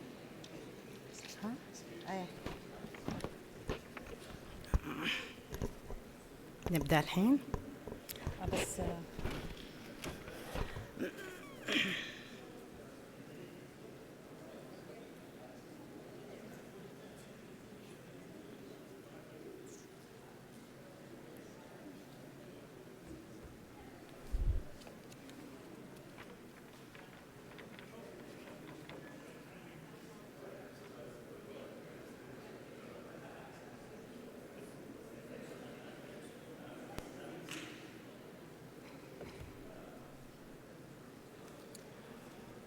مش هذه مو هذه لا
Hey, assalamu alaikum wa rahmatullahi wa barakatuh. Welcome back to the diabetes track.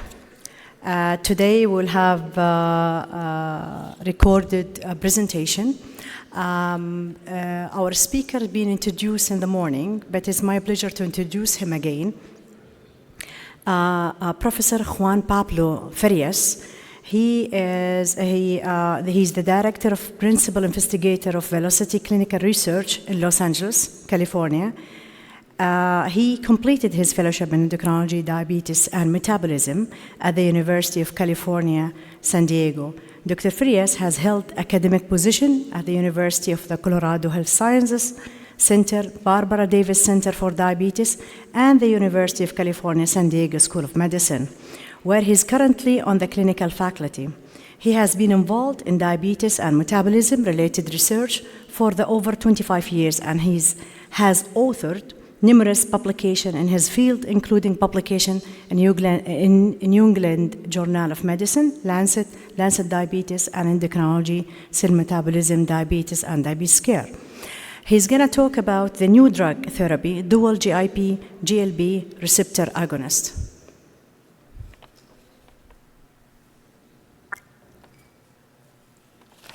Hello from Los Angeles, California. It's a pleasure to be here with you today.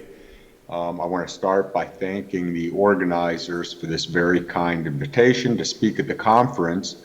And over the next 40 minutes or so, I'll be speaking about tirzepatide, which is the new GIP and GLP-1 dual agonist that's recently been approved in the US, Europe as well, and United Arab Emirates for the management of adults with type 2 diabetes. And we've been very fortunate over the past, almost 10 years at our research center in Los Angeles to be involved in the tirzepatide clinical development program, and now to be able to use the drug on appropriate patients in our clinic as well.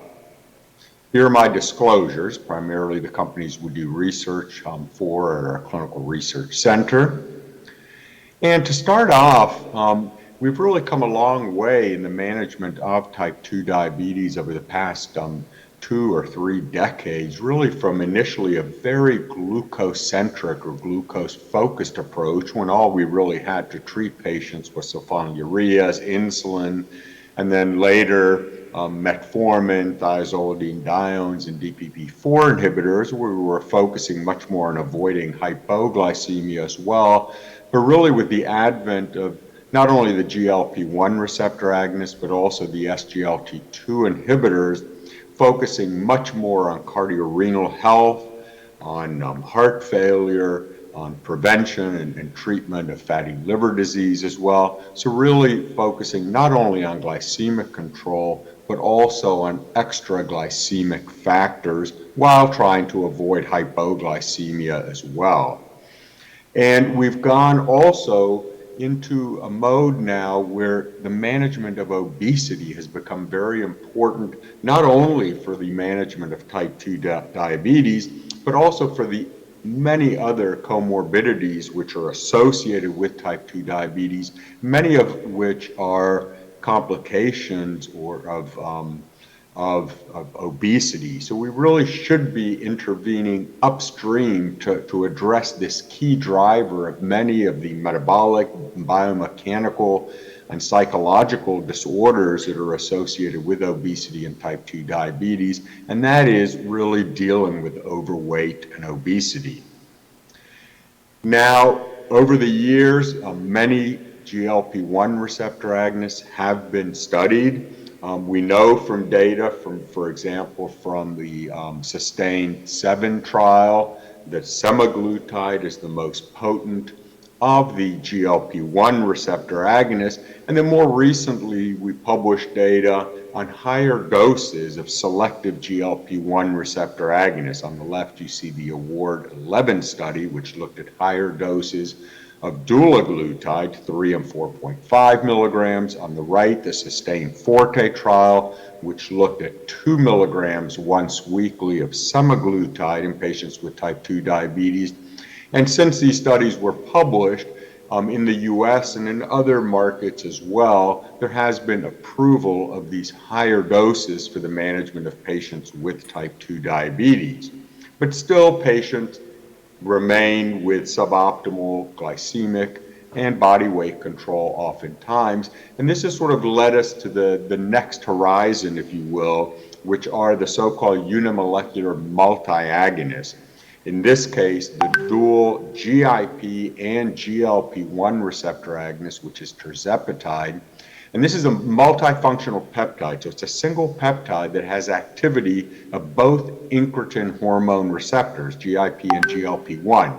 It's actually engineered from the peptide sequence of GIP and modified to bind to both receptors. It's 39 amino acids in length. It includes or is linked to a 20-carbon fatty diacid moiety, which binds to albumin.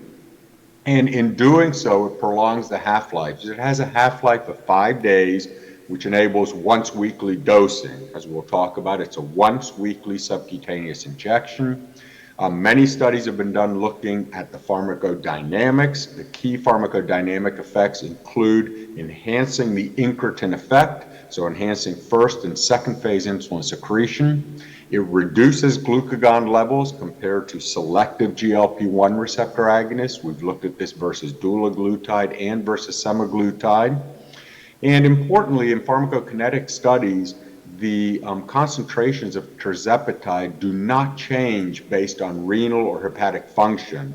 So persons with various stages of renal dysfunction, from end-stage renal disease to normal renal function, have been assessed, and similarly with hepatic dysfunction.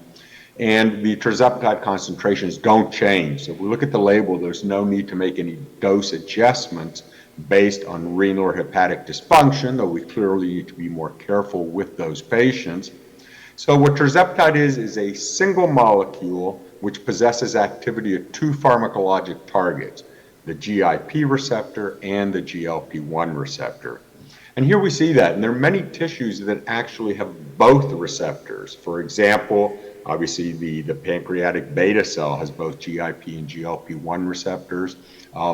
Very importantly, areas of the central nervous system, so the brain, that are very involved in energy homeostasis, have both GIP and GLP-1 receptors. And then some tissues only have one or the other. For example, adipose tissue only has GIP receptors, no GLP-1 receptors. And the stomach only has GLP-1 receptors. So GLP-1 agonism, receptor agonism, accounts for the slowing of gastric emptying with these molecules. But together, there is synergy. And the thinking is, although the mechanism of action is an area of a very intense investigation, the thinking is that it is agonism of both of these receptors that ends up giving us the pharmacodynamic or the efficacy effects of tirzepatide. Now, we started with phase 2. This is a paper we published in 2018 in the Lancet. This was the phase 2, the key phase 2 study assessing tirzepatide versus placebo, as well as versus dulaglutide, so the selective GLP-1 receptor agonist at 1.5 milligrams.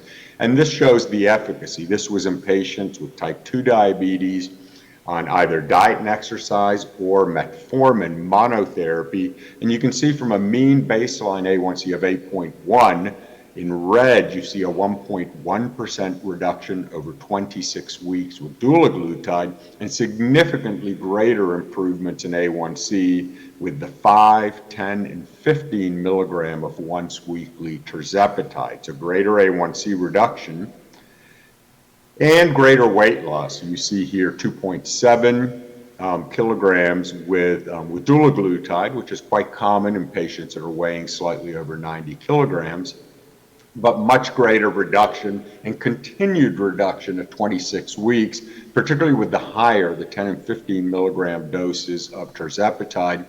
And in fact, about 1/3 of patients in this trial at the 15 milligram dose achieved an A1C of less than 5.7%, and about 25% of patients achieved weight loss greater than 15% at only 26 weeks in this study. So this was very favorable, but we actually reached the 15 milligram dose in this study in 6 weeks. As you'll see, the current label, it takes 20 weeks to get to that dose. So there were some tolerability issues, particularly at the higher dose.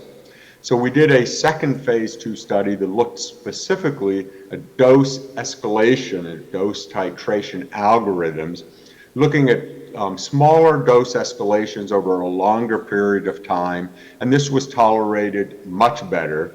And based on that study and some modeling that was done, went into phase 3 with this dose escalation scheme. Basically, everyone starting tirzepatide at 2.5 milligrams and then increasing in 2.5 milligram increments every 4 weeks until the randomized doses were reached. And as you'll see in the phase 3 program, the SURPASS program, the 3 doses that were studied were 5, 10, and 15 milligrams.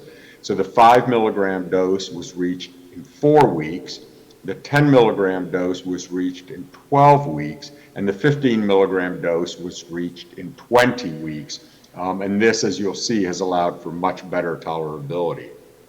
So the SURPASS program, which is a phase 3 clinical trial program, there were 5 trials, you can see from monotherapy on the left, all the way to combination with insulin, so patients who were failing or suboptimally controlled on basal insulin. And there were various active comparators. We'll focus a bit later on SURPASS-2, which was the one study that studied tirzepatide versus a selective GLP-1 receptor agonist, in this case semaglutide. But also you can see in SURPASS-3, the active comparator was insulin degludec, and in SURPASS-4, insulin glargine. All these 5 trials have been published, and there is importantly an ongoing cardiovascular outcomes trial versus dulaglutide. And this is ongoing, and results are expected in 2024. So this was a general study design of all of the SURPASS studies. So it was the 3 doses, as I mentioned, of tirzepatide, 5, 10, and 15 milligrams, versus either placebo or an active comparator. And the primary endpoint in these studies was the hemoglobin A1C at endpoint, and this was generally 40 weeks or 52 weeks. And I'm going to just show the results across the 5 studies. So this looks at hemoglobin A1C change at either 40 or 52 weeks. And what you can see here is that with the 3 doses of tirzepatide, there was always significantly greater A1C reduction with tirzepatide versus either placebo or the active comparators, and very robust reductions, as much as 2.4% reduction in A1C at 40 or 52 weeks from a baseline A1C of between 8 and 8.5%. So this really had not been seen before.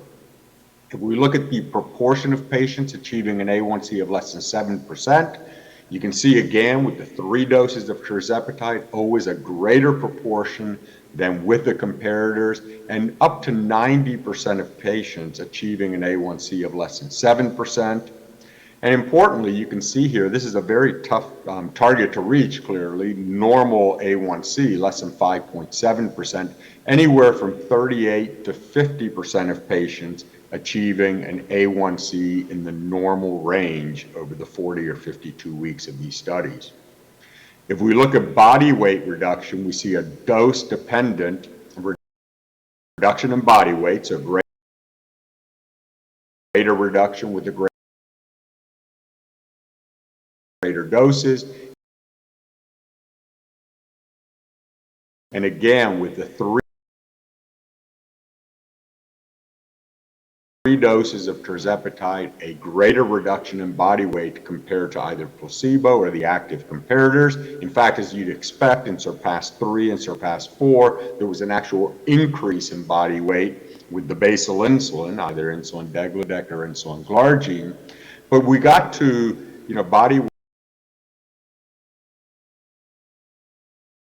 weight reductions, relative reductions as high as 14% on average, and we have to remember these were diabetes study, not obesity study. So these patients were not being seen by dietitians,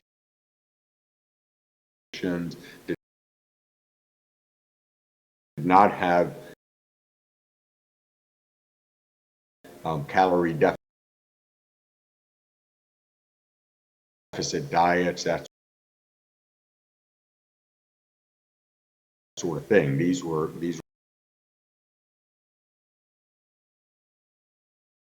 type 2 diabetes studies. And here we look at clinically relevant weight loss targets. So the proportion of patients achieving greater than or equal to 5%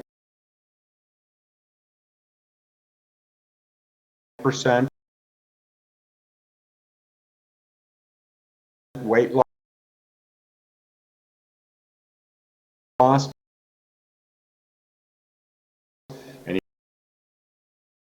anywhere from 70 to 80% of patients at the higher doses, and greater than or equal to 10%, up anywhere from 40 close to 60% of the patients having greater than or equal to 10%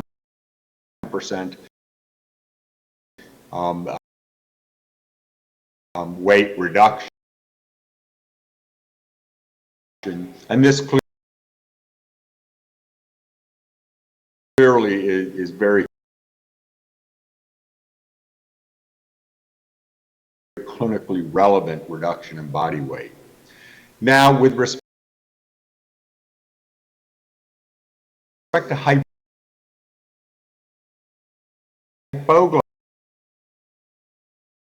hypoglycemia, given the mechanism of action, you would not expect significant hypoglycemia either as monotherapy or in combination with agents that don't cause hypoglycemia, such as metformin, SGLT2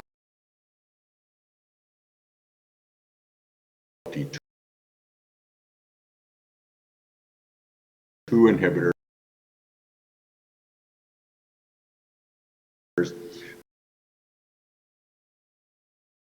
But there wasn't a higher risk of hypoglycemia in patients when it was added to either an insulin secretagogue, such as a sulfonylurea, or basal insulin. And for this reason, it is important. The risk was still low, but for us to proactively consider reducing the doses of either basal insulin or an insulin secretagogue, a sulfonylurea or meglitide, when tirzepatide is added to those agents, particularly in patients that are closer to their target. Now, this is a paper we published in the New England Journal last year. This is the Surpass 2 study. So it's the one phase 3 study that looked at tirzepatide versus a selective GLP-1 receptor agonist, in this case semaglutide at the 1 milligram dose. Here we see the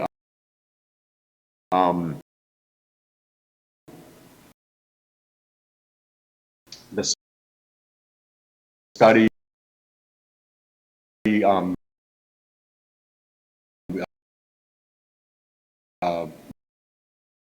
the study design. So basically, I showed this before, but these were patients with type 2 diabetes, metformin monotherapy. The mean A1C of baseline was 8.3%.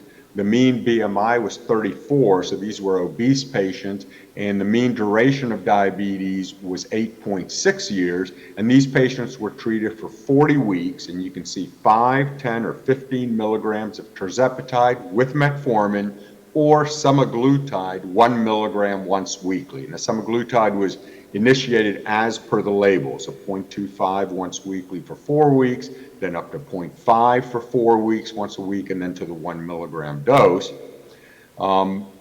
Just going through this quickly, I kind of already went through this, but about 8.6 years diabetes duration, 8.3% was the A1C, and the patients were obese, but very well matched between the study arms.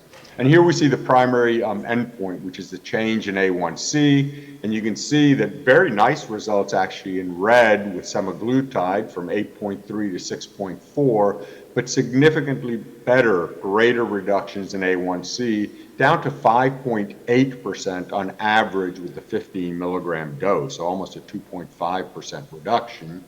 And here we see the proportion of patients achieving an A1C of less than 7%, less than 6.5, and less than 5.7. So very high proportion of patients, slightly over 50% of patients achieving an A1C of less than 5.7%.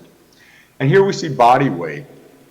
So again, dose-dependent reductions in body weight. It looked like it had not plateaued at 40 weeks. In longer studies, the weight generally plateaus a little after 52 weeks on average, but you can see a 13% mean 15 milligram dose.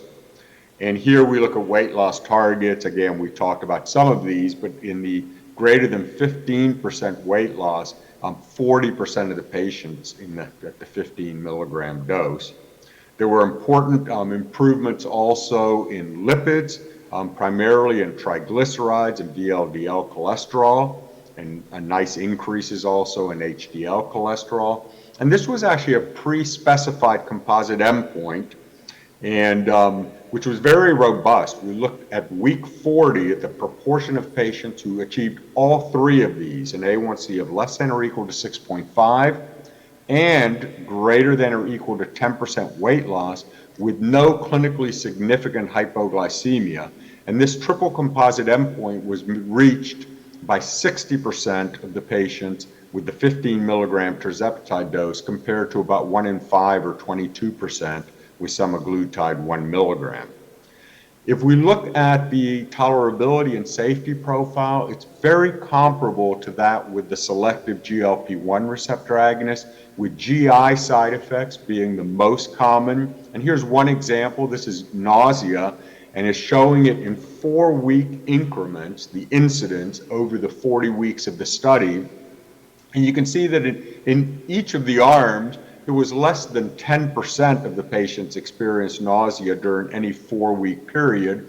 It tended to occur early in the course of therapy during the dose escalation, which is the shaded area, and tended to be mild to moderate in severity, so green or orange shown here. And relatively few patients discontinued from study drug due to GI side effects. So quite similar to what you would see with GLP-1 receptor agonists. And hypoglycemia, as we talked about before, in combination with metformin, we really would not expect to see much. And there wasn't much, certainly just one severe episode and very few episodes on level 2, so less than 3 millimolar or 54 milligrams per deciliter.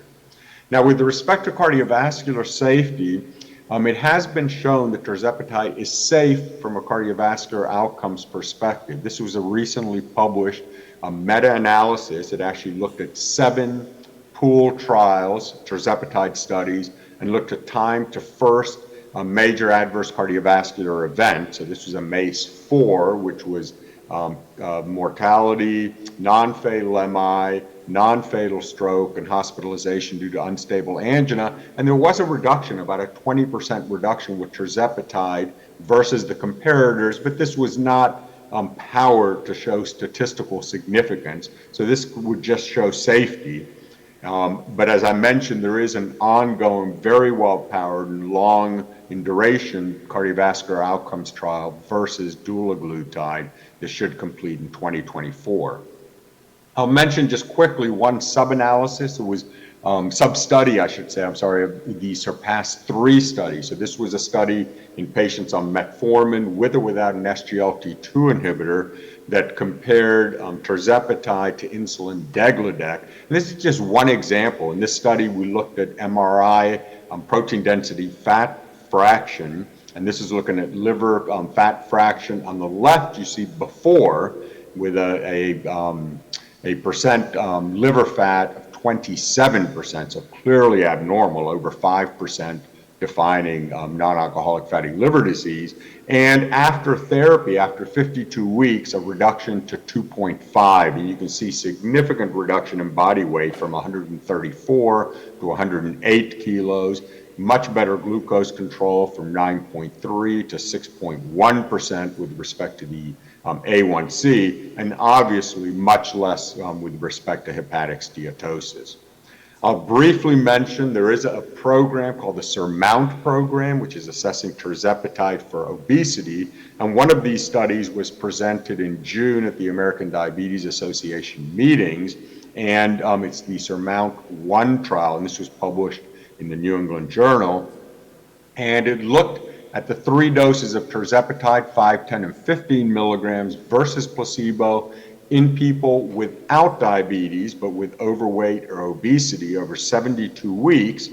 And what was seen here was significant reductions in body weight, mean reductions as high as 21% with the higher doses, and a very large proportion of patients achieving greater than or equal to 5, 10, 15, 20% body weight reductions. And in fact, 36% of the patients at the highest dose, at the 15 milligram dose, had a greater than 25% weight loss, a very robust weight reduction with this drug.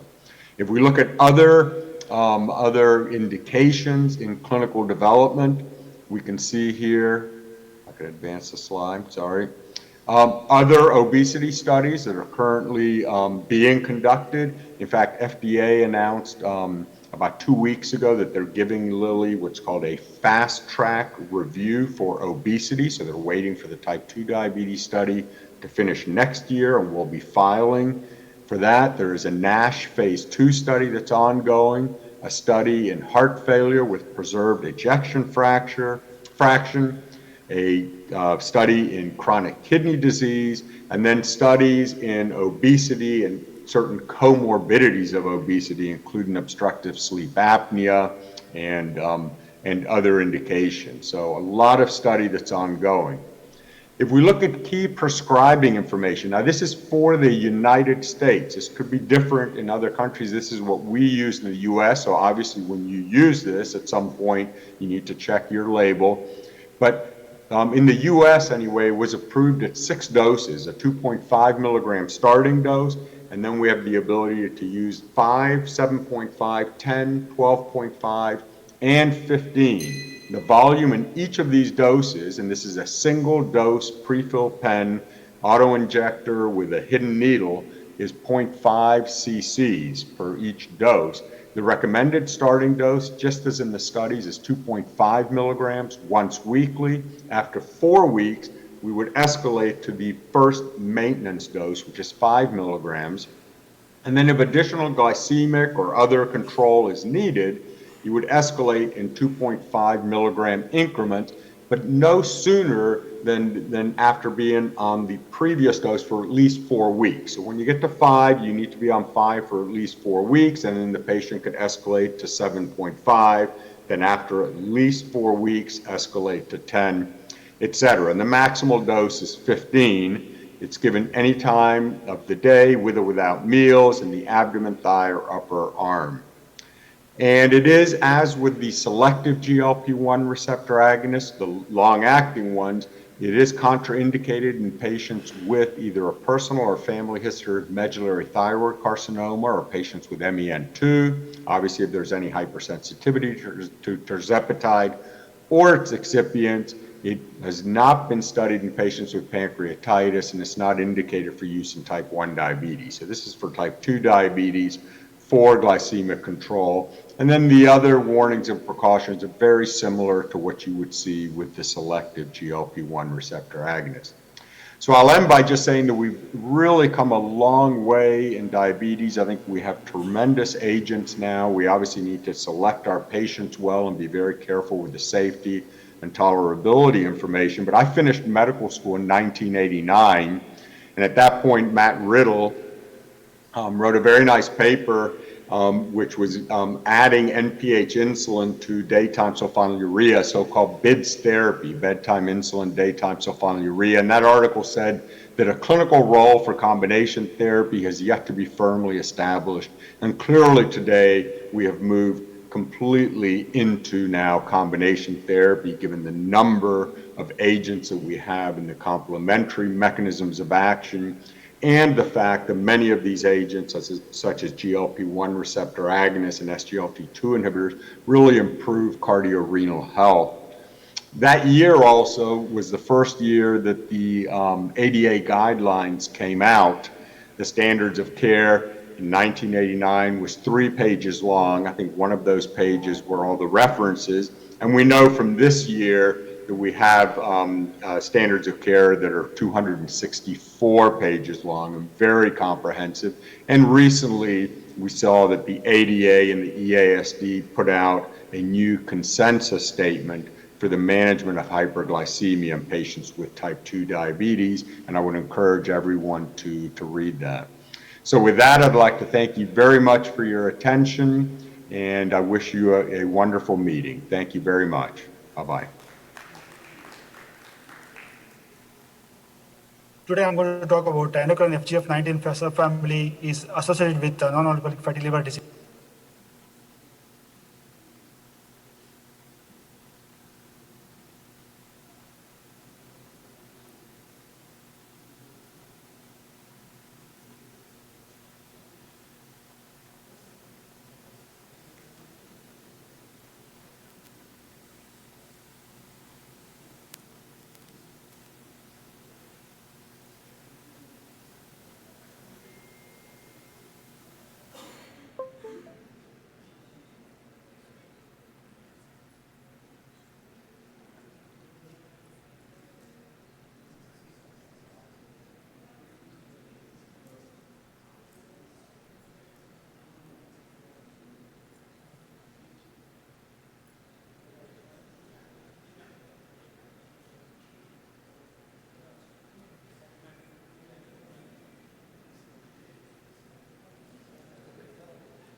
Okay, Assalamu alaikum. Welcome to this session. This is the free communication session. I was just asked to look after this session.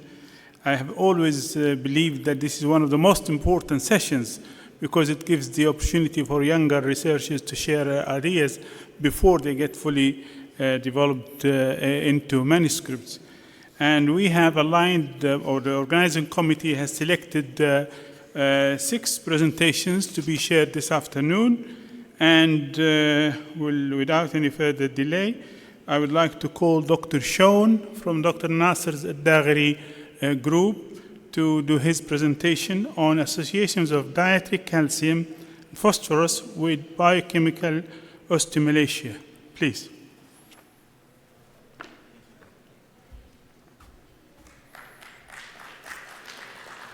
Good afternoon, everyone. I am Sean, and on behalf of the Chair for Biomarkers of Chronic Diseases, we thank the organizers of GAED, the scientific committee, for allowing us to present our ongoing study today. This study that I will present is actually part of a larger study in collaboration with University of Birmingham and Johannes Kepler University. I will be discussing a lesser studied skeletal disorder that is osteomalacia.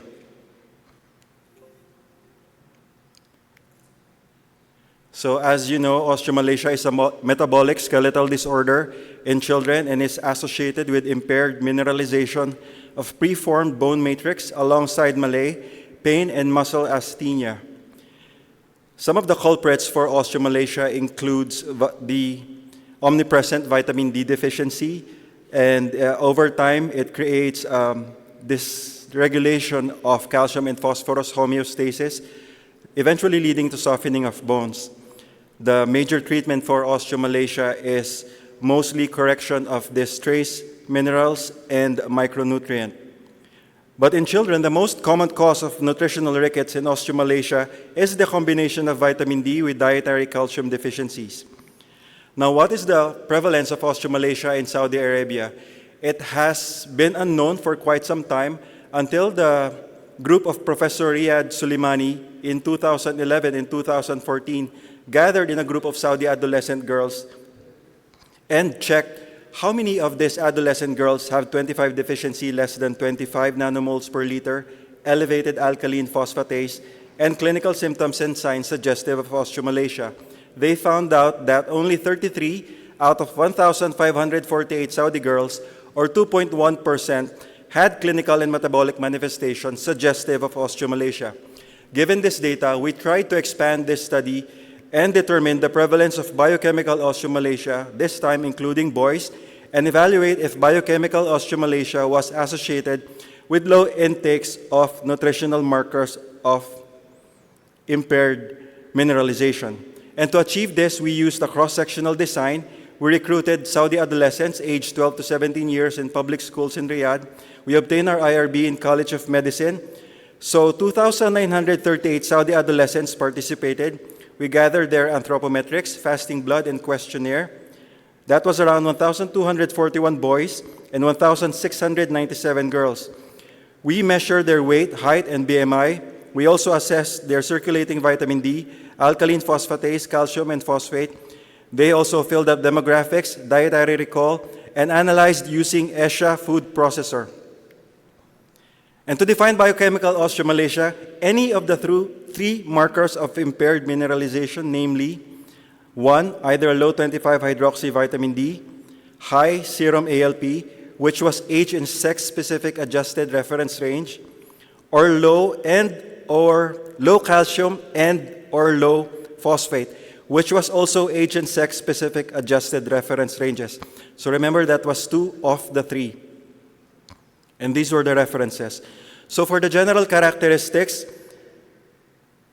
we compared girls and boys. The differences are expected. They were sexually dimorphic. I just wanted to point out that none of the participants had vitamin D levels above 50 nanomoles per liter. And then for the components of biochemical osteomalacia, just look at the black bar for now. 19.2% of the participants had either low calcium and or phosphate. 43.9% of the participants had low 25 OHD. Again, that was less than 30 nanomoles per liter. 3.6% of the participants had elevated alkaline phosphatase. 52.2% of the participants had at least one component of biochemical osteomalacia. And 10% of the participants had 2 or more biochemical components of biochemical osteomalacia. If we stratify them by sex, as seen by the towering red bars, the females had significantly more components of biochemical osteomalacia than boys. And if you were to ask me how many of the participants had all the 3 components, it was just 4, and all of them were girls. Now, a total of 1,703 Saudi adolescents provided dietary recall. And from that, we learned that none of the Saudi adolescents are actually meeting their calcium intake in terms of RDI. None of them are also meeting their vitamin D RDI. But interestingly, majority of them are exceeding their RDI for phosphate. And if you think, what are the foods rich in phosphorus? These are ice cream, chocolate, fast food, Anything that is less nutritious or that has additives, it is high for them. So other than that, no significant correlation in status of biochemical osteomalacia or its individual components with dietary calcium intake, irrespective of sex. Circulating vitamin D and ALP levels correlated inversely with daily dietary intakes of phosphorus in both girls and boys. And now for the limitations of the study.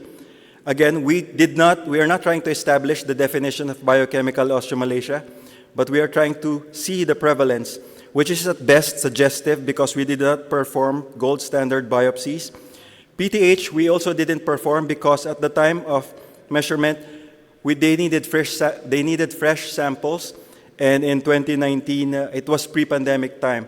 By the time the kits were available, the samples were already 1.5 years old. And of course, the inherent bias in dietary recall questionnaire. As for the strength, it is the largest of its kind in the region to determine the prevalence of biochemical osteomalacia. This time we included boys and nutritional markers of impaired mineralization. With that, I conclude that the prevalence of biochemical osteomalacia in Saudi adolescents is around 10%. Saudi adolescents exceeded the RDI for dietary phosphorus, yet almost all did not meet the RDI for calcium and vitamin D. We speculate that the high phosphate diet may somehow compensate for the insufficient supply with calcium and vitamin D, and that this insufficient supply would otherwise have caused a higher prevalence of biochemical osteomalacia, which was more than 10% than what we have observed. There is an urgent need for vitamin D fortification and increased dietary calcium in the diet of Saudi adolescents. With that, I acknowledge our funding came from NPST, and thank you so much for your time.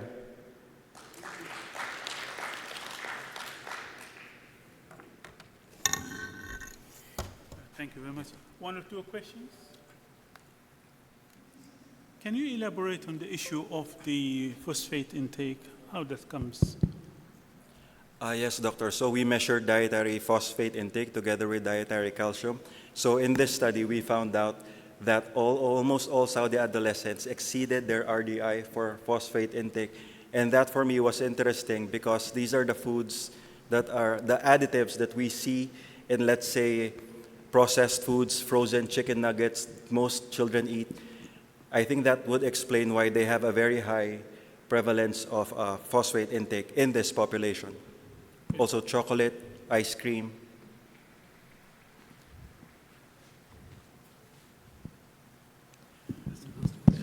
Thank you. Great. Sorry, I'll go ahead. Did you use age-related corrected for the alkaline phosphatase? Yes, doctor. You did that, okay. Have you looked into the relation of the sun exposure related to the sun with the vitamin D level? No, doctor, because during the time of collection, they were all collected during one specific season. Okay, thank you. Thank you for elaborating in this important issue. My name is Dr. Abdulaziz At-Tuim from Jeddah. I'm a pediatric endocrinologist. So this is an important issue to increase the amount of vitamin D, of course, and calcium in the diet of those adolescents and children. We had a suggestion actually a long time ago to the school authority to increase the vitamin D in the milk and to take it from there. And you know, the current milk supply, you're talking about 400 international per liter, 400 units, which is little. But if you go to Malaysia, for example, they are giving double this amount in their milk. So we're suggesting like 800 to 1,200 units per liter. And I'm sure, you know, our children do not consume that amount every day, you know. They and I think, doctor, there was also a previous study done by Professor Sadat Ali where he discovered that not all the milks say what it says in the label. They said it was fortified by vitamin D, and these are Saudi products, but they don't really contain that much as prescribed in the label. So I hope we can take this further from this meeting to increase vitamin D in the milk product. That will help, I'm sure. Thank you, doctor. Right, thank you very much. Thank you, doctor. Okay. Next presentation is from the same group, on the primary hyperparathyroidism in Saudi Arabia, revisited. This is a multi-center observational study and will be presented on behalf of the group by Professor Yusuf Saleh. Thank you, Mr. Chairman. Assalamu alaikum. Good afternoon, everybody. I'm going to present this paper that was done as a multi-center observational study. If I find the...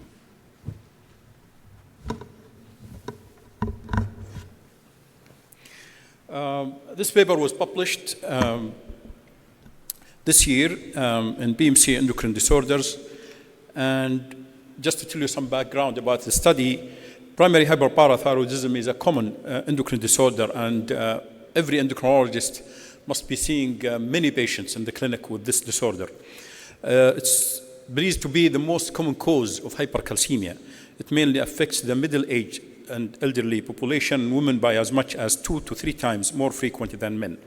You know the pathological blood work that you see in these patients with high PTH and high calcium or normal calcium.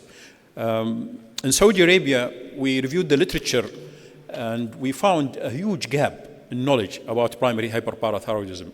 So we found a single center study that was retrospective, published by our colleague Muna Foda in 1999 at King Khalid University Hospital. And only she found 24 cases of primary hyperpara, 21 females and 3 males, covering a 16-year period between 1982 and 1997. So only 24 cases in these 16 years. The prevalence has been calculated to be 11.3 per 100,000 hospital population.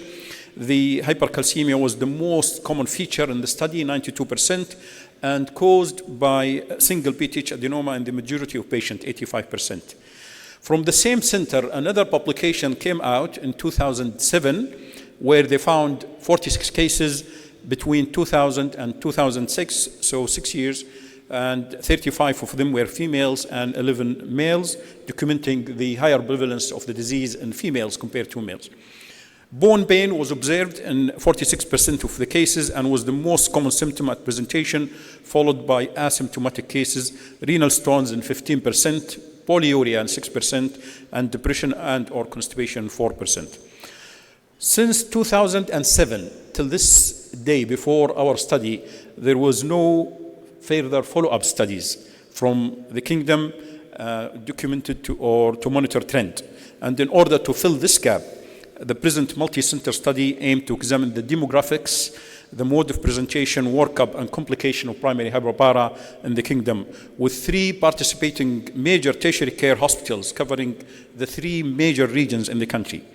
The design was a retrospective analysis of compared primary hyperpara cases between 2016 and 2018. So only this is a 2-year retrospective study.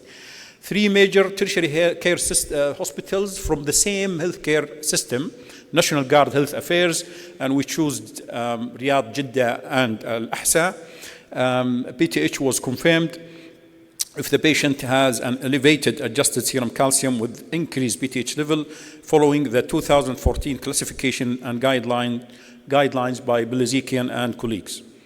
This is the demographics of the patient that we found. So this is first column is in all, and this is then in Riyadh, Al-Ahsa, and Jeddah. And the average age that we found is 59.8, plus minus 15. Females composed 80% of the patient, and the positive scan was there in 83.7%, so 171 out of 205. The medical history that we found in the charts of these patients of associated diseases, obesity in 9.8, 4.9 diabetes, dyslipidemia 1, hypertension 5.4, poor documentation of the associated clinical or medical disorders. But the remarkable thing is the discovery of thyroid nodules in 50% of the subjects. 7.8 multiple, and then other nodules or other medical illnesses, 15.6 altogether. As compared or looking at the discrepancy in the finding in Jeddah, less thyroid nodules was discovered compared to Al-Ahsa and Riyadh. We look at the complications of hyperparathyroidism. So we looked at the renal and the skeletal complications. Skeletal complications was present with hypercalciuria 4.4, kidney stones 15.6, polyuria 4.4, and 75% of the patient or the subject did not have any symptoms related to the renal system. Osteoporosis 32, a third of the patient, 32.7, while 16.6 had joint pain, and 15.1 had both joint pain and osteoporosis. We could not identify any adenoma in them. Bilateral adenomas was found in 7.3. Now, laboratory investigations, we looked at the average PTH in the three regions was 30 picogram per mil, adjusted calcium 2.8, the average, while vitamin D 50.2, the GFR was good in the majority of patients, 86.3. We found that hypercalcemia in al-ahsa was more profound. If you look at here, 3.1 patients, or 3.1, the average calcium in these patients, while the PTH was less in Riyadh, but that was not statistically significant. We looked at the surgical outcome, and we tried to be as comprehensive as possible in the study, looking at the demographics, the mode of presentation, and the laboratory findings, and the radiological outcome. Surgery was done in 41% of the sample, so not the majority of the patients, so 60% did not have surgery. Surgery done among those less than 50 was 30%, so the majority of the patient, so 26 out of 86 who had surgery was in those below 50. So the majority of the patients had surgeries are those above 50 years of age. It was successful in almost 70% of the sample. There were some variations among the centers, like for example, Jeddah and Al-Ahsa. Jeddah, for example, had less surgical procedures compared to Al-Ahsa and Riyadh. 21 cases compared to 36 and 29. Second surgery was less likely to be performed, so only 0 in Jeddah, 1 in Al-Ahsa, Riyadh 1, and overall only 2 patients had a second surgery. Successful with normal calcium, 70% overall, and the Jeddah had out of their 21 subjects, 19 had successful surgery, so 90% success rate, and lower success rate in Riyadh and Al-Ahsa actually compared to the other 2 regions. So there are some regional variations with regards to the level of calcium and to the success of surgical procedure. So this is a cartoon that shows a point that we want to stress, that the prevalence is increasing ever.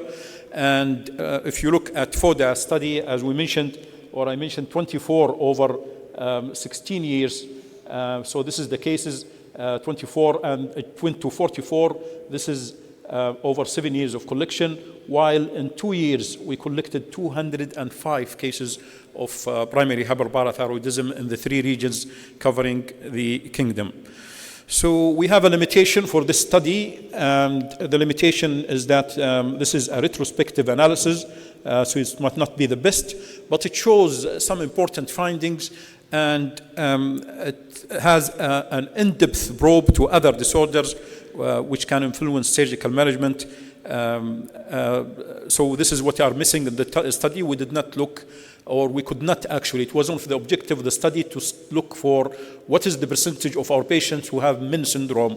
And we tried to look in the medical record, which was, by the way, electronic in the 3 hospitals for calcitonin and other parameters for Min syndrome, and we could not find that. So the coverage is not really good with that aspect. The data on concordance and discordance from systemic scans, which can alter operative management, could have added more value to the present study. Again, that was not possible to collect from the medical record. In conclusion, there is a clear increased trend of primary hyperparathyroidism in Saudi Arabia based on the previous and present data.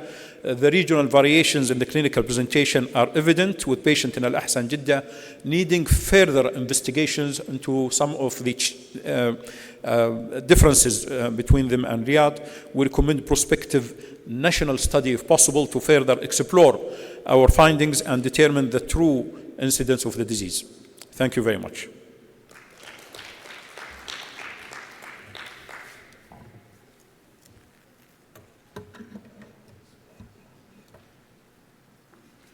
Thank you very much, Professor Youssef. Any questions or comments? Yes, Dr. Khalid.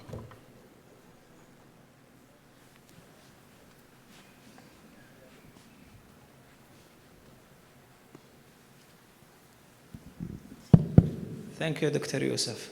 A comment and question. I thought the number 202 cases is small for large centers and large area of capture. The other question that I want to ask is, only 30 to perhaps 50% received surgery. Did you look into this? It seems the majority in Riyadh, up to 70%, did not have surgery. Was there a reason? Did they not meet the criteria for surgery or what? Yeah, absolutely. So those who did not have surgery did not meet the criteria to go for surgery. The 205 probably represent underreporting. The electronic systems in the National Guard hospitals called Best Care, it asks you that you add, when you see a patient, you put the diagnosis for all the condition that the patient has. Many physicians do not write all the diagnosis or click actually on all the diagnosis that the patient had. So we tried several terms. So parathyroid adenoma, hypercalcemia, we looked at all cases of hypercalcemia. And by the way, one of the exclusion criteria is that I did not mention any patient with renal impairment was excluded, patients with secondary hyperpara were excluded, and only we selected patients with primary hyperpara, as evident with high PTH, high calcium, or normal calcium sometimes. And actually, I'm sorry for that, normal calcemic hyperpara were excluded as well. So only patients with high calcium, high PTH. We tried also to write parathyroid adenoma, primary hyperparathyroidism, hyperparathyroidism as a search term, and we excluded those who do not comply with the PTH, primary hyperpara diagnosis. So we always call our physicians to report all the cases, but this is what we got, and this is the finding of the study, only 205. And mind you that over 16 years, 24 cases, and over 7 years, only 44. So ours in 2 years is 205, is probably the best. And by the way, looking at the data from the Gulf, it's the same pattern. Probably this is the largest study, I would say, in the Middle East, not in the Gulf region. There are no other studies which exceeded such number. Last question. Yusuf, excellent paper. Thank you. Just one thing. I mean, these cases are altogether asymptomatic and symptomatic. Yes. So when you are describing osteoporosis presence or not present, maybe they are already symptomatic and started and they did not need to go to measurement of their bone density. Correct? No, we looked at BMD diagnosis for all of patients with osteoporosis. So all of them had BMD and documented osteoporosis. All the cases? Majority of them. So out of these 205, 32% were osteoporotic, documented by DEXA scanning. Okay, thank you. Thank you very much. Next presentation is by Dr. Najwa Ali Adam, a clinical dietitian from King Abdulaziz Medical City in Jeddah, and she is speaking on behalf of the group from there, and her title will be The Effect of Vitamin D Deficiency Treatment on Glycemic Control in Children and Adolescents. Please.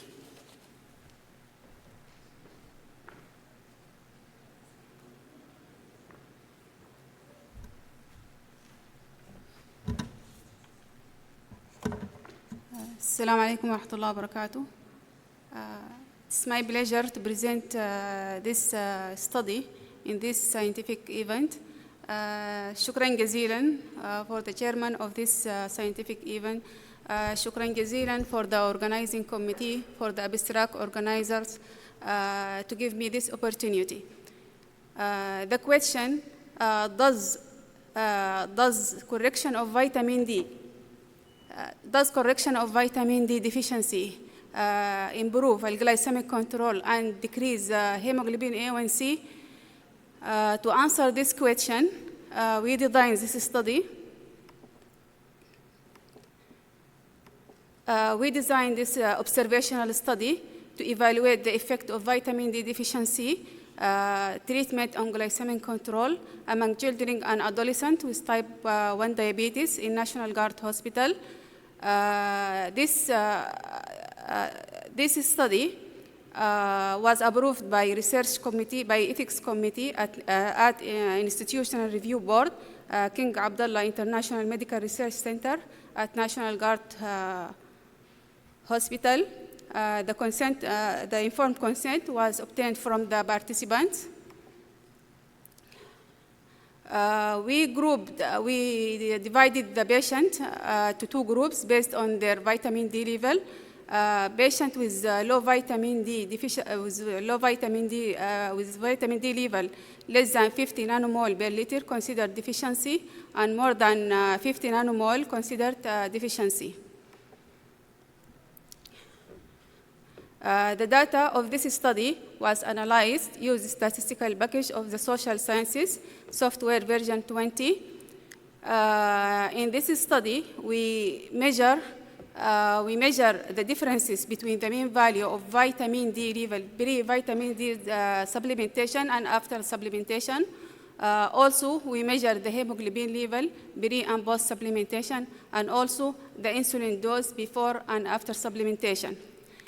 We also measured the differences. We compared the mean value of hemoglobin A1C between sufficient group and deficiency group. We did correlation between vitamin D level and hemoglobin A1C and vitamin D level with insulin dose. Also, regression analysis was done to identify the predictors of vitamin D level. P-value less than 0.05 considered statistically significant. In previous study, we have 123 patients found to have vitamin D deficiency. This patient recruited in observational study after they received vitamin D supplement by their doctors. We just observed them after 3 months. The patient who received vitamin D supplementation analyzed after 3 months. We found that some patients maintained the normal vitamin D level, the other were not. Those patients who are not maintained the normal vitamin D level went through further follow-up. After 3 months, we found 67 patients completed the study, but not all of them maintained the normal vitamin D level. Only 42 patients, we found them with normal vitamin D level. So we took this group who is corrected with corrected vitamin D level, and we measured, we checked their hemoglobin A1C after and before. We found significant. As you can see here, we found a significant decrease in hemoglobin A1C, and also we checked their insulin dose. We found no change in their insulin dose. I just want to say, before we separate deficiency group from deficiency group, we took all 67 patients together. We found that their vitamin D level was corrected, but their hemoglobin A1C, there is no any significant change. When we check the deficiency group with sufficient group, we found that the vitamin D, the hemoglobin level is lower in sufficient group than the deficiency group. The correlation between vitamin D level and hemoglobin A1C was significant. The correlation between vitamin D level and daily insulin dose was also significant. Although the correlation between vitamin D level and hemoglobin A1C was significant, the only predictor of hemoglobin A1C is insulin dose. After the patient who remain with deficient vitamin D level, after 3 months, we check them again after 6 months. Some of them maintain the normal vitamin D level, but their hemoglobin A1C, there is no any change. There remain only 9 patients after 9 months, the same, corrected vitamin D, but their hemoglobin A1C is still not significant. There is no any correlation in these two groups after 6 months and 9 months. There is no significant differences between sufficient group and deficient groups in relation to their hemoglobin A1C. The summary of all follow-up, as you can see here, only after 3 months there is significant change in hemoglobin A1C with improvement in hemoglobin A1C. But other group, after 6 months and 9 months, there is no any significant change in hemoglobin A1C. The correlation was significant between hemoglobin A1C and vitamin D levels, and also between hemoglobin A1C and daily insulin dose. Sufficiency group has a lower A1C than the deficiency group. In conclusion, we can observe that correction of vitamin D deficiency led to better glycemic control after 3 months of vitamin D supplementation. This means maintenance of normal vitamin D level required to achieve a positive effect on hemoglobin A1C. Because when we check the patient with vitamin D deficiency, with vitamin D deficiency, when we check them separately, we find no significant any change. So the correction is the reason to achieve positive effect on glycemic level. Also, vitamin D supplementation is useful as adjuvant therapy in glycemic control for type 1 diabetic patient with vitamin D deficiency, but only when deficiency is treated. We didn't mean that we can use vitamin D as a treatment. It is adjuvant therapy where at the regular insulin dose remains the main goal or the main therapy for diabetes control. This question is still open, not conclusive. More well-designed study needed looking at the effectiveness of vitamin D supplementation on glycemic control in patients with type 1 diabetes. The limitation of this study was conducted in single hospital, so we cannot generalize the result among the population of children and adolescents. Also, the poor adherence of the patient in follow-up schedule in the treatment affects the sample size. Sustainability of the vitamin D supplementation beyond 3 months of supplementation did not examine in this study. The strength of this study, we measured the insulin dose before and after just to see if there is any change in insulin dose. If there is significant increase in insulin dose, that may be the effect of reduction in A1C related to insulin dose, not to vitamin D. Many studies published and showed that positive effect of vitamin D supplementation, they didn't take into account the insulin dose. Also in our study, we are taking only type 1 diabetes. Other studies, they are taking type 1 and type 2 diabetes together and say that there is reduction, and also they didn't take into account the oral hypoglycemic agent or insulin in this patient. Thank you for co-authors for their contributions in this study. And thank you for your attentions. Welcome. Thank you very much. Questions, comments? How plausible are your findings? I mean, how can you explain an improvement in diabetes control with the vitamin D? Is it the well-being, the stamina, more exercise, or something else? Maybe we didn't know until now the reason behind. It's not clear how vitamin D can affect the glycemic control. It is the mechanism of this vitamin. It is unknown until now. But maybe increase the insulin sensitivity, maybe increase the glucose uptake in this patient with type 1. In type 2, maybe it is stimulate insulin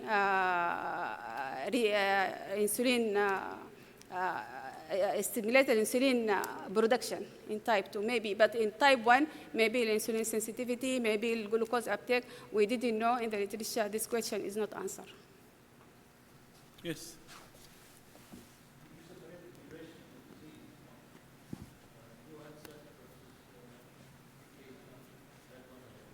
Yeah.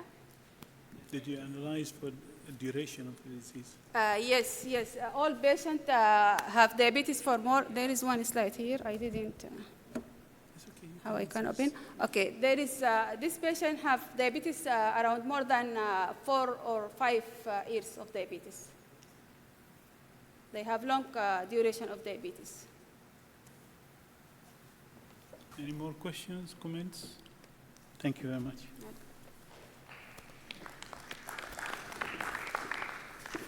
Okay, this following one is Dr. Aisha Al-Qatami, and she is a consultant family physician and deputy program director for diabetes fellowship, and from the military hospital in Al-Taif.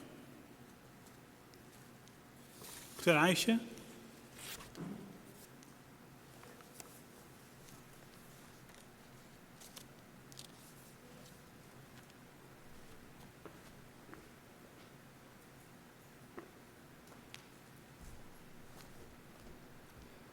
Assalamu alaikum wa rahmatullah.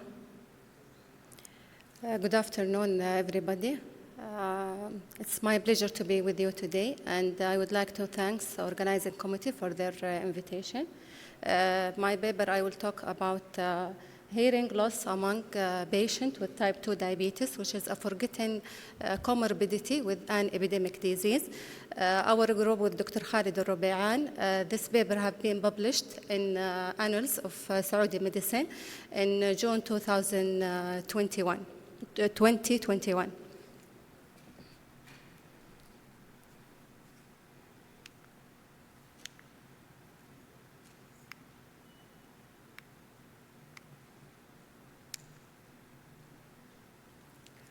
As introduction, there is a little awareness of hearing loss as a possible comorbid condition associated with type 2 diabetes among persons with diabetes as well as healthcare professionals, despite several studies having demonstrated the link between the two clinical conditions. More than 43% of diabetes patients are likely to have some degree of hearing impairment related or unrelated to chronic hyperglycemia. Several risk factors have been identified as being associated with hearing loss in diabetes patients. The presence of hearing loss defect among diabetic patients could be related to hyperglycemia or other associated conditions like decreased immunity and predisposition to infection. In Saudi Arabia, type 2 diabetes is an epidemic, and it may be meaningful to assess the presence of hearing loss in this population of diabetes patients to gain a better understanding of link between the two clinical conditions. Diabetes neuropathy, which affect the 8th cranial nerve directly or at a ocular level, may present with a variable degree of hearing loss, while the chronic infection like malignant otitis externa that affect the external ear are usually observed among diabetic patients.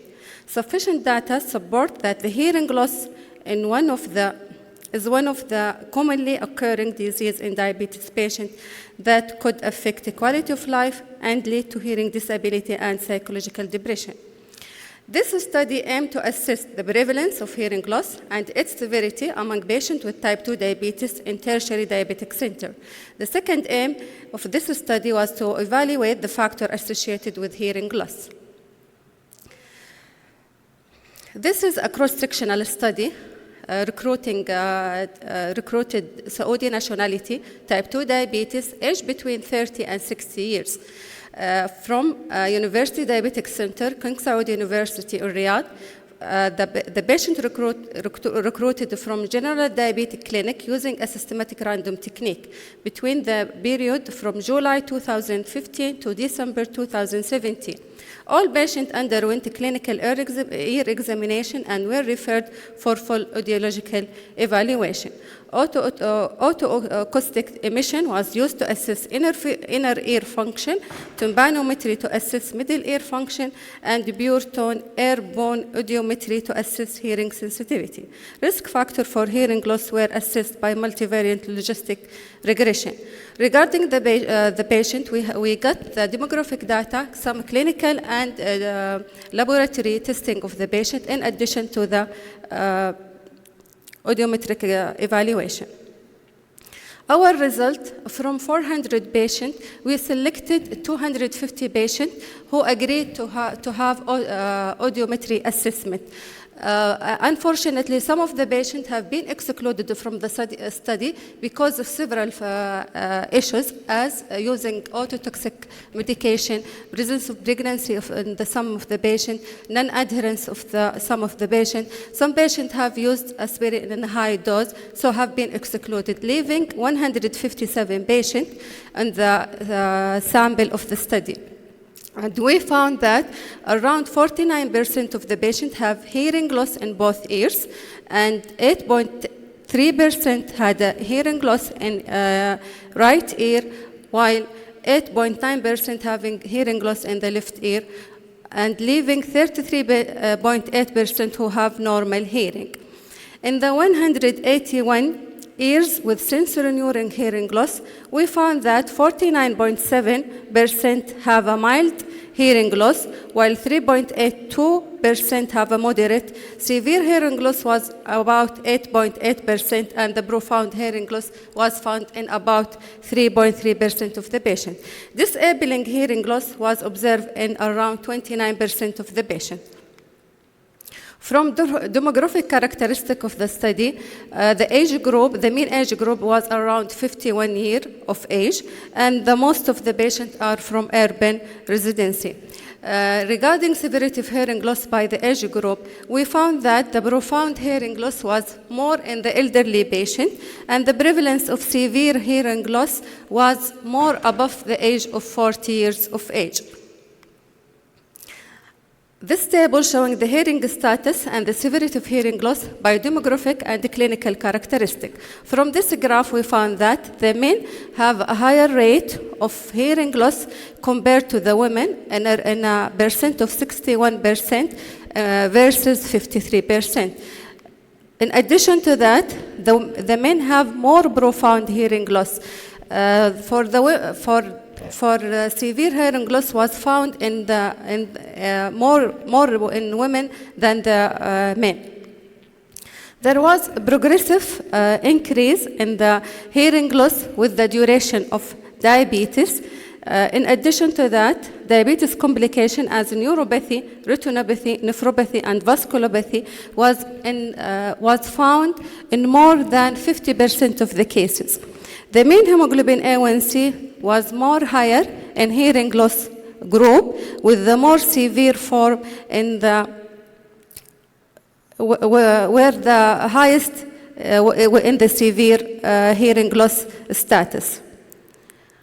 Regarding poorly controlled, it was more in severe, it was more with the hearing loss, those who have hemoglobin A1C more than 8%. This graph showing the clinical and metabolic parameter on comparison to autoacoustic emission and correlation between them. From this graph, most of the clinical and demographic data show no significant correlation between them and the presence or absence of autoacoustic emission. However, there are three important points, which is systolic and diastolic blood pressure, mean hemoglobin A1C, and creatinine level. All of these 3 points are highly significant with patients who have autoacoustic emission in the absence of autoacoustic emission. In multivariant logistic regression, duration of diabetes, hemoglobin A1C more than 8%, and history of hypertension were significantly found to be associated with the risk of hearing loss in this study population. The high frequency of hearing loss in our study, among the highest reported, could be attributed to the relatively high mean age and complicated diabetes of the patient we studied. The 29% prevalence of disabling hearing loss is higher than that reported by WHO in the Middle East and North Africa, which was 3.5%. A questionnaire-based study that investigates the audio community reported a prevalence rate of 17.4% in terms of hearing loss among elderly. Half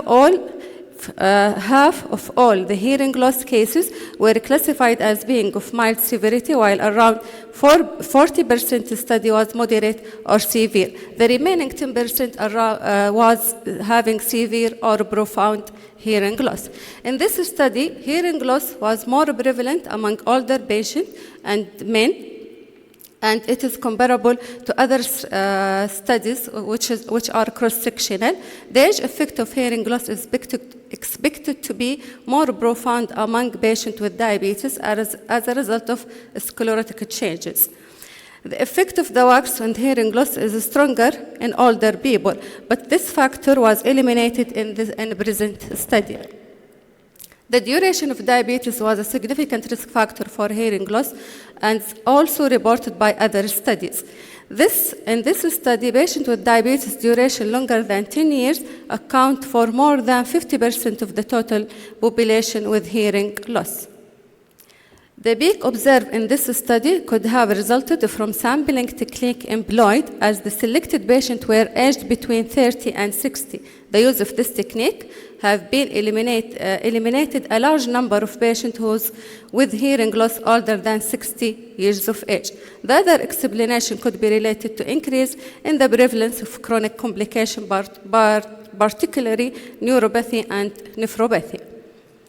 The effect of hypertension in hearing loss was very profound in this study, as also reported by other studies. This could be explained that the fact hypertension accelerates for the degeneration of hearing apparatus. The presence of microvascular and macrovascular compression was associated with hearing loss in this cohort, which is in line with other different studies.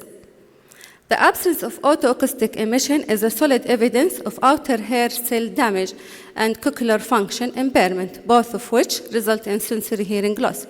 The systolic blood pressure and diastolic blood pressure, mean hemoglobin A1C, and creatinine level were significantly higher in patients with the absence of autoacoustic emission.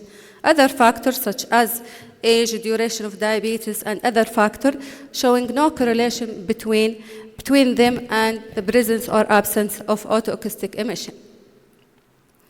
In the multivariant regression analysis, in addition to age and diabetes duration of diabetes longer than 10 years, hemoglobin level more than 8 years, and the presence of hypertension were significant risk factor for hearing loss. Other factors, including neuropathy, retinopathy, nephropathy, and vasculopathy, did not increase the risk of hearing loss in a multivariant regression analysis. The strength of this paper lies lies in the fact that identify unexpectedly high prevalence of hearing loss in Saudi Arabia, a country known to have type 2 diabetes epidemic. This study focused on people in the most productive age spectrum in whom hearing disability could affect productivity, quality of life, and well-being.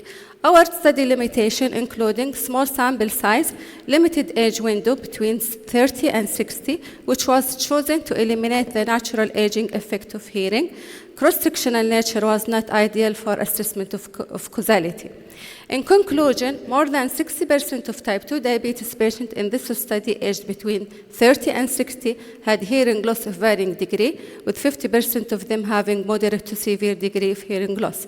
This finding highlights the importance of conducting hearing assessment in type 2 diabetes.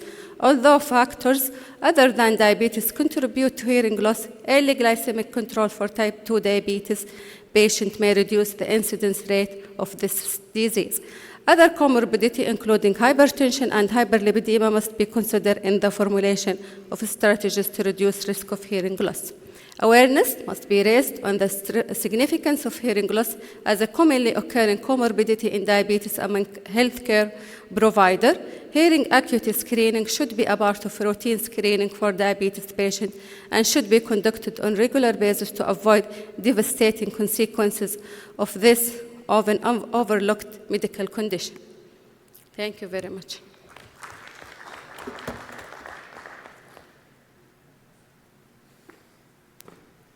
Okay, thank you very much for excellent presentation. Questions and comments? Comment and perhaps a question. Comment about the study population. I was asking, why did you limit yourself to age 30 to 60, but then you put one explanation at the end that you did not want to increase the age. But what about the younger age group, less than 30? Why you did not include 20 and above, let's say, or anybody with type 2 diabetes? Also, at the same level, I'd like to say, why you did not also include type 1 diabetes to expand your cohort and also later on to compare the two. One observation that you mentioned that duration of diabetes was a risk factor for hearing loss, but the complications associated with diabetes, nephropathy, neuropathy were not. An explanation for this? And the last comment, how did the result impacted your practice? Or is it going to impact your practice? Okay, let us start with the first question. This is a valid question. We avoid above 60 of year of age to reduce the incidence of aging affecting hearing loss. We did not take less than 30 because we have sometime we are focusing in type 2 diabetes. In below 30, we may have different causes of diabetes as presence of genetic diabetes like MODY or LADA. Sometimes is a gray area. Are all of this patient type 2 diabetes or no? So we raise the age by 30 to avoid these discrepancies. The second point regarding the duration of diabetes is in multivariant regression analysis was found to be significant, while with the use of multivariant regression, the association was not significant. But it can be maybe because of the sample of the size, maybe there is a different cofactor associated with this point. Regarding the last point, which is how this result impact our practice, actually facing diabetic patient in daily basis, we should evaluate this issue about in our patient. Actually, for me, I'm talking about myself. We are facing patient with hearing loss with different degree, and we assessing sending the patient to audiogram, but we did not have a feedback from the audiology. Is it related really to diabetes or not? Maybe in the future we have a good communication for screening of diabetic patients. Any more questions? Oh, thank you very much.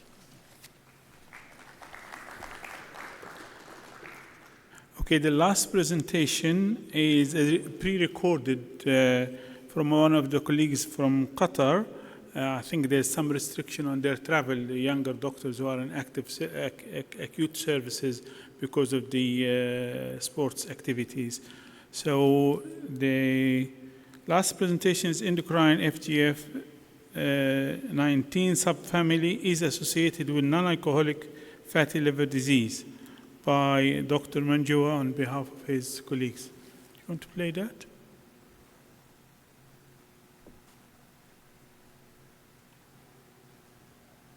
Today I'm going to talk about endocrine FGF19 subfamily is associated with non-alcoholic fatty liver disease. My name is Manjunath. In disclosure, the data presented here are preliminary data from an ongoing study. Prevalence of diabetes and non-alcoholic fatty liver disease is quite high in the world. Today, 1 in 4 is suffering from non-alcoholic fatty liver disease, and the prevalence becomes much more higher if they are already suffering from diabetes. And as you can see that especially in the MENA region and some South American region, the prevalence of fatty liver disease and diabetes is very, very high. And this is a scale showing different part of the world how the prevalence is. The risk factors, NAFLD is mainly driven by metabolic syndrome and is associated with obesity, insulin resistance, and hyperlipidemia. Majority of the patients undergoing bariatric surgery will have fatty liver disease, and if they have diabetes, the prevalence of fatty liver disease also increases. Insulin resistance and type 2 diabetes are the two major risk factors for severe form of liver disease, and even though if they have preserved ALTs.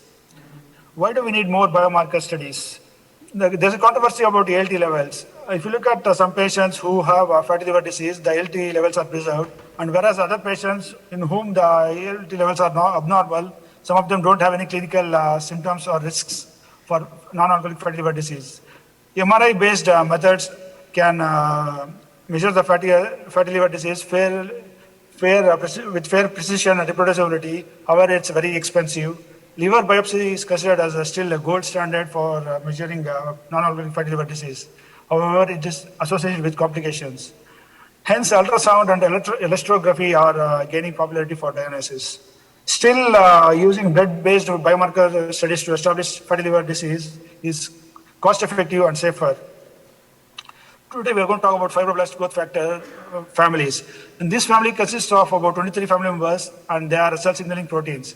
They function by activating 4 tyrosine kinase receptors, FGFR1 to R4, and these proteins play an important role in cell proliferation, migration, differentiation, regulation of glucose homeostasis, and cell and lipid metabolism. Based on structure and function, they can be grouped into 7 subfamilies. The ones with the green color are the ones which have autocrine and paracrine function. The one highlighted in blue color are nuclear FGFs. And today we're going to talk about the ones which are in yellow color, which is FGF19 subfamily or endocrine FGFs, which are FGF19, 21, and FGF23. Talking about functions of FGF19, it is mainly produced by intestine, and it acts on various organs. For example, it acts on the brain, forms a complex with beta-klotho, and it engages FGFR1 or R4, and it regulates energy expenditure. Basically, it decreases energy expenditure, food intake, decreases body weight, increases glucose tolerance, and insulin sensitivity. Whereas in gallbladder, it's been shown to promote gallbladder filling. And same FGF19 acts on the liver, and it's been shown to inhibit bile acid synthesis, decrease lipid oxidation, gluconeogenesis, and it also has been shown to promote glucose catabolism. And this FGF19 also has been shown to promote glycogen synthesis in the liver. FGF21 is the one which has been quite widely studied, and FGF21 acts on pancreas, and it regulates survival of pancreatic islets, promotes glucose-stimulated insulin secretion, islet function, inhibits growth hormone signaling in the pancreas. In the skeletal muscle, it promotes insulin sensitivity, promotes glucose uptake, and in the liver, it promotes insulin sensitivity, regulates fatty acid oxidation, and decreases lipid content. In the fat, it promotes insulin sensitivity, glucose uptake, and increases adiponectin secretion and inhibits lipolysis. Similarly, FGF23 is very, very less studied among FGF subfamilies. This has been shown to mainly be produced by astrocytes. The levels of this protein have been shown to be lower in CKD patients, and it's been shown to play a role in inhibition of parathyroid hormone. It plays an important role in impairment of cell host defense mechanisms, endothelial dysfunction in atherosclerosis patients, cognitive function, and also it's been shown to be involved in left ventricular hypertrophy. Aim of today's talk is to determine the level of this FGF19 subfamily members in patients with non-alcoholic fatty liver disease and those who have non-alcoholic fatty liver disease and diabetes, and to understand its relationship between these proteins to clinical and biochemical variables in our study cohort. Excuse me. We had three groups of patients, one control, those who were diagnosed with non-alcoholic fatty liver disease based on either physician diagnosis or liver ultrasound, and those with fatty liver disease and diabetes based on the criteria listed. I'll not go through the list because of the lack of time. Coming to data, what we found in this study is, again, it's a very busy slide. I'll only mainly focus on those ones which are highlighted in red color.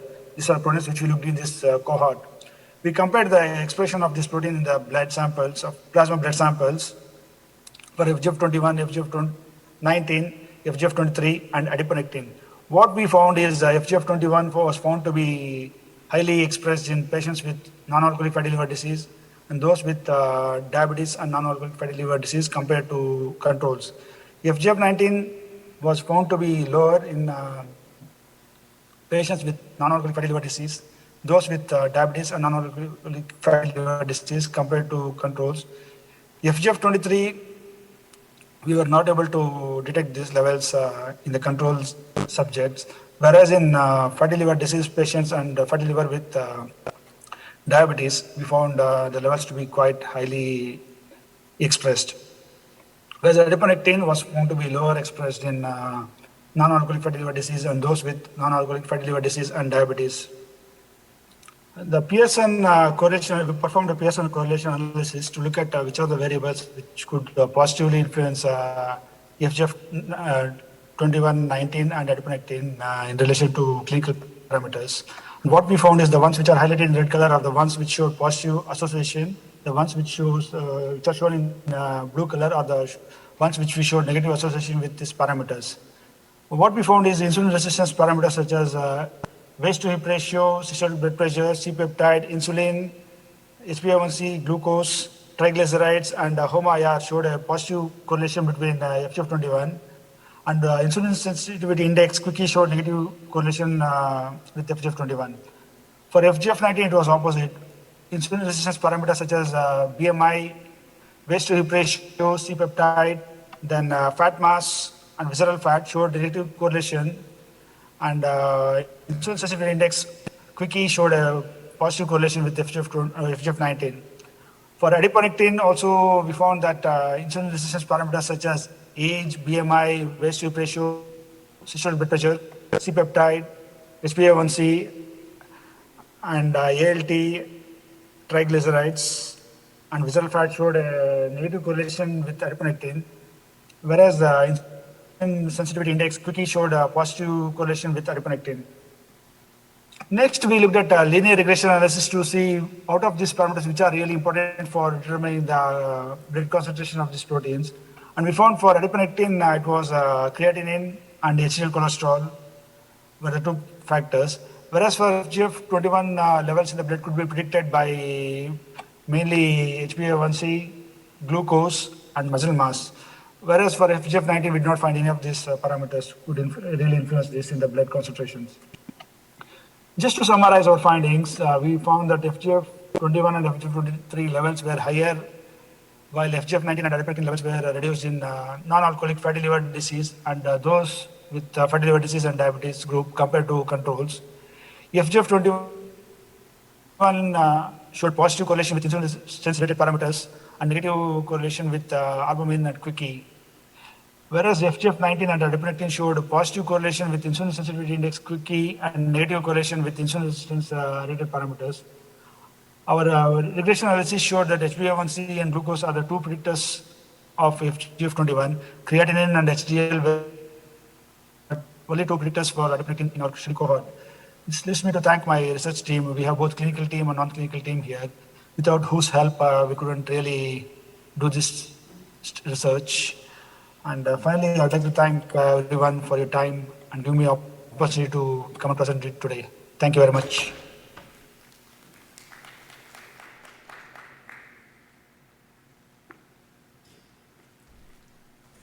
Right. I asked if the presenter is available by phone or not possible. No? All right. I think that's he's not available, so we don't know. So that is the end of this session. So I just want, with the hat of an editor and being in this trade for quite some time, I would like to make a message to the younger colleagues who present these on behalf of their teams to ensure that the first slide shows all the authors, because the original presentations are still an intellectual property for all the authors. So all the authors must be named, and then he will say that I'm actually presenting on behalf of this group. So this is very important. As my job is done, thank you very much, and I pass you to the following session.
ايوه استغل الفرصه هو.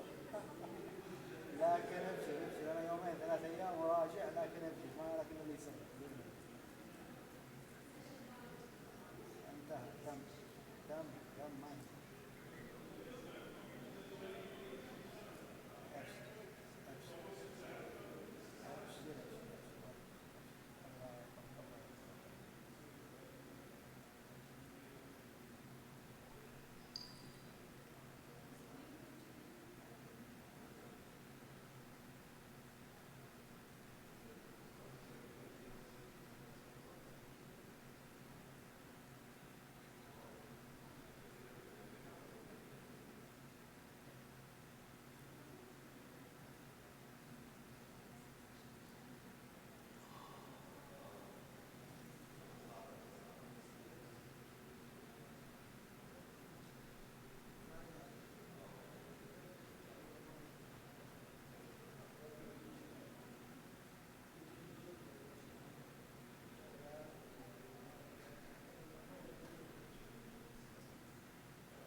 Assalamu alaikum wa rahmatullahi wa barakatuh.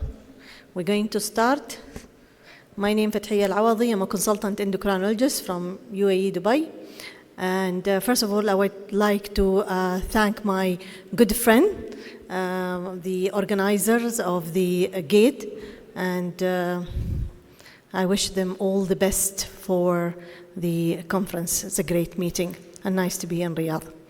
And without further delay, it's my honor to introduce Professor Miles Fisher, who had been introduced this morning. So by now you all know him because he had already presented 2 lectures this morning. So they made my task very easy, Professor Fisher. So the talk that he's going to cover this afternoon is the guideline on the use of anti-diabetic drug fit for the purpose. So Professor Fisher, the floor is yours.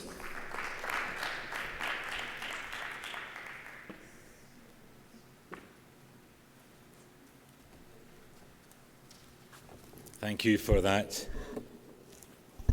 kind introduction. So this is my third and final presentation to you. First thing in the morning, I gave you a lot of information about modern diabetes therapies and cardiovascular outcome trials.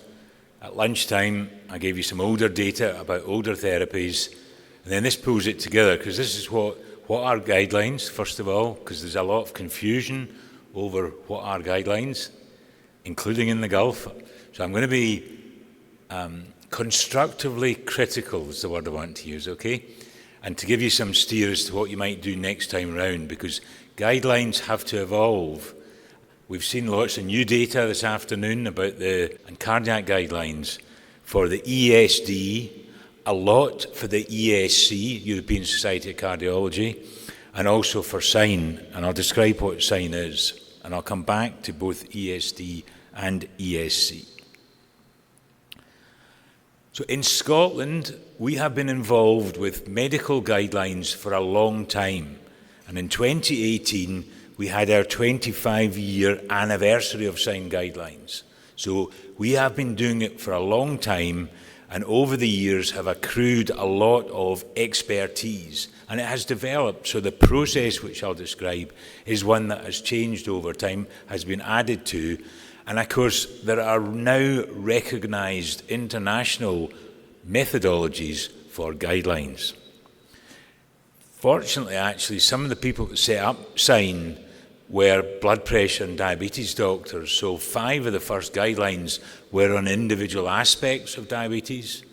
We then had a combined one, a bit like your own one, where we did a wee bit of everything in diabetes.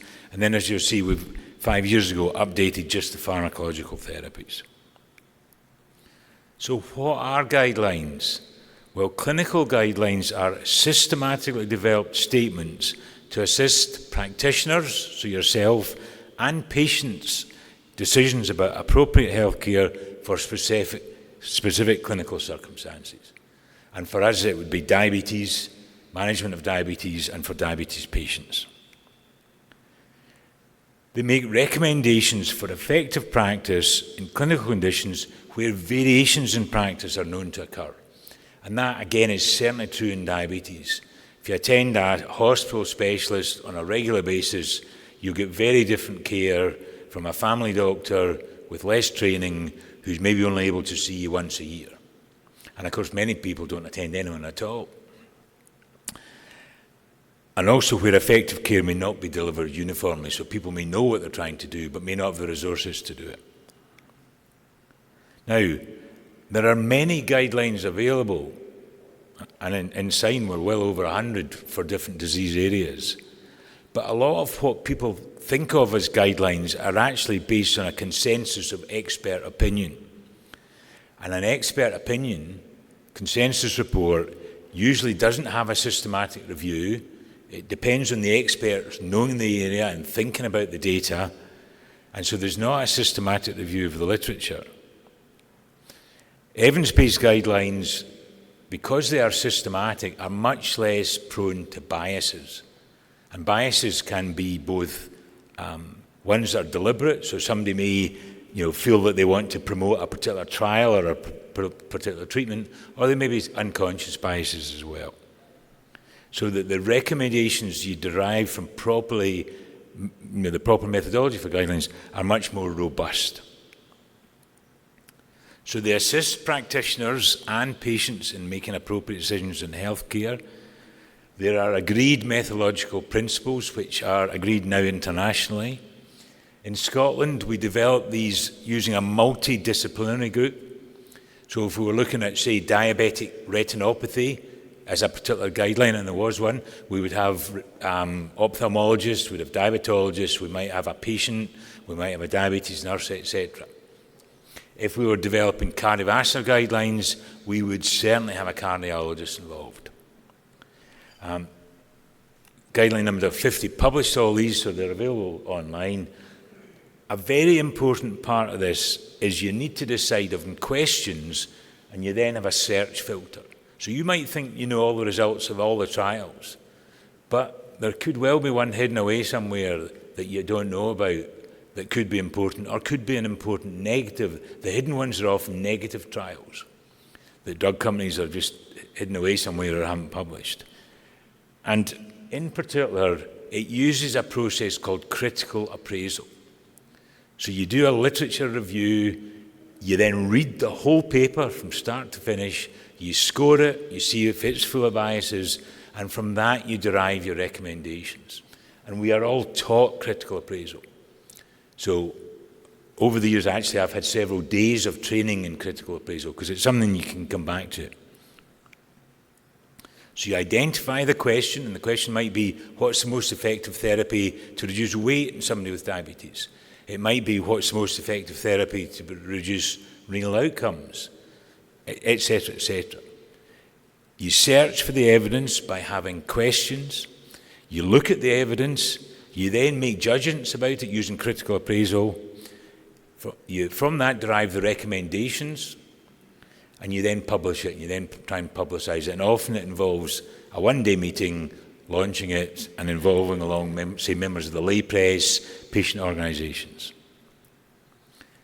So, for diabetes pharmacological therapies of type 2, SIGN guideline 154 was an update.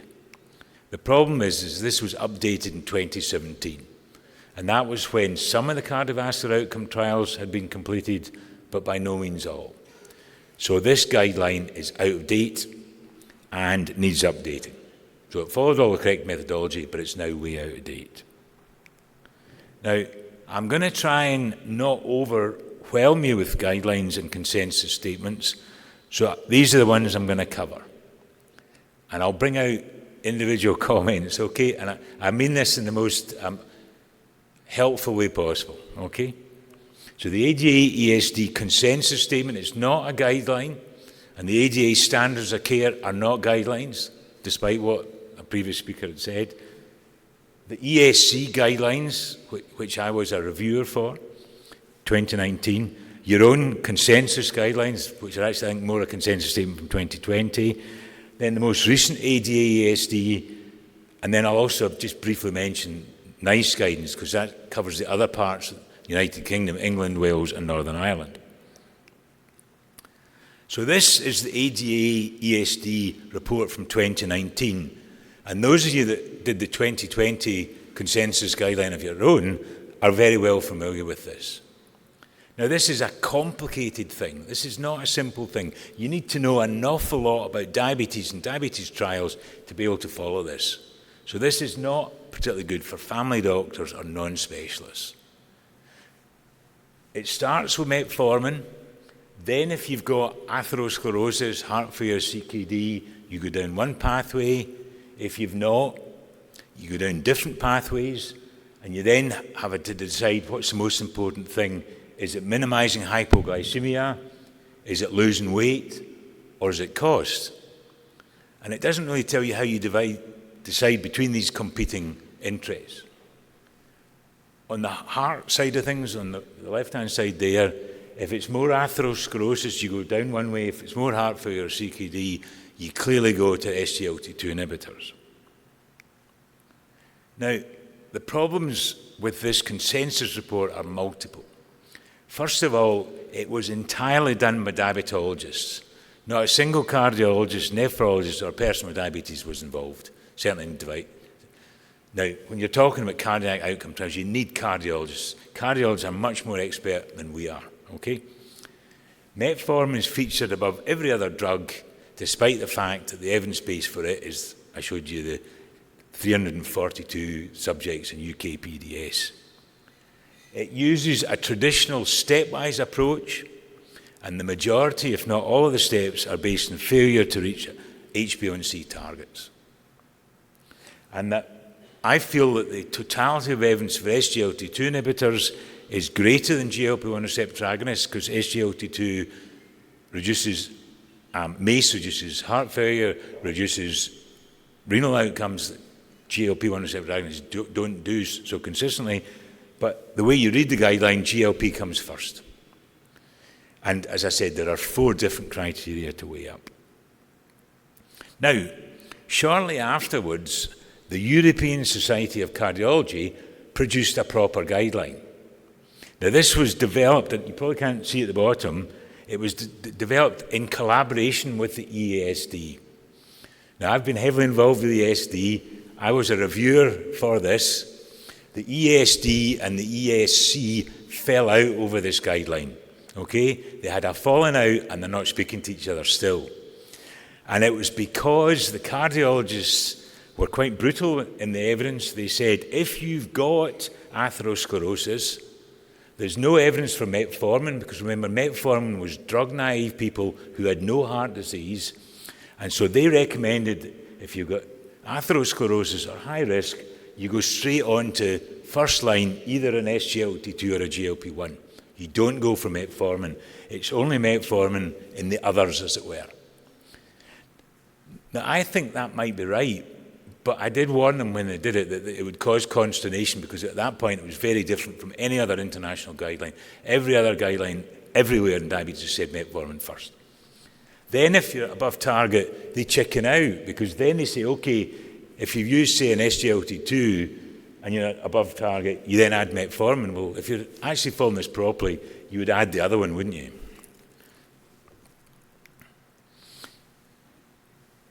If you're above target, you would add the other one third. So you'd go SGLT2, metformin, GLP-1, or GLP-1, metformin, SGLT2.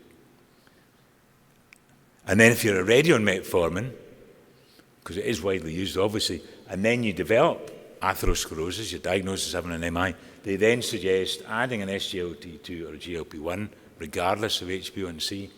And then again, if you're above target, you then add the other one. So they're moving away from metformin first line. And I say it caused a falling out, and that's why the wording is in collaboration with and not a joint guideline. Now, your own consensus guidelines, as it's called, are from 2020. And I've read them in detail, and they are like our older SIGN guidelines, because you're covering multiple aspects of diabetes care, and that's what we did to start with. And then, see, 5 years ago, we just focused on type 2 pharmacotherapy. And I would suggest to you that your next iteration of this, when you do it, you should focus on pharmacotherapy. Because by the time you do it again, and it takes time, it takes sometimes a couple of years to do this, I know, to do it properly, there'll be more data, and already there's more data. So you convened a panel of experts, you looked at key research findings, and also you looked at other international guidelines, and that is justifiable if it's a true guideline. So you could look at SIGN guidelines, because they'll have done all the search for you, and then they'll have asked questions, done the search, and then you can add new things. But if you look at international consensus statements, you're just introducing more bias again. Your guidelines were reviewed by a panel, and then you synthesized it together. And the ones you particularly looked at were the ESC, which I say was a true guideline, and then the ADA, which are standards of care, which are consensus. So it's a mixture, a hybrid between the two things. So firstly, like the ESC, you talk about risk estimation. Now, this is one of the bits in the ESC guideline that I said was far too complicated. And I'm afraid I have to say, I think your own is complicated as well. If you've got a computer and you factor in, it could well be done quite quickly, but you've got quite a lot of different groups you end up with. You end up with a very high risk, you end up with a high-risk group, a moderate-risk group, or a low-risk group. And as you see, what you suggest for moderate and low risk is actually pretty much the same. So do you need to have that many groups? And I say it does follow the SC, so it's not sticking out as being different, but you've got quite a lot of groups, and the actual recommendations could apply to moderate and low. You don't need to have it quite so many. And then each of the different groups you've identified by risk, it says on metformin, and then the very high risk group, you add GLP-1 or SGLT2, and then if you're above target, add the other. And I agree with that bit, but again, the bit I'm not sure I agree with is starting with metformin. Okay, at some point, we're all going to be saying, look, metformin's not so good. Let's start on SGLT2 or GLP-1, and then add the second one. Okay. So very high risk, you at least got a chance of getting metformin, SGLT2, GLP-1. If you're the high-risk category, so that's without atherosclerosis, you then head towards the ADA ESC. So you've got, if resources permit, you can use the expensive drugs that prolong your life and reduce events. And then other things to consider, and you've lumped them together. So it's efficacy, risk of hypoglycemia, impact on weight and cost, and then you can use any of the other therapies. So again, I think because that's derived from another consensus statement, that's something for a future guideline you probably should revisit. And then those who are moderate and low risk, so I say you could just have that as one risk category, you then choose whichever one you like. And the problem here is you're not giving a steer to the prescriber as to which one they should use. And while you're all experts and you can think about it, you know, what about the family doctor that's actually manages to come to a diabetes conference once every 3 years? If they look at it, how do they follow their way through? So. And then when you come to initiating injectable therapy, I think it's actually pretty good. But again, for a non-specialist, it's quite complicated.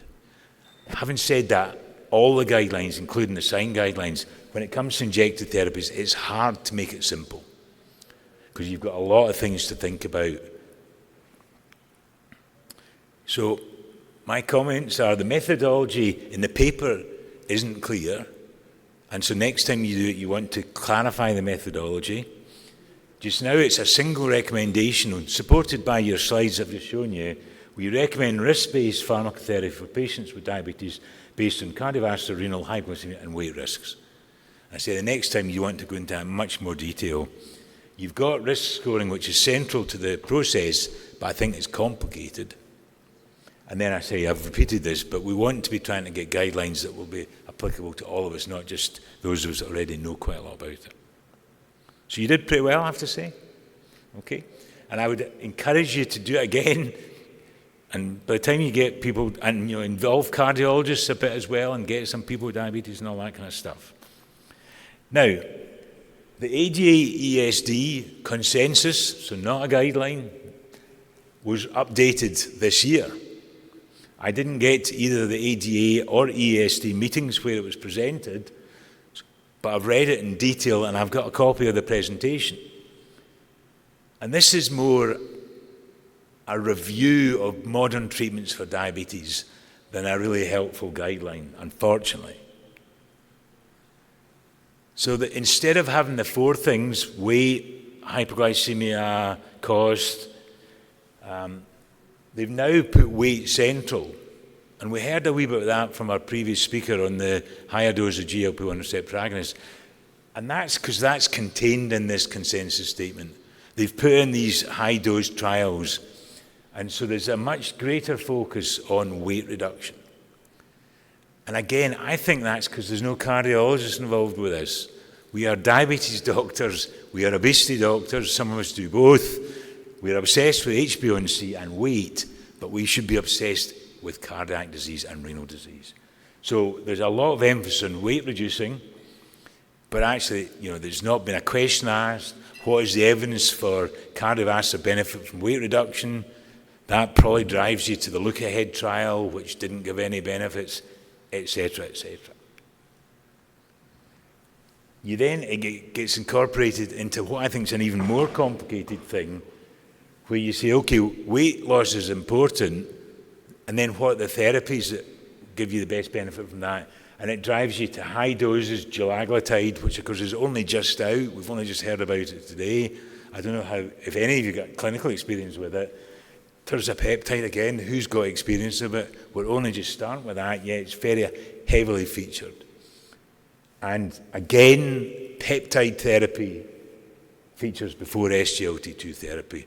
And that's because I think the people involved with this are diabetologists, and that's our bit, isn't it? Because anyone can prescribe an SGLT2 inhibitor, but still it's only us that can teach the patient how to inject themselves. Then the other side of it, and I'll show you the final bit we put together, again, this has got more complex.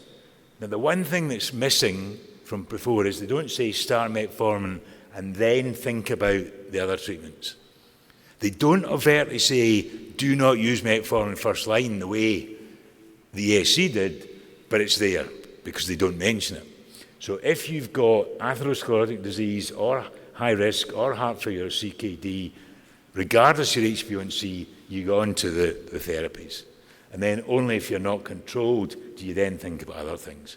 So they are moving away from metformin, and they are having a mixture of starting drugs for their benefits and the stepwise approach to HP-implicated slide here.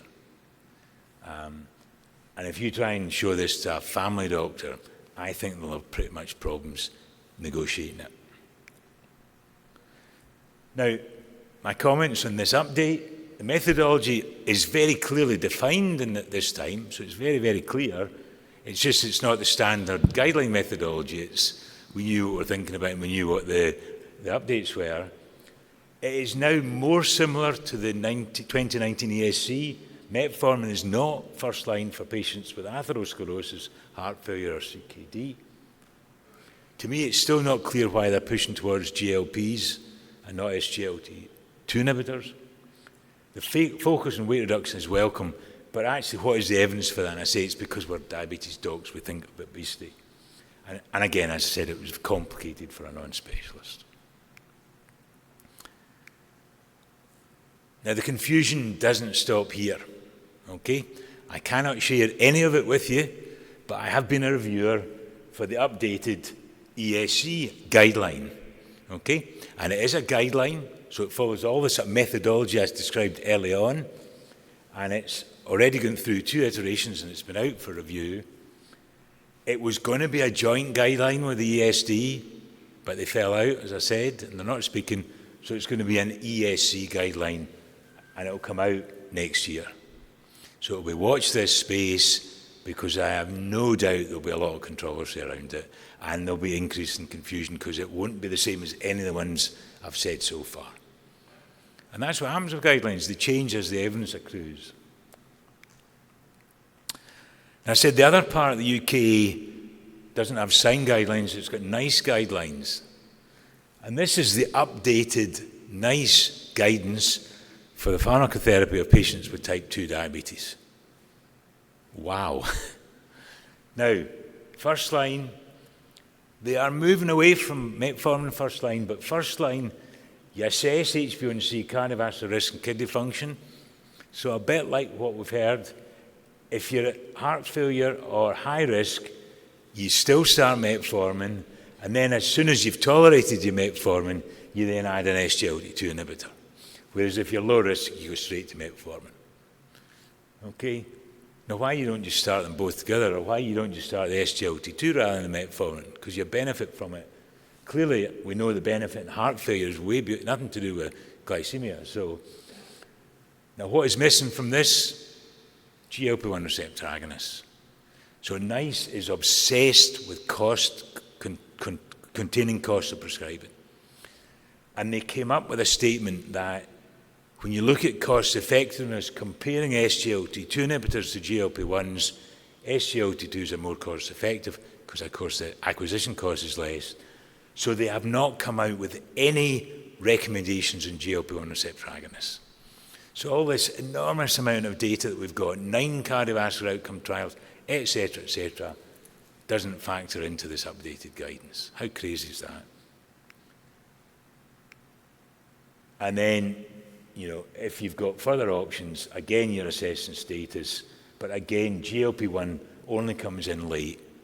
It comes in late when other things have been tried and failed. And what they do is they put hurdles for you starting it to your BMI and hurdles for continuing it. So even though you're giving it to people with type 2 diabetes to improve their HbA1c, and I say I'm emphasising very strongly you should be giving it to reduce their cardiorenal risk, if they don't continue to lose weight, you're supposed to stop it. Again, crazy. So what next for guidelines? Well, I believe the guidelines should be even more based on levels of risk rather than improving HbA1c.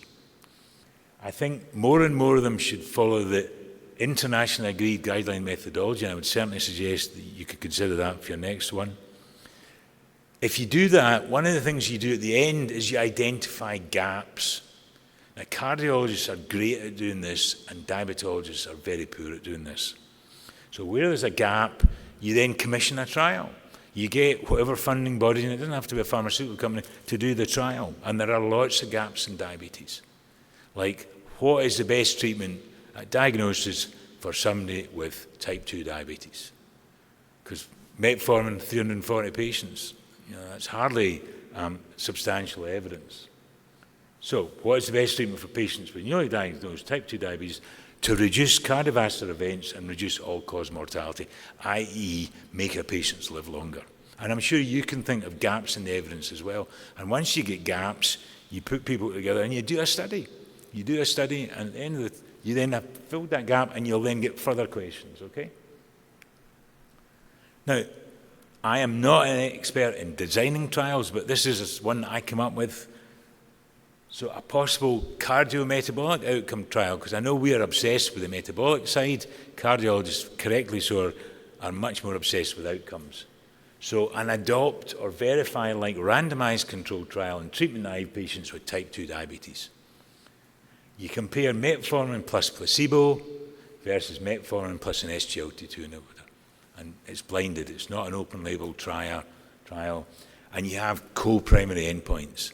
So one of them is an extended cardiovascular outcome, MACE plus heart failure, and the other one is glycemia treatment failure. So you've got a trial that ticks boxes for us lot, and it ticks boxes for the cardiologist, and it gives us important information. Because the verified trial was with vildagliptin. Interesting trial, costs a lot of money, but doesn't change clinical practice. So what do we do right now? And this is where I'm pushing the evidence base as far as I can go. So I think while awaiting evidence, we have to extrapolate from current evidence. And that's where the confusion over the different ones, what you do first line is. And instead of going a stepwise approach, I think we need to learn from the cardiologists and their heart failure treatments and go for what's called a pillars of therapy approach. Cardiologists don't start an ACE inhibitor and then a year later a beta blocker and then a year later spironolactone and then a year later SGLT2. They bang them all in at one go or within a very short period of time. And we should be doing that for our newly diagnosed patients with type 2. So we'll give them intensive lifestyle based on UK PDS. Remember, the first thing patients got was intensive lifestyle, and their HbA1c went down from a mean of 9 to a mean of 7, and they were then randomised. The direct trial my colleague Mike Lean did got remission of diabetes with a very low-calorie diet. So we give them lifestyle. At the same time, we start them metformin, because we're very loath to let it go at this point in time. At the same time, we start them on SGLT2 inhibitors based on extrapolation of data from DECLARE-TIMI. DECLARE-TIMI had the majority of patients without established atherosclerosis but at risk, so we're extrapolating from those from high risk to those to moderate or low risk, and we start them all at the same time. And actually the IDF back in 2015 suggested that for many patients with a high HbA1c, and many of us do, you might want to start more than one therapy at the same time. So I think we should be thinking about hitting the patients hard early, especially those with a high presenting HbA1c, if we're going to save their lives. So thank you for your attention.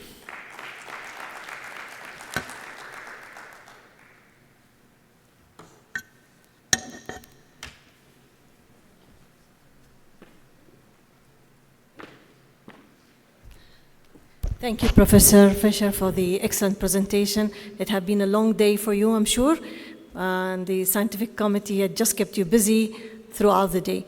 Many thanks for the feedback about the consensus guideline of the Emirates Diabetes Society. We are, in fact, updating it, which is going to be launched next year, 2023. And we also became very proactive. We are fast learner, and we involve the cardiologists this time. We are writing a cardiometabolic guideline, which is going to be launched in our conference, EDIC 2023, in February. Though it's very difficult to get cardiologists, to handle cardiologists, and in the past we thought, you know, the diabetologists are cream of medicine and we can do everything alone. But I agree with you that we need to have them on board. So many thanks for all your contribution, and Professor Fisher is going to remain with us here in Riyadh till tomorrow. So if anyone having any burning questions that would like to ask him, he's around. And for now, I'm just leaving it to my colleague, Dr. Fatesi, because I think we are going to split session to Hall A and Hall B. Thank you very much.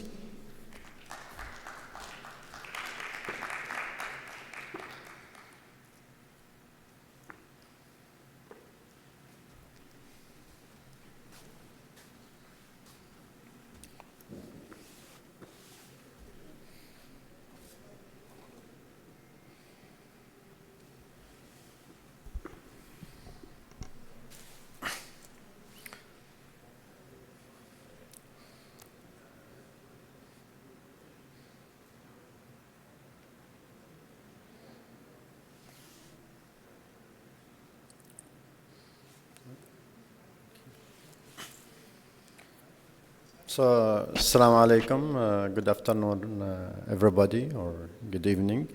It's my pleasure to introduce the next speaker, Professor Roberto Salvatori. Professor Roberto Salvatori is the Professor of Medicine and Neurosurgery at Johns Hopkins University. He's also the Director of the Pituitary Center at Johns Hopkins University. Professor Salvatori started his training in Rome, Italy, and then he moved to United States, where he was trained at Albert Einstein Center in the Bronx, and then he did his endocrine fellowship training at Cornell, and then he also did training at Johns Hopkins. Since then, he has been at the faculty at the Johns Hopkins University. He's the founder of the Pituitary Center at Johns Hopkins. His main interest actually in growth hormone deficiency and growth hormone excess, and also cortisone deficiency and cortisone excess as well. He has published more than 240 articles, and he has around 14 chapters. He's associate editor of the Pituitary journals. He is going to talk to us this afternoon about adult growth hormone deficiencies, diagnosis, and management.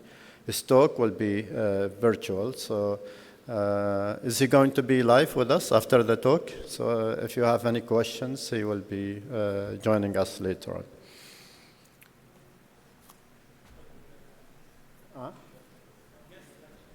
Okay, so it's only, there's no questions after the session. It will be only pre-recorded sessions.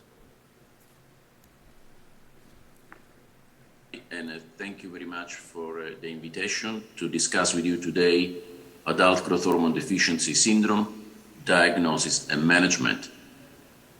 These are my relative disclosures. And I would like to start today by discussing a case I saw recently. This is a 53-year-old gentleman who was referred to me for management of hypogonadism. He had no known past medical history, and a few years prior to presenting to his primary care physician, he had noted reduction in his libido. He was indeed found to have central hypogonadism with a frankly low serum testosterone and inappropriately normal LH and FSH. Prolactin was normal, and pituitary MRI was normal. When he came to see me, he was already being treated with a testosterone replacement gel. Review system was remarkable for some tiredness, and constipation.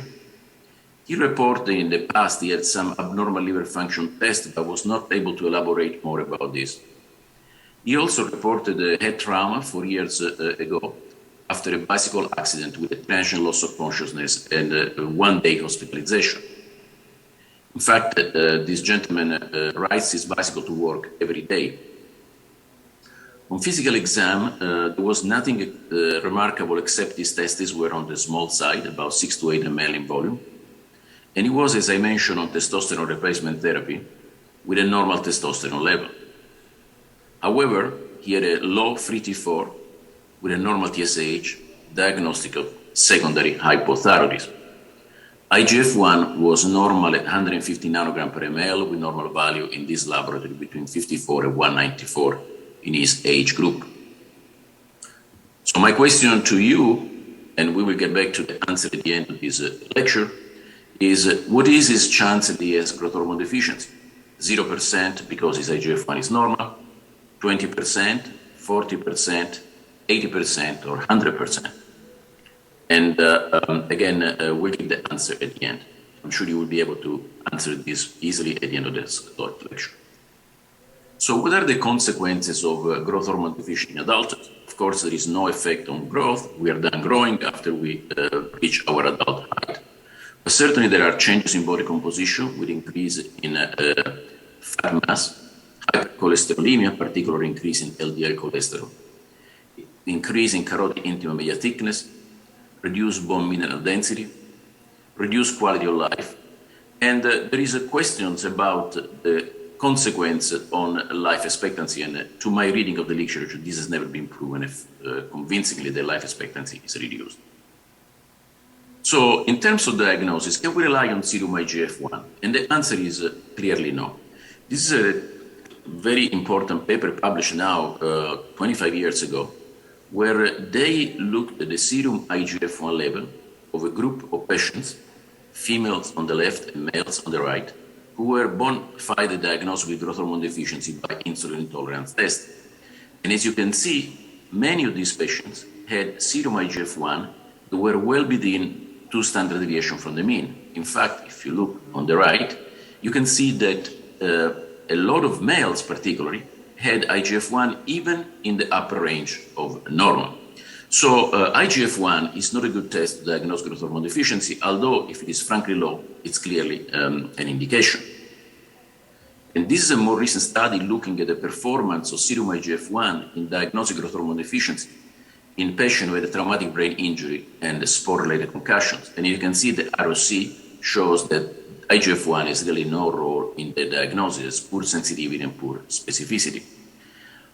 And in fact, this patient we are talking about probably had hypopituitarism due to his bicycle accident and head trauma secondary to that.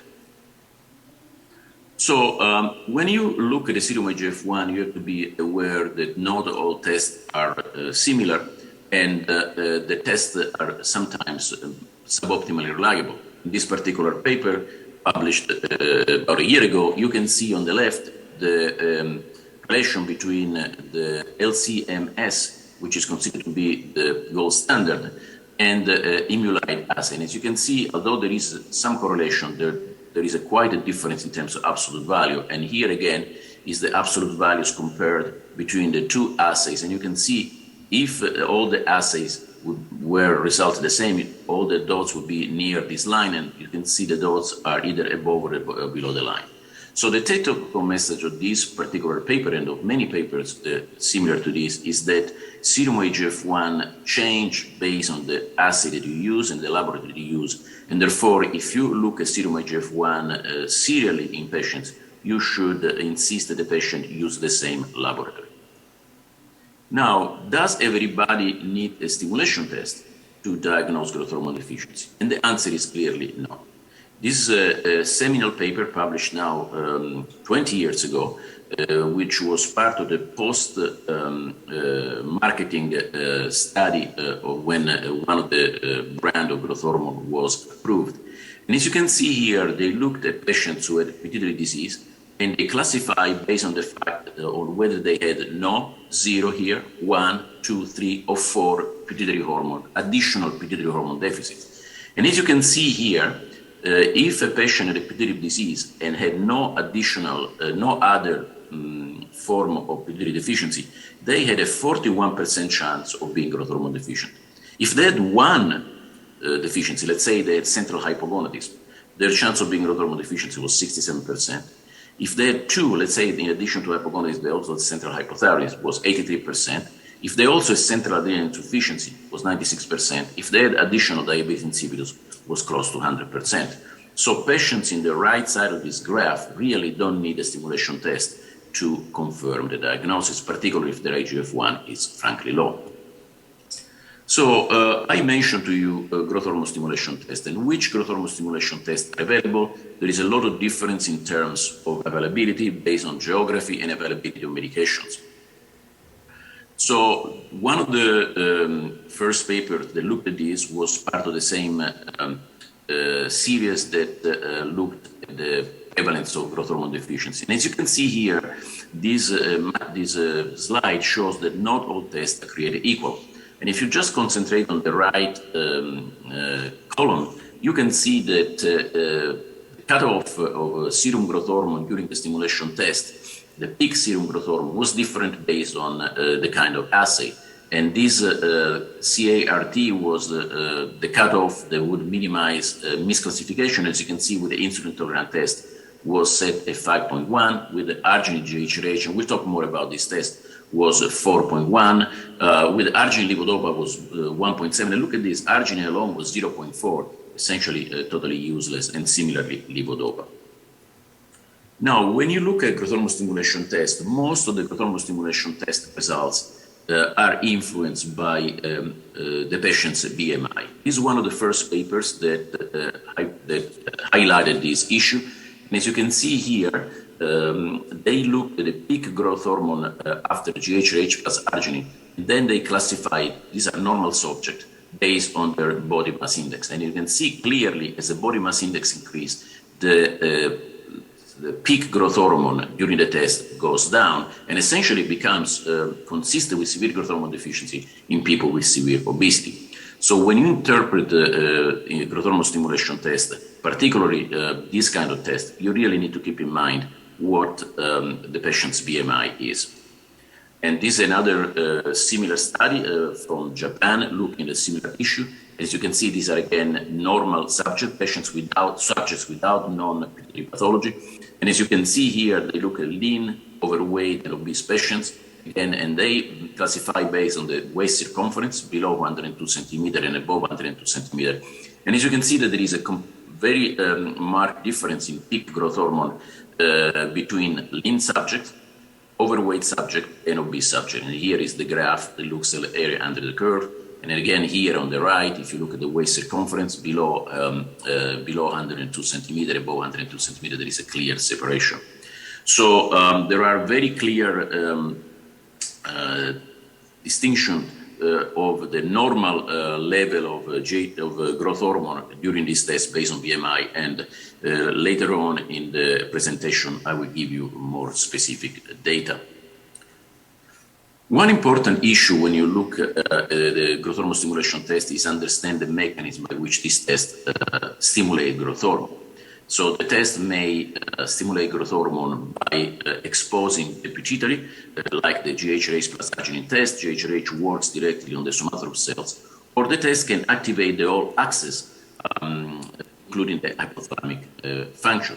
And this is very well highlighted in this paper from Darcy et al., published again now a long time ago, where they looked at the result of the peak growth hormone during stimulation tests in a group of patients who underwent radiation. And as you can see here, 5, 10, 15, more than 15 years after radiation, there was a pretty good concordance between the results of the insulin tolerant test and the GHRH plus arginine. However, the peak growth hormone response was much higher to the GHRH plus arginine compared to the ITT in patients who had undergone radiation less than 5 years. The reason for this is that the GHRH plus arginine looks specifically at the somatotroph cells, while the ITT looks at the whole axis. Remember, when people get radiated, the hypopituitary that develops is based on a hypothalamic damage, not on pituitary damage. And the pituitary, the somatotroph cells take long time to become atrophic. So if you stim a patient in the first few years after radiation, the ITT may be already abnormal because the hypothalamic damage has already occurred, but the pituitary, the somatotroph cells have not atrophied yet, and so they can respond nicely, giving you a false diagnosis of normal growth hormone reserve, while in fact the real growth hormone reserve is reduced as shown by the ITT. So you really need to think about the mechanism of action of the test when you interpret these tests.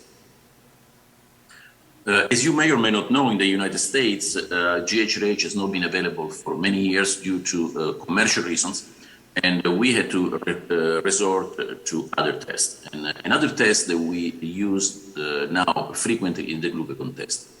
It is not very clear how glucagon works. You know, it's sort of counterintuitive because we give insulin to stimulate growth hormone.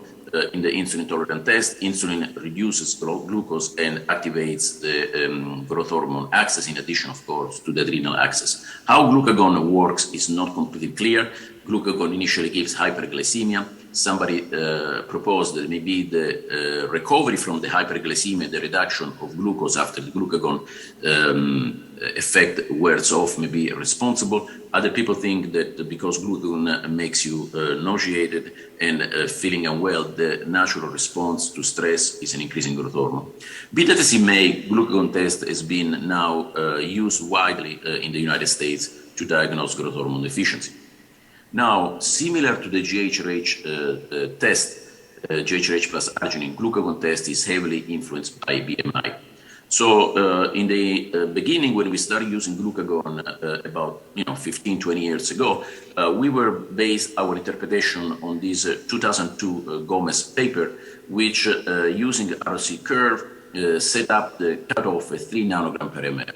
But it's become clear more recently that in patients who have a BMI above 25, sadly, most of us, including myself, the real cutoff should be probably around 1 nanogram per ml.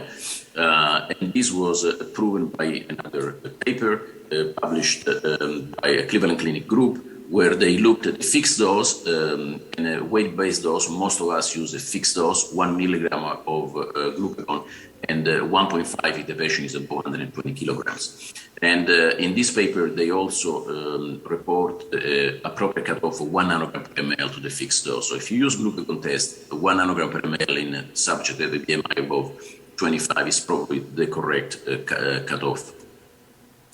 Now, one important issue in the glucagon stimulation test is timing. As I mentioned to you, glucagon increases glucose, and then later on the effect wears off. Because of this, the peak growth hormone to glucagon tends to happen much later than in other stimulation tests. And as you can see here in the fixed dose on the left, most patients had a peak around 150 minutes after the administration of intramuscular glucagon. But very important, 6.6% had a peak that occurred in the 4th hour of the test. So if you use a glucagon test, it's mandatory that you extend it to 4 hours. You don't limit yourself to 3 hours because otherwise you would miss 6.6% of the peaks, and you, of course, would overdiagnose growth hormone deficiency. Another important issue of the glucagon stimulation test is that it is quite unpleasant. And in this particular work, we retrospectively looked at nursing notes from patients from different institutions who had a glucagon stimulation test. And as you can see here, this is the fixed dose on the left, is a weight-based dose on the right.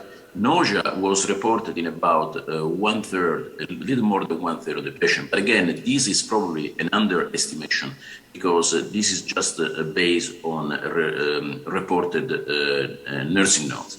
And a significant percentage of patients also, the nausea causes vomiting. So it's not a very pleasant test. Is heavily affected by BMI, has to be extended to 4 hours, and patients really don't like it because of the nausea and the possible vomiting. So another test that is now available in the US, and I understand that is not available yet in the Kingdom, is a Massimorelli test. But I thought that it would be important for you to know about this test in case this test becomes available to you. And this test uses Massimorelli. Massimorelli is a ghrelin receptor agonist. And as you can see here, this is an initial study done in normal volunteers and published in 2007, where they gave Massimorelli orally to normal volunteers. And you can see there is a peak growth hormone that's based on the dose, is dose-based. The peak growth hormone occurs quite early, 60 minutes after the oral ingestion of Massimorelli. And this is highly bioavailable when administered without food. So the Massimorelli test has been approved in the US by the FDA a few years ago based on this trial. This trial was based on 157 subjects that underwent the Massimorelli test. These subjects were classified in 4 groups, A, B, C, and D. A were subjects who were highly likely to be growth hormone deficient, so subjects with a hypopituitarism. B, patients who were moderately likely to be growth hormone deficiency. And C, patients who were unlikely to have growth hormone deficiency. And then the group D was normal control. And these subjects underwent Massimorelli test and ITT test. In order that was random. And a subset of this subject had the test repeated, the Massimorelli test repeated. And this is the ROC curve, and the paper suggested that using a cutoff of 2.8 nanogram per ml, there was a sensitivity of 87% and a specificity of 96%. And using a cutoff of 5.1, the sensitivity was 92% and the specificity was 96%. So the authors on this paper recommended a cutoff of 5.1 nanogram per ml. Again, this test is short, lasts 90 minutes, and as I mentioned, the peak typically occurs at the first hour after oral ingestion of Massimorelli. The American Food and Drug Administration, when they approved the test, recommended to use a cutoff of 2.8 nanogram per ml. I'm not completely convinced the reason. I think the reason was to reduce the risk of false positivity. Nevertheless, I think that the literature suggests that 5.1 is the best cutoff. As you can see here, when they looked at the correlation, when they compared Massimorelli test with ITT, which in this case was considered the gold standard, in these 4 groups, on the left, group A, highly likely, then group B, group C, and group D, and you can see there was a very good correlation between the ITT results and the Massimorelli result. You can see here on this graph the correlation between the 2 tests. So this test performs quite well, and it correlates with the result of the ITT. And in the subset of patients who underwent the test twice, you can see there was a very good reproducibility between the tests. When the test was performed twice, the peak results were very similar, so the test is reproducible. So I think this is, in my practice, this has completely replaced the glucagon test. The main limitation is the cost of Massimorelli, which is rather high, and we have had a lot of negotiation with the company that provides it, and we were able to obtain a discount for our hospital. So right now, in the past 18 months, this in our institution has completely replaced the glucagon test. This is the package insert, and as you can see, Massimorelli is given at a dose of 0.5 milligram per kilogram, comes in a powder, is mixed with regular water, and is given to the patient in a fasting status, just orally. And the blood is drawn at 30, 45, 60, and 90 minutes. We don't do baseline anymore. And so it's only 4 tests, and typically the peak occurs between 45 and 60 minutes. One important issue is that this test does not seem to be influenced by BMI, at least by BMI within a certain degree. Here is the ROC curve looking at patients with different BMI, and as you can see, there was a very good sensitivity and specificity independent from BMI, at least up to a BMI of 37. People who are more markedly obese with BMI above 37, we don't have at the present time any result on that group. What about possible side effect? A common side effect that was described in the original study was unpleasant taste. In the more recent study, actually, this was reported in a much lower percentage of subjects. Now, one question is QT interval. There was one patient who was on citalopram, which had been discontinued about 1 week prior to the test, who had an increase in the QT interval caused by massimorelin. Actually, the QT interval increase was seen more frequently with ITT than massimorelin. However, I think it is reasonable to hold drugs that may cause a QT elongation for 1 week before this test.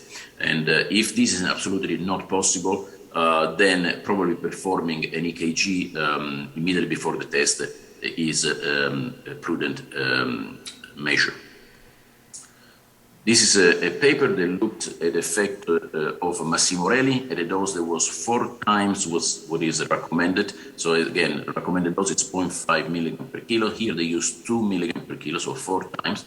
And they looked at the QT interval and they compared it with moxifloxacillin, which is a drug known to cause an increase in QT interval. And as you can see, there was a short-lived increase in QT interval at a dose, again, that was 4 times what is recommended to use for a simulation test. That was comparable to what you see with a regular dose of moxifloxacillin. So what are the characteristics of growth hormone stimulation test? So the ITT is highly accurate. It's not always safe. And you probably have experience with this. It's not really simple, requires quite a bit of supervision. It's not speedy, it's always available because insulin is available everywhere and it's not expensive. GHRH plus arginine is accurate, is safe, is simple, is not speedy, is not available in the United States because GHRH is not available. And the cost depends on the local cost of GHRH and arginine. The glucagon test is probably not more very accurate. It's rather safe but not pleasant. It's really not too simple. It's definitely not speedy. You have to go to 4 hours. It's easily available and it's not expensive. Of course, it's expensive in terms of nursing time because you have to keep the patient for 4 hours. Massimorelin is accurate, is safe, is simple, is quite speedy. The availability depends on the country, and of course is rather expensive, and this is the main limitation of this test. And this is a study that was done in Europe, looking at what people do in a different test in terms of stimulation test. They looked at 28 centers in 17 different European countries between 2017 and 2018, and they asked what kind of test do you use, and as you can see here there is a high variability of stimulation test, but not surprisingly the patients who are older are less frequently using the ITT because, as you know, ITT may be dangerous in patients with coronary artery disease and are older. It is generally contraindicated in patients above 65. In obese patients there was a widespread of use, but again the ITT was used prevalently, but some patients, some centers use the glucagon test, which probably is not a good idea because I told you it's heavily influenced by BMI, and similarly the GHRH plus arginine. Postcranial stimulation, again, a lot of ITT were used. GHRH plus arginine was used, but again, you have to remember that if you do this within 5 years from radiation, this may give you a false normal result. In patients with epilepsy, of course, there was no ITT because insulin-intolerant, insulin-induced hypoglycemia can in fact cause a seizure. And similar in patients with proven ischemic heart disease, only one ITT was done, and most subjects either had a glucagon test or GHRH plus arginine. So as you can see, there is a high variability within different centers of use of this test in each patient population. And this is the recommendations that different societies have given in the past and are giving now in terms of what cutoff to use for this stimulation test. And I would concentrate here on the right, on the American Association of Clinical Endocrinology, because these are the most recent recommendations that included Massimorelli. As you can see, the cutoff for the ITT is recommended is 5.0 nanogram per ml. The GHRH plus arginine is not recommended by the American Association of Clinical Endocrinology because GHRH is not available in the US. However, for where GHRH is available, all the societies recommend that the cutoff is based on the BMI. In subject with BMI below 25, the normal cutoff is 11. In subject with BMI between 25 and 30 is 8. And subject who are obese with BMI above 30 is 4.0. With the glucagon, I think it's pretty clear that if you are very slim, BMI below 25, the cutoff is 3. If you have a BMI above 30, the cutoff is 1.0. In a subject with a BMI between 25 and 30, it is unclear whether it's best to use 1.0 or 3.0. And Massimorelli ACE recommended, the FDA recommended a cutoff of 2.8, although in my reading of the literature, I think 5.1 is more reasonable to use. And arginine is not recommended by the society because it's a poor test, arginine by itself, and so should not be used. So what are the recommendations to treat adults with growth hormone deficiency? Now we use a lower dose that we used in the past. The initial dose should be low. I usually start males on 0.2 and females with 0.3 milligram per day. The dose is adjusted based on the serum IGF-1. I usually aim to a serum IGF-1 in the upper half of normal. And you have to look at the age-adjusted values in your particular laboratory. Be aware of challenges in serum IGF-1. Again, do not switch between different acids. Try to be consistent and use always the same acid. And one important issue that needs to be kept in mind in women is the issue of estrogen replacement. Why? Because oral estrogen, by first pass effect on the liver, cause resistance to growth hormone. And as you know, 70 to 90% of serum IGF-1 comes from the liver.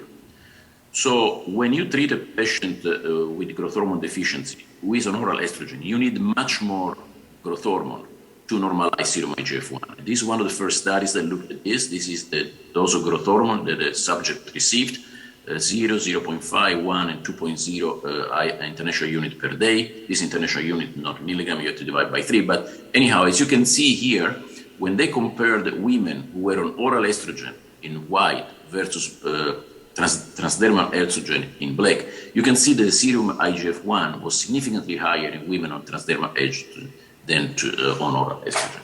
So in my practice, when I treat a woman with growth hormone deficiency with growth hormone, I always switch the woman from oral to transdermal estrogen to avoid this first pass effect. One last word about long-acting growth hormone preparations. There are several long-acting growth hormone preparations that are being developed. One of them has been already approved in the US, although not yet commercially available. They use different techniques. One of them in one of them, growth hormone has a linker that binds to albumin and thereby increasing its half-life in the serum. Another is a pegylated form. Another, there are microparticles. Independent from the technique used, I think that the way that medicine is going is that very soon we are probably going to use only a weekly preparation or predominantly weekly preparation. And so in this particular meta-analysis that was just published this year, they compared several papers that looked at the performance of long-acting growth hormone preparation compared to daily preparation. These are randomized trials where the two preparations were compared. And as you can see here, looking at effect on lean mass, on fat mass, there was really no difference between long-acting and daily preparation. And actually, if you look at the visceral adipose tissue reduction, there was a more marked effect of long-acting preparation compared to daily injections. And as you can imagine, adherence to treatment was higher in a weekly preparation. It's more likely that the subject takes an injection once a week than once a day. There was really no difference in the serum IGF-1 between long-acting and daily preparation. The growth hormone dose received was not clinically significant difference between the two. The dose received was lower in the daily than in the weekly preparation. So admittedly, you use a little more growth hormone when you use weekly, and there was no significant difference in terms of injection site reaction. And when you look at side effects, including total adverse, here in adverse event in A, B was severe adverse event, C, new onset diabetes, headaches, nasopharyngitis and arthralgia. As you can see here, there was, in this meta-analysis, there were no significant difference between the daily injections and the weekly preparation in any of these side effects. And finally, a word about something the patients are often worried. I've had a pituitary tumor, I have had a craniopharyngioma, I had a germinoma as a youngster. Well, is growth hormone gonna make my tumor come back? Is growth hormone is gonna make my tumor grow back? You know, growth hormone is a word that worries patients. And I think that there is pretty good literature nowadays showing that this is not the case. The patients who have a history of a pituitary tumor or other intracranial tumor can receive growth hormone safely. And this is a statement that was a consensus statement that was published in the European Journal of Endocrinology very recently, where they report that there is no evidence of an association between growth hormone replacement and increased mortality from cancer among GH-deficient childhood cancer survivors. And the patient with pituitary tumor and craniopharyngioma remnants receiving growth hormone replacement do not need to be treated or monitored differently than those not receiving growth hormone. And so growth hormone replacement may be considered in growth hormone deficient adult cancer survivor in remission after careful individual risk-benefit analysis. I should tell you that in patients with craniopharyngiomas, just because craniopharyngiomas are more likely to recur than pituitary adenomas, I usually wait 1 year of stable MRI before starting growth hormone. And this is not really based on any literature except on sort of being prudent. So the answer to our question of our patient was his chance of being growth hormone deficient. Now you know he had 2 axes that were missing. He had central hypogonadism and central hypothyroidism. So his chance of being growth hormone deficient was 80%. And so I had to do a growth hormone stimulation test to convince his insurance that he was growth hormone deficient because his IGF-1 was normal. But as I've shown you, a significant percentage of males, particularly males with growth hormone deficiency, do have normal IGF-1. And he had an abnormal glucagon stimulation test at that time, and he was started on growth hormone replacement therapy. So in conclusion, in the absence of linear growth hormone provocative test remains the basis for the diagnosis of growth hormone deficiency in adults. Not everybody needs a growth hormone stimulation test. If a patient lacks 3 or more other pituitary hormones and has a low serum IGF-1 in the setting of a pituitary pathology, then the diagnosis is established and growth hormone stimulation test is not needed. IGF-1 assay is not always reliable. Insulin intolerant tests carries possible side effect, and expertise is fading, at least in the US. GH-RAGE plus arginine is recommended, of course, when GH-RAGE is available. The glucagon stimulation test is a reasonable alternative, but the test is long, has to be carried to 4 hours, may be unpleasant, and it may be difficult to interpret in overweight patients, particularly in the group that I mentioned with a BMI between 25 and 30. Massimorelin appears promising, as it is simple, with rapid peak growth hormone response, is well tolerated, highly reproducible, but cost is definitely an issue. Growth hormone therapy should be started at low dose to avoid side effects, particularly fluid retention and arthralgia. Women requiring estrogen replacement should receive estrogen via transdermal route. IGF-1 can be used to titrate growth hormone dose. Long-acting growth hormone formulations are safe and effective and will likely be available soon, at least in the US and hopefully in the Kingdom too. And the growth hormone replacement therapy is safe in patients with pituitary adenoma or craniopharyngiomas, they don't need to be treated in patients who don't receive growth hormone. Thank you very much for your attention.